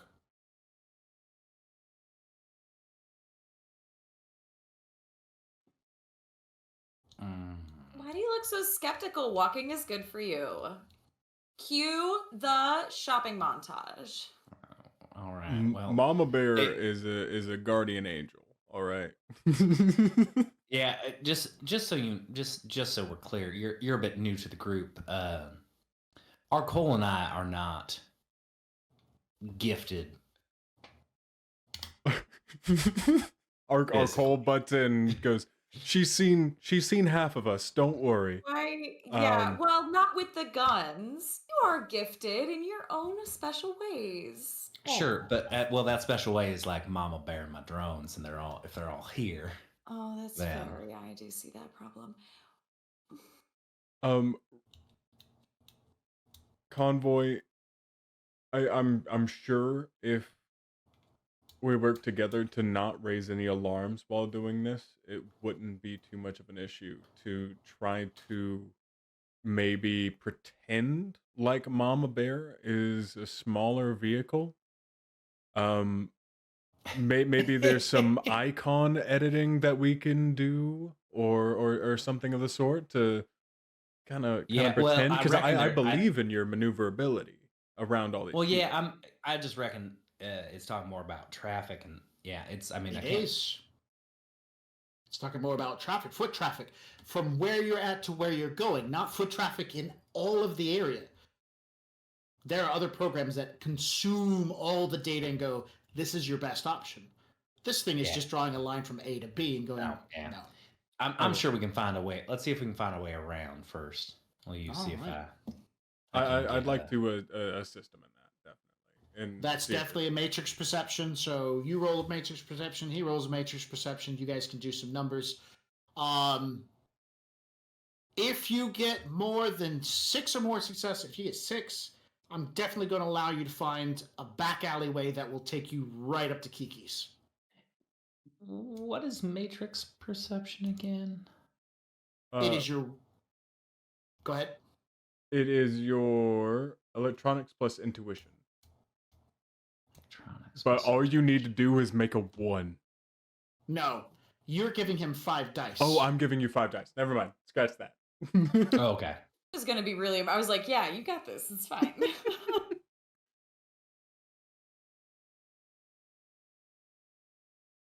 3 hits. Yeah, Now, well does done. that include the extra 5? Yeah, Oh, it yeah, does. modify It 5. does. It does. Ooh. Do you have any programs that help you I navigate do have through I cities? do have a map soft. There, that'll give you an edge. That'll give me an edge. So why don't we use that edge and another one that I have, and we'll bump the 1-4 to a 5, so that'll be 4 hits. But I think that's about all. Still not going to make it. No, okay, hold Why- on. Then Can instead, I gift an can I edge instead- through this interaction? hold on. If you'll allow me to, I didn't realize there was a hit. If I can, I'll just re-roll my misses because I'll just use 4, right? There you go. Because you gave me 1, and then that'll use all my edge, but that's okay.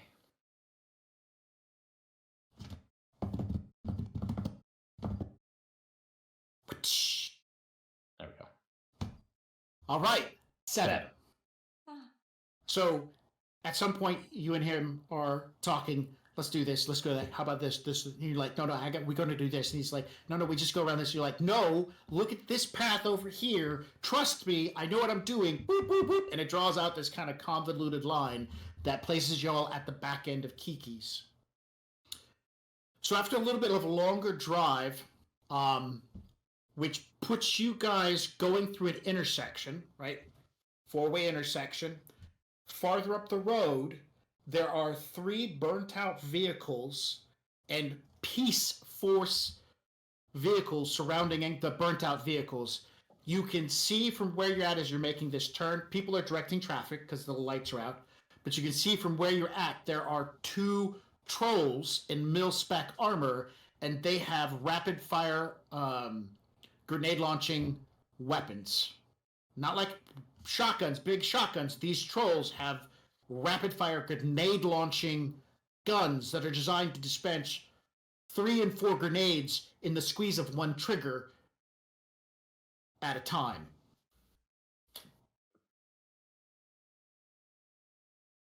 You turn on the side street and begin heading toward the back way of Kiki's.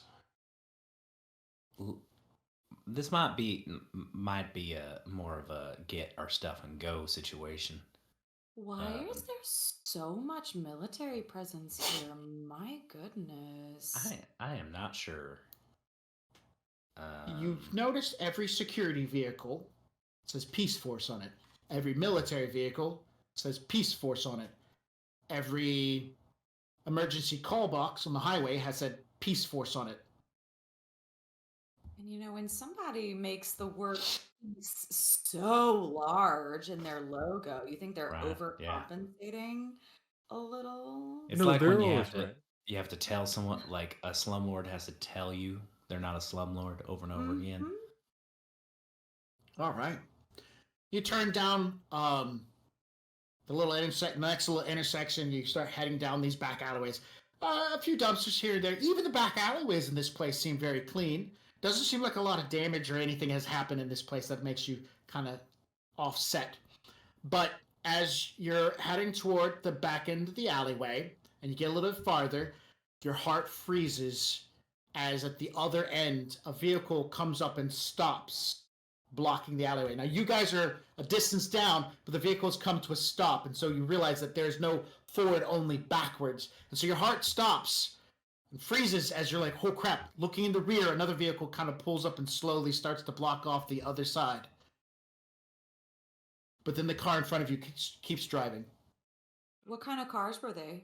The one in front was like a sedan, and so the car in front of you belongs to an elderly couple who are out driving, and the car behind you was a delivery vehicle for a biotech firm. But it was just that moment in time where you realize you might be being boxed in. Some of your hearts were like, okay,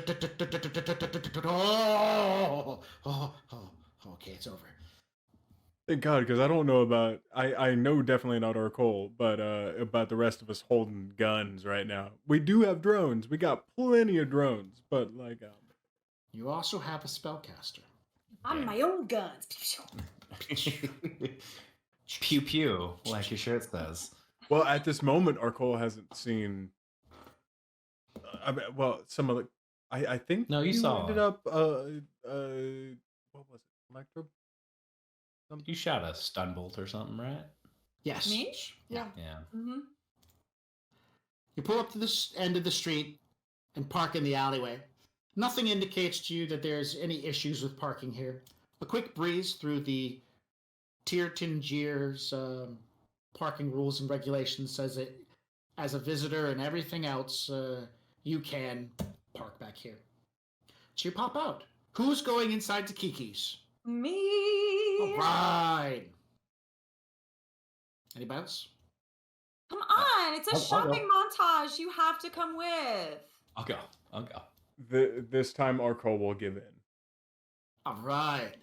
You walk out the alleyway, down the side of the building, and come around. The first place is a hookah shop. The second place is a Euro shop. They've got these kebabs. The smell is coming out. You think that's real meat. There's a moment of salivation. As you head to the next one is Kiki's. And it looks like a nice place. There's plants. There's a collection of things along the walls. Dudes, there's a sword on the wall. It says, caution, magical foci, do not touch. As you walk in and begin gazing around, there's other stuff. There's a barrel of gnarly wood staves. They don't say magical on them, but they look like they could be some, like, Gandalf fucking shit right there. Oh, there's the F word. Got it. Frag and gonk, dude. Frag and gonk. Behind the counter is a woman who has a pair of those, like, little bunny ears on her head. Like, they're small, short bunny ears. And she has, like, a choker on that has a bell on it and whatnot. And as you guys walk in, she goes, hello! She's a cute, attractive human with, like, brownish hair and some freckles and stuff like that. So she looks like in her 20s. A little farther behind her, there's a more gentrified human. Woman, probably in her 60s and stuff. looks over her shoulder, sees you guys, gives a smile. Greetings, welcome to Kiki's. Can we help you with anything? Which one of you ladies is Kiki? The one with the ears, the bunny ears. Oh, I'm Kiki. This is your place. It's Yes. so cute. Thank you. I find all of the reagents. I have a nose for it, and she touches her nose. A woman comes out, another woman comes out of the back room. She's a lot smaller than everyone else. She's probably about, I would say, almost 4 foot tall. Dressed like everyone else, but there's a pair of dragon wings coming out of her back as she carries a small box and goes over to a nearby shelf and begins unloading stones from the box that she has in front of her into a separation of boxes. I wave Arcole over, and I'm like, look at this. You remember all those rocks you sent me pictures of? Check it out. Now out of his stupor, but still very much remembering it, just going like, which one of these is the best one? Can you tell? Is that something that you know? The little ears that are on Kiki move. They are not fake. They are real. She goes, what kind of reagents are you looking for? Hermetic or Shamitic? Hermetic. Ooh, we have got quite a bit of stuff. She comes out from around the counter. She does not have human legs. She has rabbit legs. And she's wearing what looks like a solid one-piece dress. And you can see that she does not have normal-looking hands. Some sort of amalgamation between human and rabbit. And she comes over and when she walks, her legs move different. So she has this pronounced gait. And she comes over. We've got a whole bunch of stuff. We got some stuff that came up from the Grand Canyon recently, and it was attuned. What do you need it for? She seems excited and drawn into the moment. We need it for the magic that we are going to do back at home. I am very closely affiliated with one of the colleges there. Ooh. And we're doing some demonstrations. We're going to show them all of the possible reagents. Heard that you had the best ones. I have a little list. Can I show it to you? Of course, please share with me. And she seems very eager. Those short woman with the dragonfly wings seems to be attentive to her task, and she heads back off to get another container of things. The older woman comes out from behind the counter and walks over to Convoy, who seems to be not engaging anyone. And is there anything I can help you with? Oh, I'm with her, miss. Thank you. Of course. If you need anything, I'm here to ask. And she turns and heads back behind the counter. Okay, so Kiki, this is my list, and I show it to her and I say, and my friends here, they're kind of new to this whole thing. So if you could make it a little extra special, like zhuzh it up a little, right? The whole of course. experience. Yeah. Oh, of course. Great. She looks you up and down and she goes, so, are you looking for something beyond this list? Maybe some foci, formulae, scrolls, spells, a book? Maybe you want a new book. She's like, you should see our grimoire collection. I have a bookbinder, and he makes some really nice ones with leather and some with stone. Do you want to see them?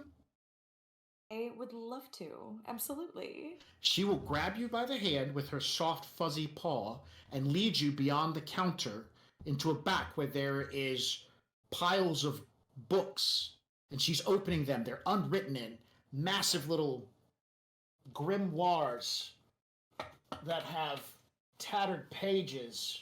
Oh, I had an example here. I must have put it up. Oh, several grimoires with tattered pages and leather bindings. All the pages are blank and frayed and have this very aesthetic appease to them. Some of them are massive in size. Some of them are plated with stone that have been carved. And she's like, I like these a lot. I like it when they lay down perfectly. And she begins opening it. she'll go and pull a grimoire out that's similar and lay it out. That must be hers as she starts showing you how it lays. I love this. This is really nice. And so she starts showing the grimoires. You guys realize that your specialist has now been drawn into shopping for something else. So urgency seems to have floated away. I kind of expected this. We're on a shopping spree. Take it in. This moment is not going to repeat itself. No, Touch this book. are Cole still like half following them along and also half where they started off whenever they were talking about getting some more individual things? Is going around trying to figure out what the difference between a like real like magical applicable bag of dirt like what the difference is between like a regular bag of dirt. He's like tasting the like where's the difference As soon here? as you like stuck your finger into the little bag, you hear a small voice behind you go, "If not, Drurashe." I'm would sorry? not do that. The small woman with dragonfly wings is now standing behind you. I would not do that. I am so sorry. I can only assume that you work here. Is it possible for you to answer any of my questions because I'm trying to figure it out. No, no eat. Okay. Okay, that's you got it. Mishanad at Torete Boykain. No eat. She turns and speaks to the older woman, and the old woman says she doesn't know English so well. She only speaks Spethriel. Oh, okay. Okay. And she looks at you and goes, "No eat." No eat. The pixie continues to do what she's doing, putting things on the shelf, taking the bag you stuck your finger in away from you, eye rolling and walking off. Hey, Arkol, what do you reckon the sword does? I don't know, but I bet The you it's rabbit cool. woman steps out and goes, "It is really amazing. It has this ice thing that it can do. Oh, I'll show you in a second." And then she jumps back into the room. Matrix, like, Incredible. DM over to Convoy. Oh, yeah, no, she's got huge ears. Shit. Oh, I mean, shoot. We've exceeded the limit. Oh no. All right. Yeah. So she starts talking about like how much she normally charges for these books, but she finds you so fascinating and you're so beautiful, and she loves your eyes, and she wants to get you one of these books. Wants you to take one of these books home. Well, I run pretty sleek. So if you can find me a sleek little leather book number, I want you to pick it though. All right. She will find a pressed book that is small. I'll just gotta use an example. Small, easy to pocket. She finds a variety of different colors, red, blue. She finds one that's tie-dyed. That one is mine. Oh yes, she'll give it to you and she says, "Oh, this is great. I'm so happy for you. Let's see if we can find the rest of the things for your friends, the rest of your shopping list." Amazing. You got a grimoire. Thank you. Awesome. The older woman has walked up to you guys, goes, "Since Kiki is busy with your friend, can I help you?" Well, I reckon you probably could. Arkol, we're looking for some hermetic reagents, and specifically, what could you help me, Arkol? Remind me. We need what now? You've got the list, right? It's well, I mean, I have the list that Techno Siren kind of has, but Gave it to more so I Kiki. have requirements. Like it's kind of another. It needs to be enough to shield us. So the fact that Techno Siren has a list, it sounds like that was kind of metered out in a way. I'm a little bit All you did was make a shopping list. Icarus gave you a generalized goal. He didn't give you a completely detailed list, but just kind of like pieces and parts. He also didn't write it down, he said it out loud. So you'd have to like rewind to that moment in like your digital mental recordings and play it back to have like a more accurate picture. Convoy, I know that I only woke up a little while ago. Do you care if I head outside for a second, just for a breath of fresh air, just really quick? Yeah, that's fine. Go ahead, man. Okay. And he heads outside and you know, and pulls off his what I'm assuming is a memory test. Yes, it is. I'm looking for. Well, man, we'll set it easy. You should be because you can rewind it. We'll set it at a 4, but I'll give you an edge because you record a whole bunch of your stuff that you do. So I'll give you an edge there. I'm recording right now while double decking. Yeah, I figured as much. Like you are. But I do warn you, YouTuber. my logic and intuition is 23. I'm sure you're going to be fine. Okay. Yeah. You're like blah blah blah blah blah blah blah rewind. It's going to take a hot minute. She looks at you and says, "Yeah, you got 6 successes. It's just going to take a minute."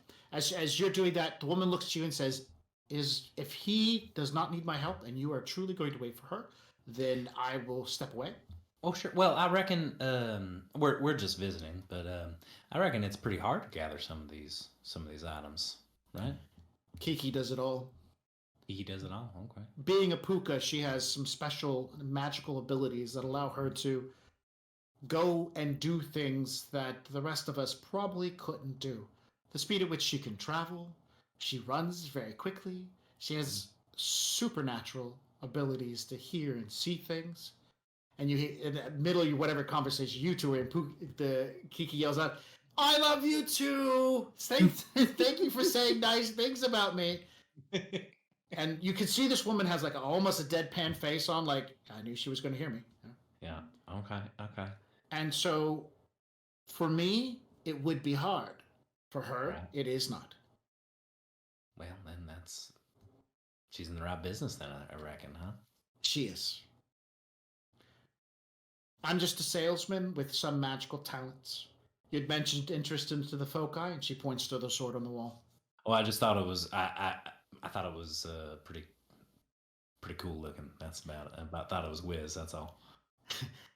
It is very whiz in the sense that it was forged by a spirit in a section of Australia that is referred to as the dreaming. It has the ability to allow non-awakened individuals to perceive the astral, as well as it stores quite a bit of magical energies that can be expressed during a full moon and make ritualistic casting incredibly easy.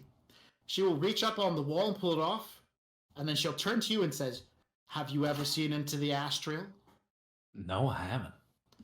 She unsheathes pulls the plastic covering off the sword and then holds it out to you. Right, you pick the sword up out of her hands, and the world disorientates for just a moment. No need for dice rolls. You're not going to survive the after effect. It's really going to fuck you up. Oh, that's number 3. That's number. All right. So, but you see, she in the magical world has a completely different appearance. Her facial features are younger, more vibrant. She seems not elvish, but youthful.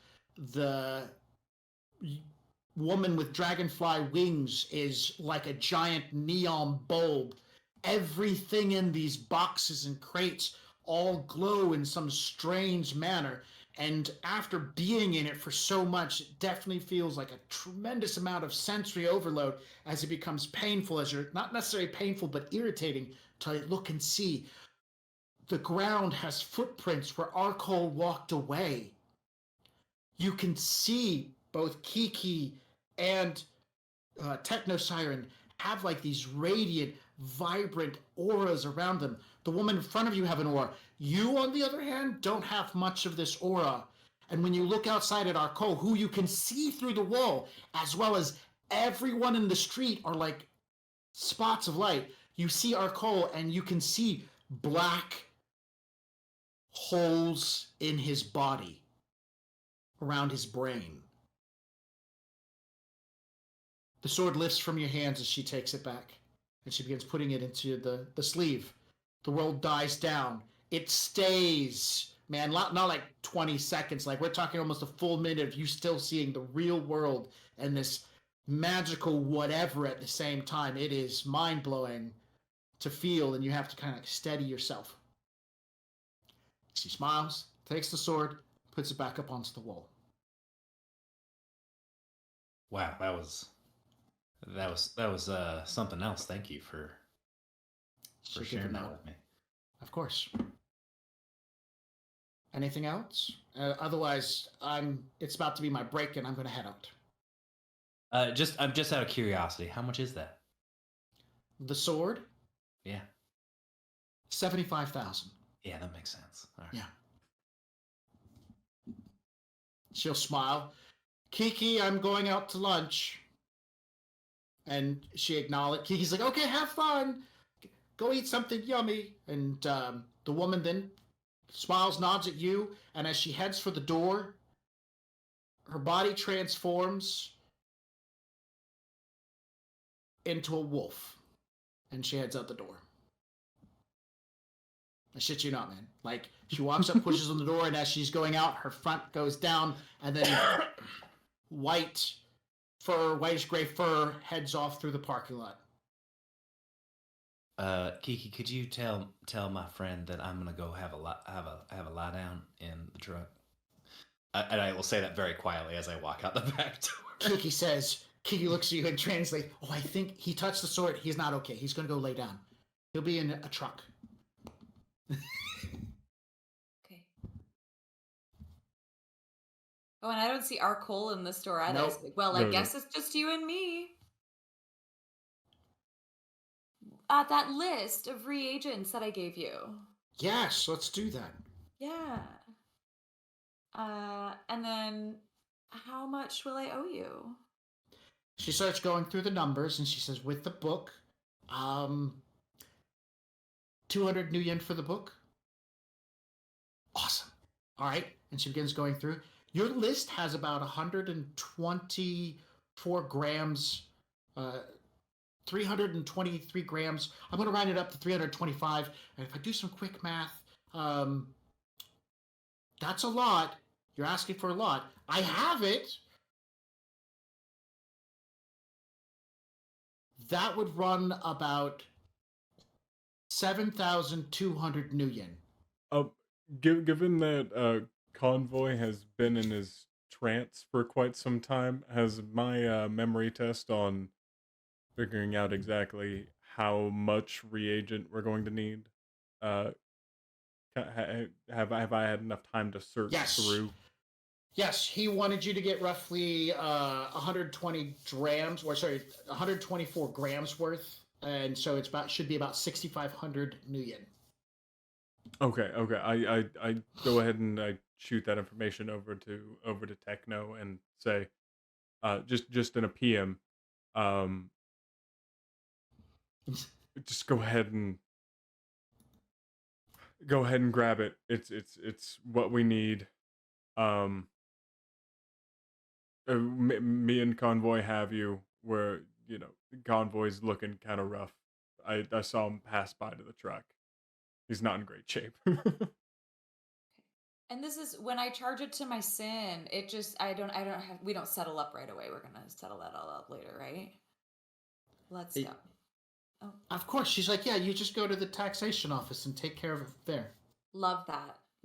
Can we have that all wrapped up, please? Of course. She'll get you all of the reagents. She'll get a box. It's a wooden box. And she starts putting like little dividers into it. And she starts putting all the reagents into it. The box has like a little cargo space to put the book into it. And then she'll also put some extra little tokens. And then she'll get and put some poultices in there as well that she wants you to have.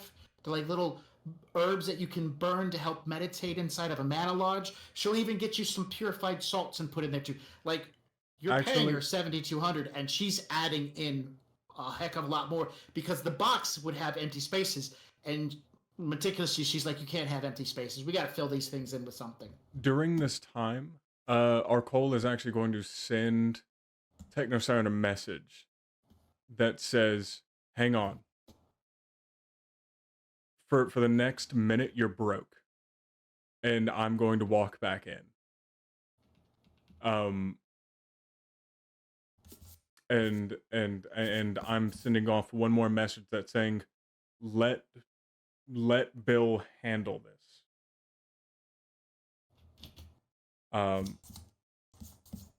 You know, great. You haven't charged my, you haven't put the charge on me yet, have you, Kiki? No, the green box is over there. You would have to stand right there. Oh, great. I'm so glad. So if you want to step over, we can get this taken care of. I need just a minute. My friend is gonna come back in here. I can't. I forgot that I shouldn't. I'm not in a good place right now. Oh, she runs up and she gives you a hug. Thank you. She's like, it's okay. I get that. Sometimes you have to get other people to help you out. That's what I'm doing. And she puts some more stuff into the box and smiles and shuts it and gives it a little latch. Arcole, you walk over and you walk over. She's like, thank you. And she'll give you a hug too for helping out. And you stand right here. And then she walks over and she stands in a reciprocal area. And then 7,200 lands on Bill. Got it. And thank you so much, Kiki. I really appreciate all of this.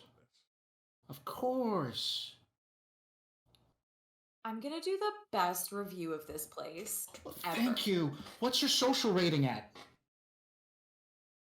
What is my social rating at? I don't know. Arcole, immediately after Kiki asked this, is going to do a search up of just the most average, like general middle of the line rating that you could find that's like kind of favorable. Where it's like, is a 6 pretty good, or is it... Score goes from 0 to 100, and so the average person would have roughly about a 30 to 35. Okay, then I will aim for the slightly higher route. I'm gonna say 34. Okay, did you want to look through your ID to find it? Your social rating. It's 35. Why does mine say it's just 8? That doesn't seem right.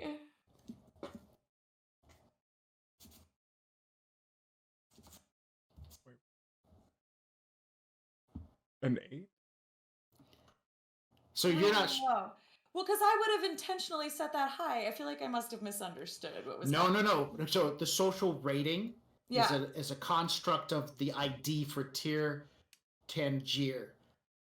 Purely has nothing to do with your character sheet. Yeah, Awesome. I was about to say. I was like, what? No. This is a fictitious rating set up by the country itself to kind of gauge their citizens. You've heard of China? They have a social rating. Yeah, now you're getting it. Yeah. Oh. So I'm gonna shoot over. So long as there's nothing that I can tell that they can verify that, I'm just gonna say like, hey, in that split moment, that what I can figure out, just hey, say 34. Like, Wait, no, but what is mine? I really want to know what my real one is that they gave me. 20. All you guys have 20s. 20? Yeah. Because you're visitors. Yeah, we're brand new. Brand new. Okay. You have room to fall down and room to go up. They only gave me a 20, but I assure you I am much higher than that where I came from, so... She smiles. Of course. Of course. That's fine. It's all fine. All right, so you guys are checking out our convoy. You get out of the building, you head down the side of the sidewalk, and you can feel the empathy of the plants as you brush by them. You can hear the wind, the birds vocalize, harmonize, and you can hear their songs not just in the sense of chirping but also the meaning behind them. And it's so... Like, this is drugs, man. Drugs do this kind of stuff. Yeah. Hardcore boosters will make this happen.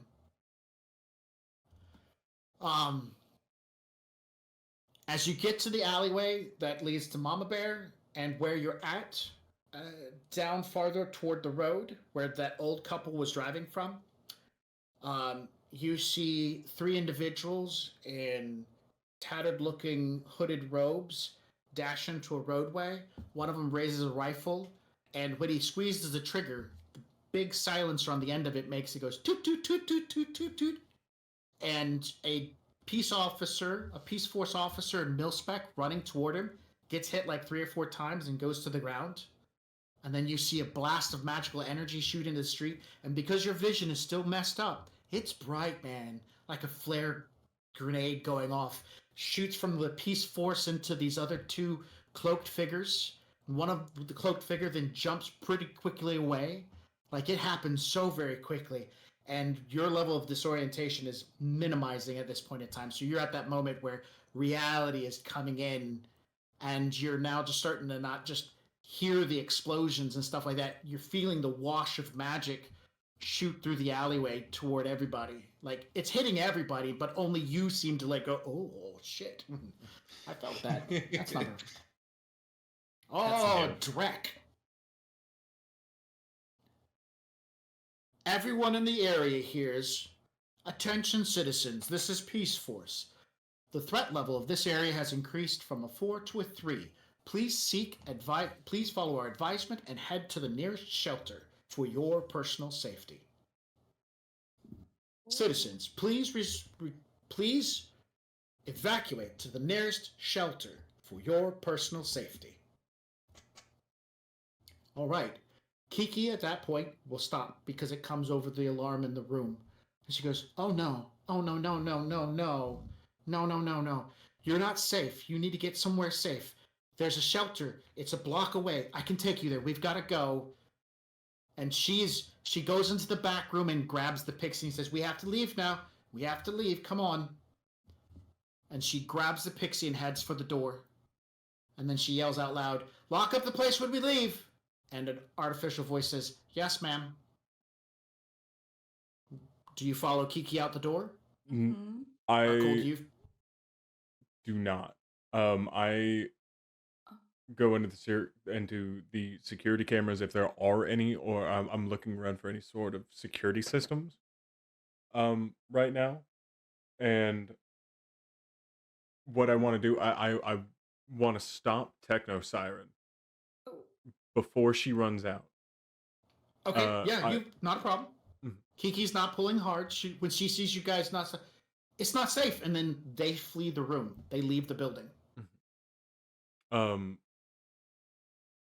If it is only me and Techno Siren left in the shop, then I want to go ahead and take any security measures and start running them back over each other, like the cameras, anything like that. Sure. I want to say this is all the time we've got. That is an incredibly expensive sword right there. Yeah. I know that they are very, very nice, but this is a great payday, and there is no way I'm grabbing that myself. I think, even if not a payday, this might be great in your hands. I'm just saying that we're not going to run across an opportunity like this again. As you have this conversation, it is very apparent in droves. Everyone in the streets are all running in a particular direction. You can hear gunfire, a couple of explosions. We only have seconds. Make this decision now because this opportunity might not come again. I grab it. All right. Picking it up off the wall, it's still in this plastic casing. Besides, you're immune to the effects of being forced to see the ash trail. You snag it off the wall. People are running. Convoy. You're at this corner. Mama Bear's right over there, not even 20 feet away. And right over there, less than 25 feet away, seems to be 2 orcs, a couple of dwarves, some cloaked dudes, and they are throwing spells, magic, and gunfire at each other. And it looks like somebody just fished out a grenade. Yeah, I'm getting out of there. I'm getting into Mama Bear, and Okay. I'm not gonna be near this. This is a bad trip, man. All right, you haul ass, you haul butt, you haul, what is the word? Haul hoop. Hooper. You haul hoop, and you get the dreck out of there. You slide up into Mama Bear, and as you get in, she's cranking up right off the bat without questions. And as you're diving into that artificial reality, there is a very strange graphic in the air toward, I would say, like the northwest of where you're at. It looks like a dozen, by best description, a dozen icons in formation in the air above the ground heading in this direction. So you slide into Mama Bear, and what? I'll immediately try to contact my friends here. Sure. And so explain the icons again. They're all like the icons are all like streaming. Like I can tell people are running a certain direction, right? Right. You can tell people are running that way, which would be more of like a northeasterly direction. Okay. Northwest, there seems to be 12 icons flying through the air in a V-shape pattern. Wow. Okay. Yeah. They're gonna bomb this place. I will contact my friends and see if I can pick them up and say we gotta go. We gotta get out of here. Sure. I mean, you guys are all in the same pan. You can, even though you guys are running silent, you can physically see their icons inside the building. Yeah, I will. If I can avoid them, I'll tear off and see if I can pick them up. So you're going to pull out of the alleyway and turn toward the front of the building, which moves you away from this fight that's happening back here. You turn and start driving, and there are people in the street. There are very few. No, actually, at this point, there's nobody in the street going that way. So you pull into that section and begin heading toward the front of the door. The length of Kiki's store is about 60 feet at most in length. So it doesn't take you much to just haul around there at a decent speed and get toward the front of the building. Those two come out carrying the bloody sword from the wall, man. Did you get the box too? About our box It's of in the reagents. box. We have it, right? We have that. I'm assuming yes. Yes. Okay. There's no way that we would have left that behind. Exactly. That's good. So, perception checks from both. Well, actually, perception checks from everyone.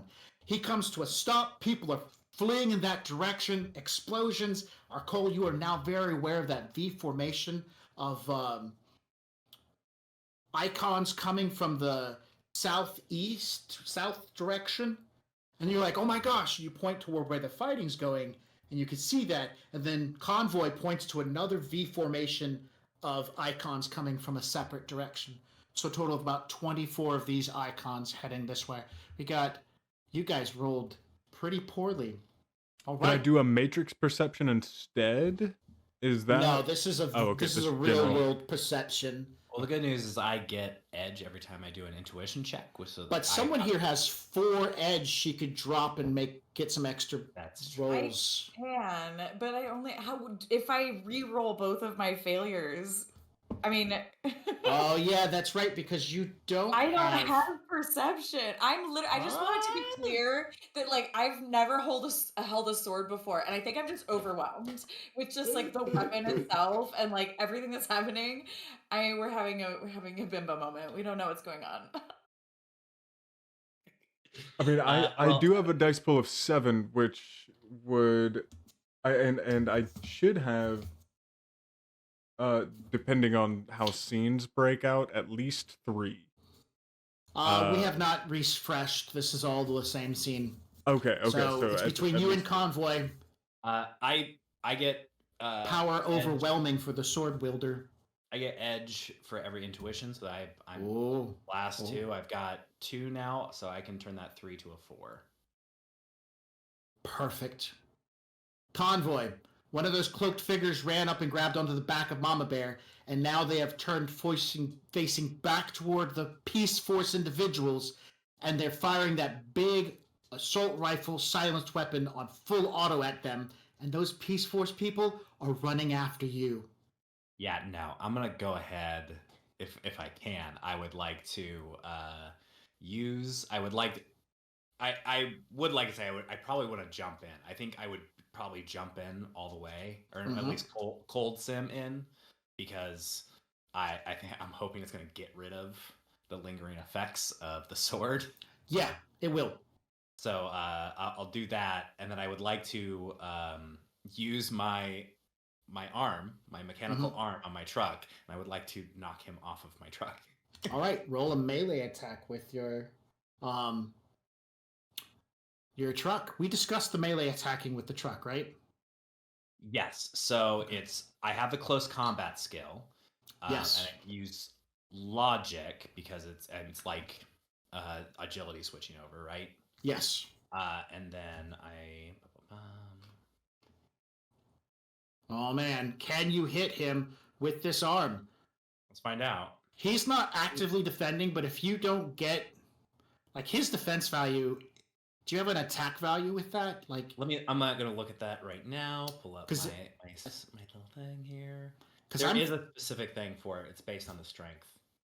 Okay, because his defense value is a 17. Oh boy, hold on. Yeah, he's like a Steel Tiger or Nova styled character NPC. He's meant to fight people. So when making a melee attack, the attack rating is sensor plus arm strength. So my attack rating is 10. He's got edge on you, but that's not a big deal. I'm gonna make him roll a perception. His perception is pretty decent. He does have another edge from his sensor setup, so that gives him 2 more. What was the... Yeah, I'll just allow him to re-roll his fails. 4, 1, 2, 3, 4, 5, 6.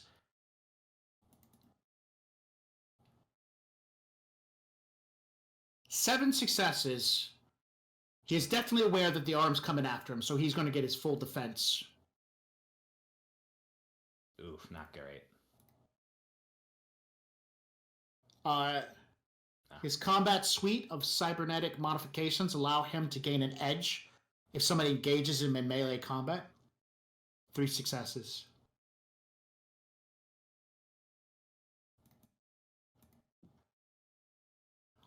The arm comes down to swack him off, and like Steel Tiger or Nova, he just reaches up, grabs the arm, pulls himself up one-handed while still firing at them, mounts up onto the claw, and does a backflip onto the top of Mama Bear at this point in time. And you can feel that he's pressed himself down on the hood, the top of Mama Bear, and he's continued to send back return fire.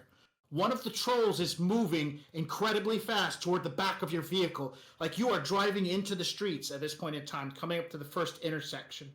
If you go right, you head toward that burnt-out vehicle where there are 2 trolls with the big grenade-launching things. If you go left, you head back toward the wall and the security checkpoint. If you go straight, you go into part of the city that you don't know where it goes to, and most likely the river.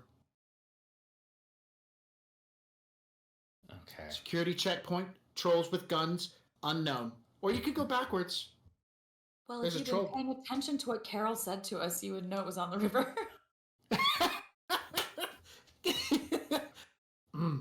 Sorry. I'm gonna go straight. He just had a heck of a Here's the trip. thing: is the path forward clear for me? Yes, there are no vehicles in the road. There are just people running. And as soon as you start driving that way faster, they're probably either going to try to dodge you, get out of the way, because I'm sure they don't want to get hit. Yeah, okay. But if there's people, that changes things. Just a little. The The trolls with the big guns probably will just shoot you. The checkpoint people, there were 2 mil-spec guys there. They'll probably just shoot you too. Yeah. I mean, I'm in front going of you. straight. I'm going Okay. straight. That's not a question. I'm going straight because I'm not getting near grenade launchers in Mama Bear because they'll just blow me up. I will then instead, so I'll drive straight. I was thinking maybe I'd use my nitro to try to get them off, but I don't want to hit pedestrians. So, Okay. instead, I will drive forward, but instead he's right on top, right? Yeah. Okay. Minor action. My pop out concealment. A Yamaha Raiden pops up right next to him. Okay. I have pop up concealment, so it's hidden from outside detection. Opens up. I will use that's a minor action. I will use another minor action to switch it to. I don't think it really matters if it's close. Yeah, actually it will. I think to shotgun mode, so that it's a better attack rating. It won't matter. I think it's for naught, but just because I need to, right? It makes sense to switch to shotgun mode, and I'm gonna try to shoot him. What is the attack rating on your shotgun? Let me look that up. It's range based, so it's probably stupid high.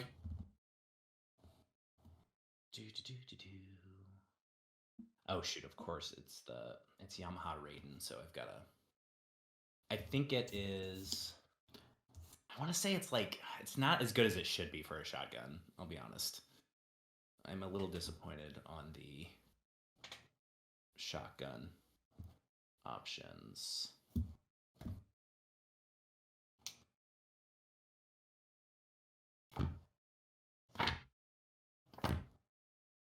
$256. Rifles, launchers, shotguns. Well, Yamaha Raiden is a rifle, Okay. but the shotgun has a different rating. It's a 7. Oh, yeah, he's got like 10 over on you, but so he'll get an edge. He's aware of this. He's going to make another perception. He doesn't have the edge he had beforehand, so it's just his regular perception. I'm at least hoping that they see that I'm trying to make an effort to get this. He made 5 successes, so as soon as it pops up, he's very aware. He will definitely defend himself. Go ahead and make your attack. Why?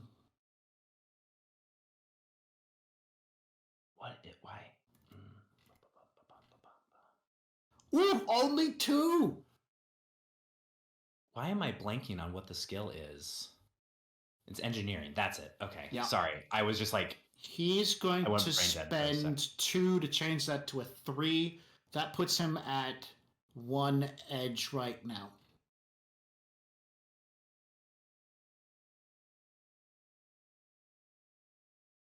Thank you, Cruel Angel. We appreciate your input. 2. All right.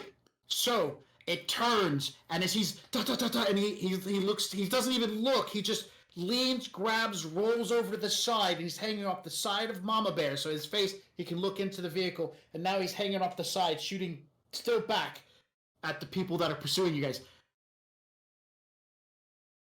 What is Techno Siren going to do? You've climbed in with the truck. It's now hauling ass through an intersection. Because he didn't, I'm sure you, as soon as you started to climb in and started pulling the door shut, he's manually making the door shut on you, so he's already moving.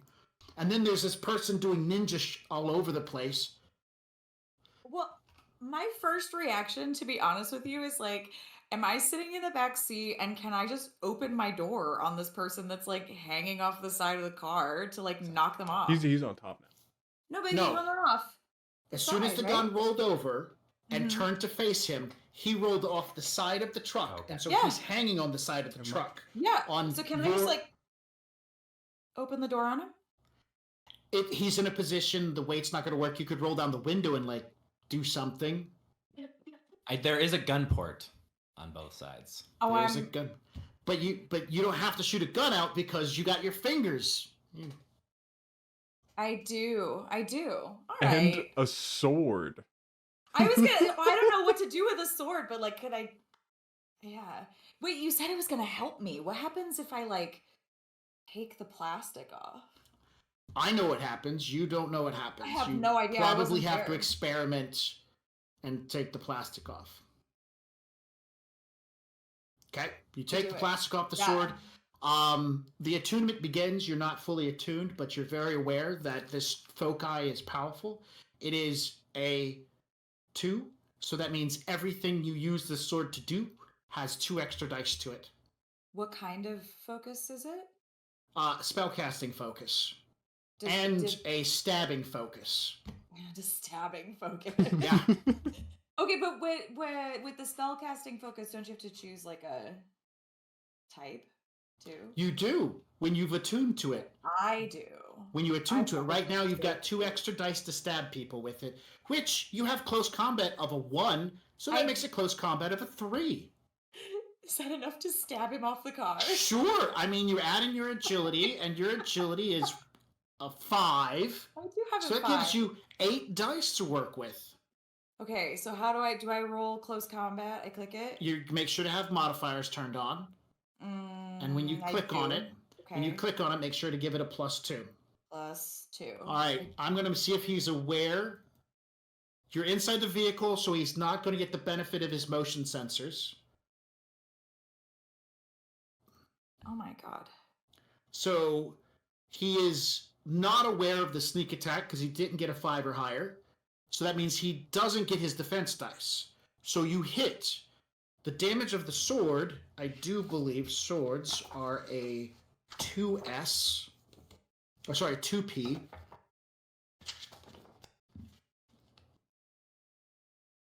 Sorry, 3P. The sword is a 3P. So that's 3 damage, plus the extra 3 that you just put on top of that, 6 damage. His armor doesn't cut down on damage, so as you shove the sword out, you do a full 6 damage to him. He makes his body check to resist, which it is a 6. And he has edge from his suit of armor, so he has 2 edge at this point. He made no successes. I'm not even going to make him spend the edge. I'm going to make him take the full 6 damage. So you get in, you see this going on, you're in total shock, you whip off the plastic, the sword bursts into a blue hot white icy flame, you shove it through the hole and straight into his gut, and you realize, oh crap, I just stabbed a dude. And the sword's out the other side. And you do what? Because now he's like, seems to have problems hanging on and fire the gun at the same time. There's blood coming down the sword and everything. Move into the mic. Yeah. I need the sword back. I'm pulling it back. Okay. Make a strength test. Whoa. Roll your 1 dice.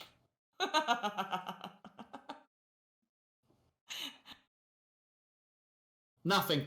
No, it's not coming back in. He's stuck on it. The sword's out there. Cole, do you want to lend your 1 extra dice to help out? Yeah, absolutely. All right. Man, if only you guys had Steel Tiger or Nova. It was really funny to imagine us both with Woo! absolute Hey! 6! Wow! I finally found my moment of strength. Oh my goodness. You put your foot up on the side of the truck door and you pull back and the sword comes out and he falls off the truck. You guys careen through the intersection. As he hits the ground, the troll rushes up, grabs him, and slams his head into the ground and turns it into a flattened melon. Instantaneously, the dude who just fell off squishes his head like it was a zit.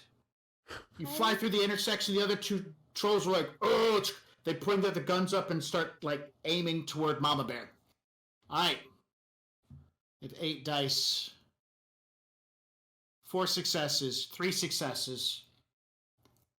Mama Bear needs to beat 5 or higher for driving quickly and dodging incoming grenade shots. All right.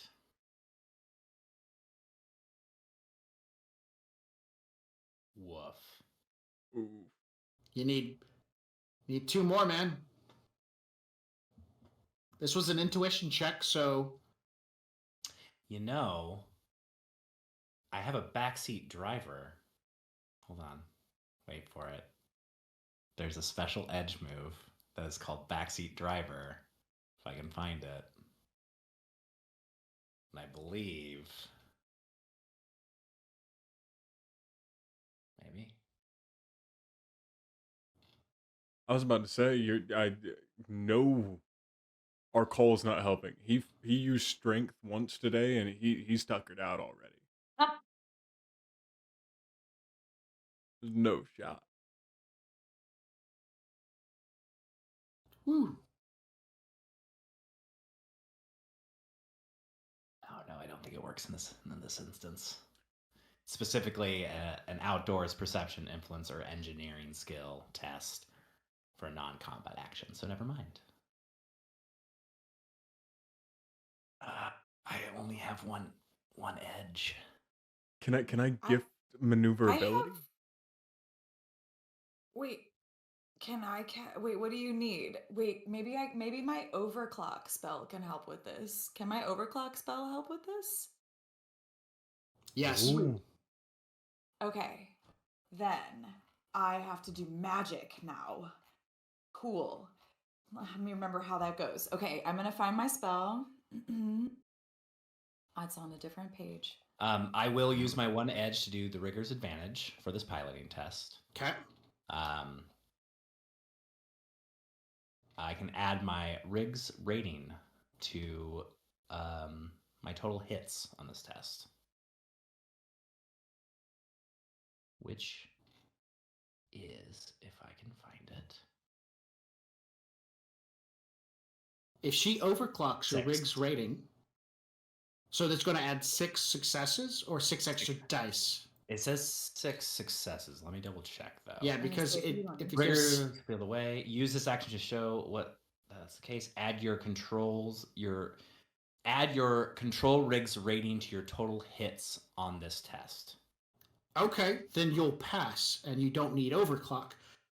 But if she overclocks, then the speed rating on the vehicle will go up, which means you guys might be able to get out of this situation faster. Do you still want to overclock? That seems like that's the move, right? Okay, so I'm freaked out by all of this blood and death. I cannot believe that I just helped kill somebody. Yikes. Let's get out of here. So I'm gonna Helped. You did a majority of it, actually. You did. I missed several times. I know I was not okay, and I was gonna feel really bad about that. I almost thought that I killed. This is a whole thing that we're gonna process the entire ride home, okay? But first we have to get home. So, and I have to remember how to cast this spell. I'm gonna click on overclock here. do it. I'm trying to decide if I should up it. How many successes do I need in order to make this happen? It says that for each success I get to increase a device rating by 1. So I'm just curious about like how we already got a lot of... What is the speed right now on Mama Bear? Speed on Mama Bear is 20. So I per turn I can increase by 20. If it could go higher, because at 20 right now, to get out of this zone, to get out of this combat, that's going to be 20, 40, 60. It's going to be 4 rounds before you guys are at the water and away from this situation. So if you increase it by 10... Well, I will. In addition to that, I will do what I was going to do anyway, which is still a minor action, which would still give me time. I would still have a minor action. I will also press the button on the nitro. Okay, how much does that increase the speed by? Nitro increases.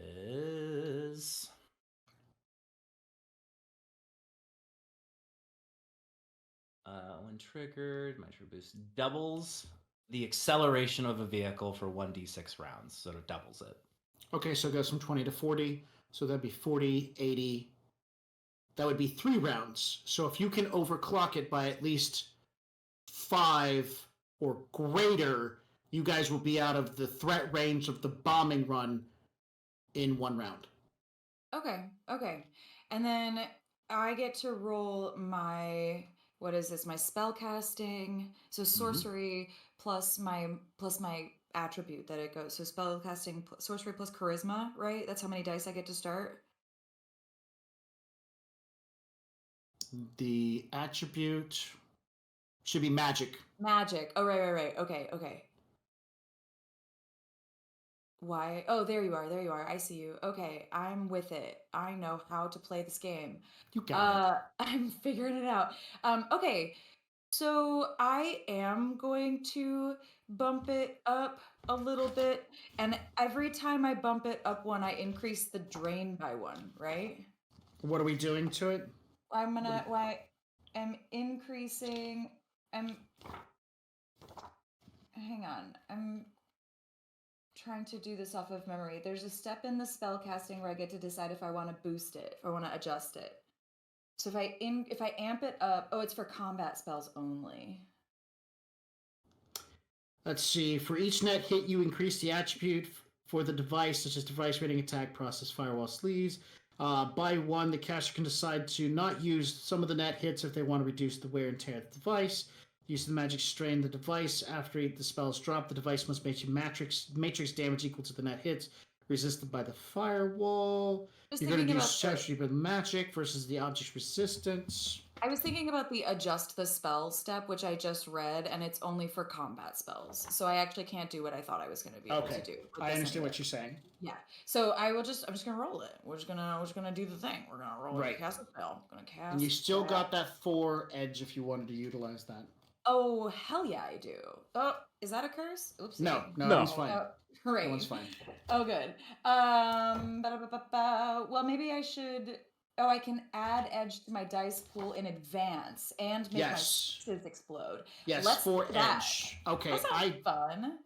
Don't know how to do that one, but I think you click the switch at the top that says edge. Mm-hmm. All right, now hit the roll. Great. Here we come. And wait, it didn't let me do anything. It automatically added in your edge pool of 3.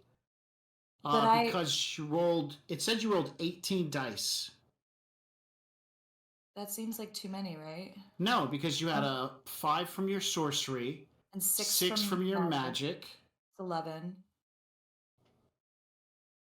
And I would have. What about plus from the sword foci?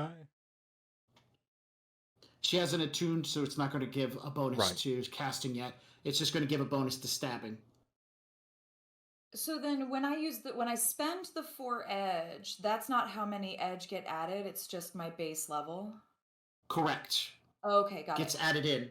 And then all your 6s explode. And so that's why it's 18 dice, because you got 1, 2, 3, 4, 6s.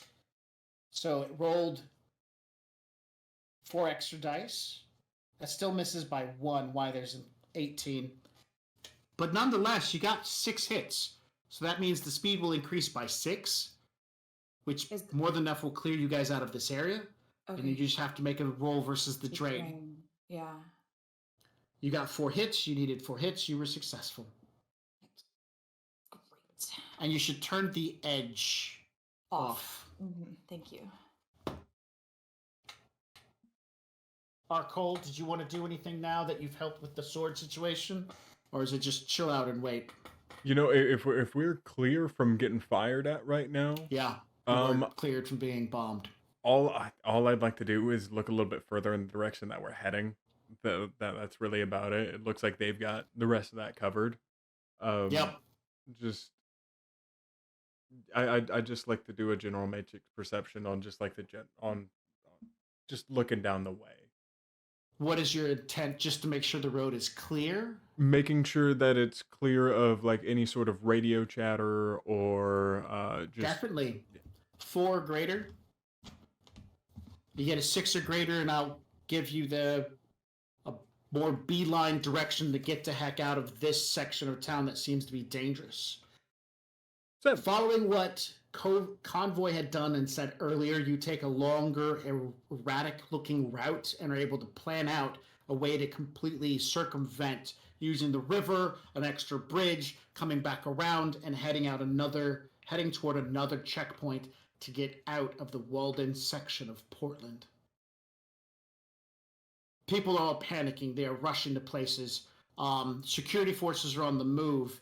As you guys fly through intersections, dodging as much security as you possibly can, you are not being noticed as they, on the chatter, they talk about a large truck driving from place to place.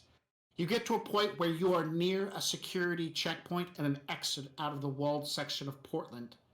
You've driven out of the area that has been reduced to increased to a level 2 security. So, they have chattered about you on the security lines. You are out of the dangerous place. Do you want to attempt leaving through the checkpoint? Or do you have a different idea? You've got what you came for, plus extra. What happens now?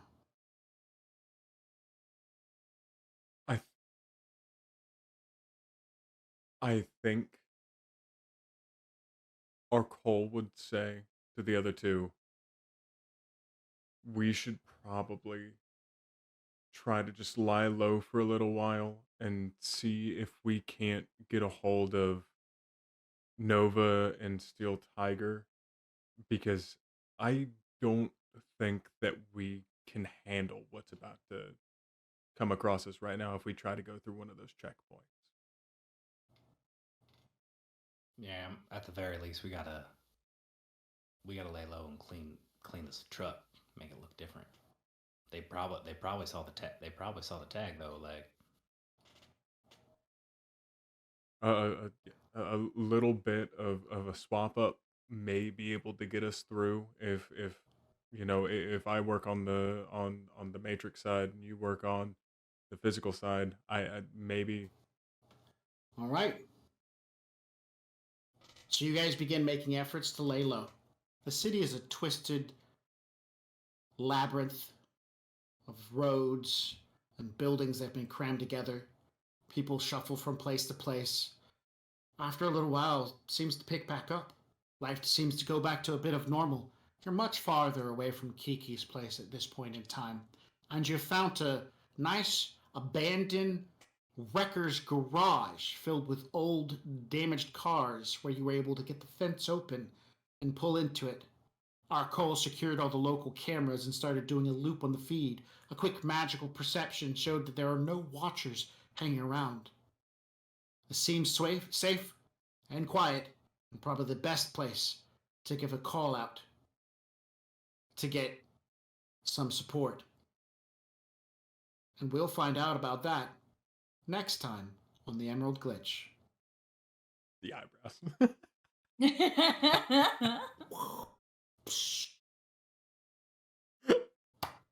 Oh, nice. oh my god. Oh, Look at you, Crims! Stealing, I'm so sorry about evading, all of the blood in your truck. I didn't evading the mean- law, stabbing people. I love. He's like, oh, I'm not gonna steal from this random dude. But yeah, that sword that's owned by a very powerful magical being. Yeah, that's the thing we're gonna steal. Listen, no. What you did. But hear me out. Stealing directly from a person sounded like it was stealing from like the entire that entire region for a moment there, and I was like, absolutely not. I am not going to kick us out of the checkpoint before we get there. But like once we were in the magic shop, take the sword. Come on, do it. I mean, it is a really cool sword. That sounds awesome. It gave you a wicked. That's a good thing we had it because I'm just gonna tell Kiki that there was somebody here to steal it. You were gonna Somebody came in, secure they it? were gonna take it. Yeah. Yeah. Kiki seems cool. Like we can always just give it back. Yeah. Technically, that sword just saved your life. That dude was not letting go anytime soon. Like, I was you probably saved me a lot of new yen, honestly, because I was about to ram smash him against the building. I could have so easily tried a third point blank gunshot. You know, Right, that works so well. that's the... Yeah. You missed last session's karma award, so whatever they got last session, you also got. Everybody should be at the same level of karma. I wrote it down So- somewhere. Yeah. So this one was super valuable. You guys stole from Kiki. Mwah! I love it. Extra points for that one. You drove into hostile territory. You were given plenty of warning signs that it was hostile, and you're like, no, we're going to do this. It still paid out. You guys made really good choices, really good dice rolls. I'm loving it. So I'm going to give, like I said, I normally do like 3 to 5, but I'm going to max it out at 5, but I'm also going to add on the whole like level of deception between identities and stuff like that. The uses of Bill's name and whatnot.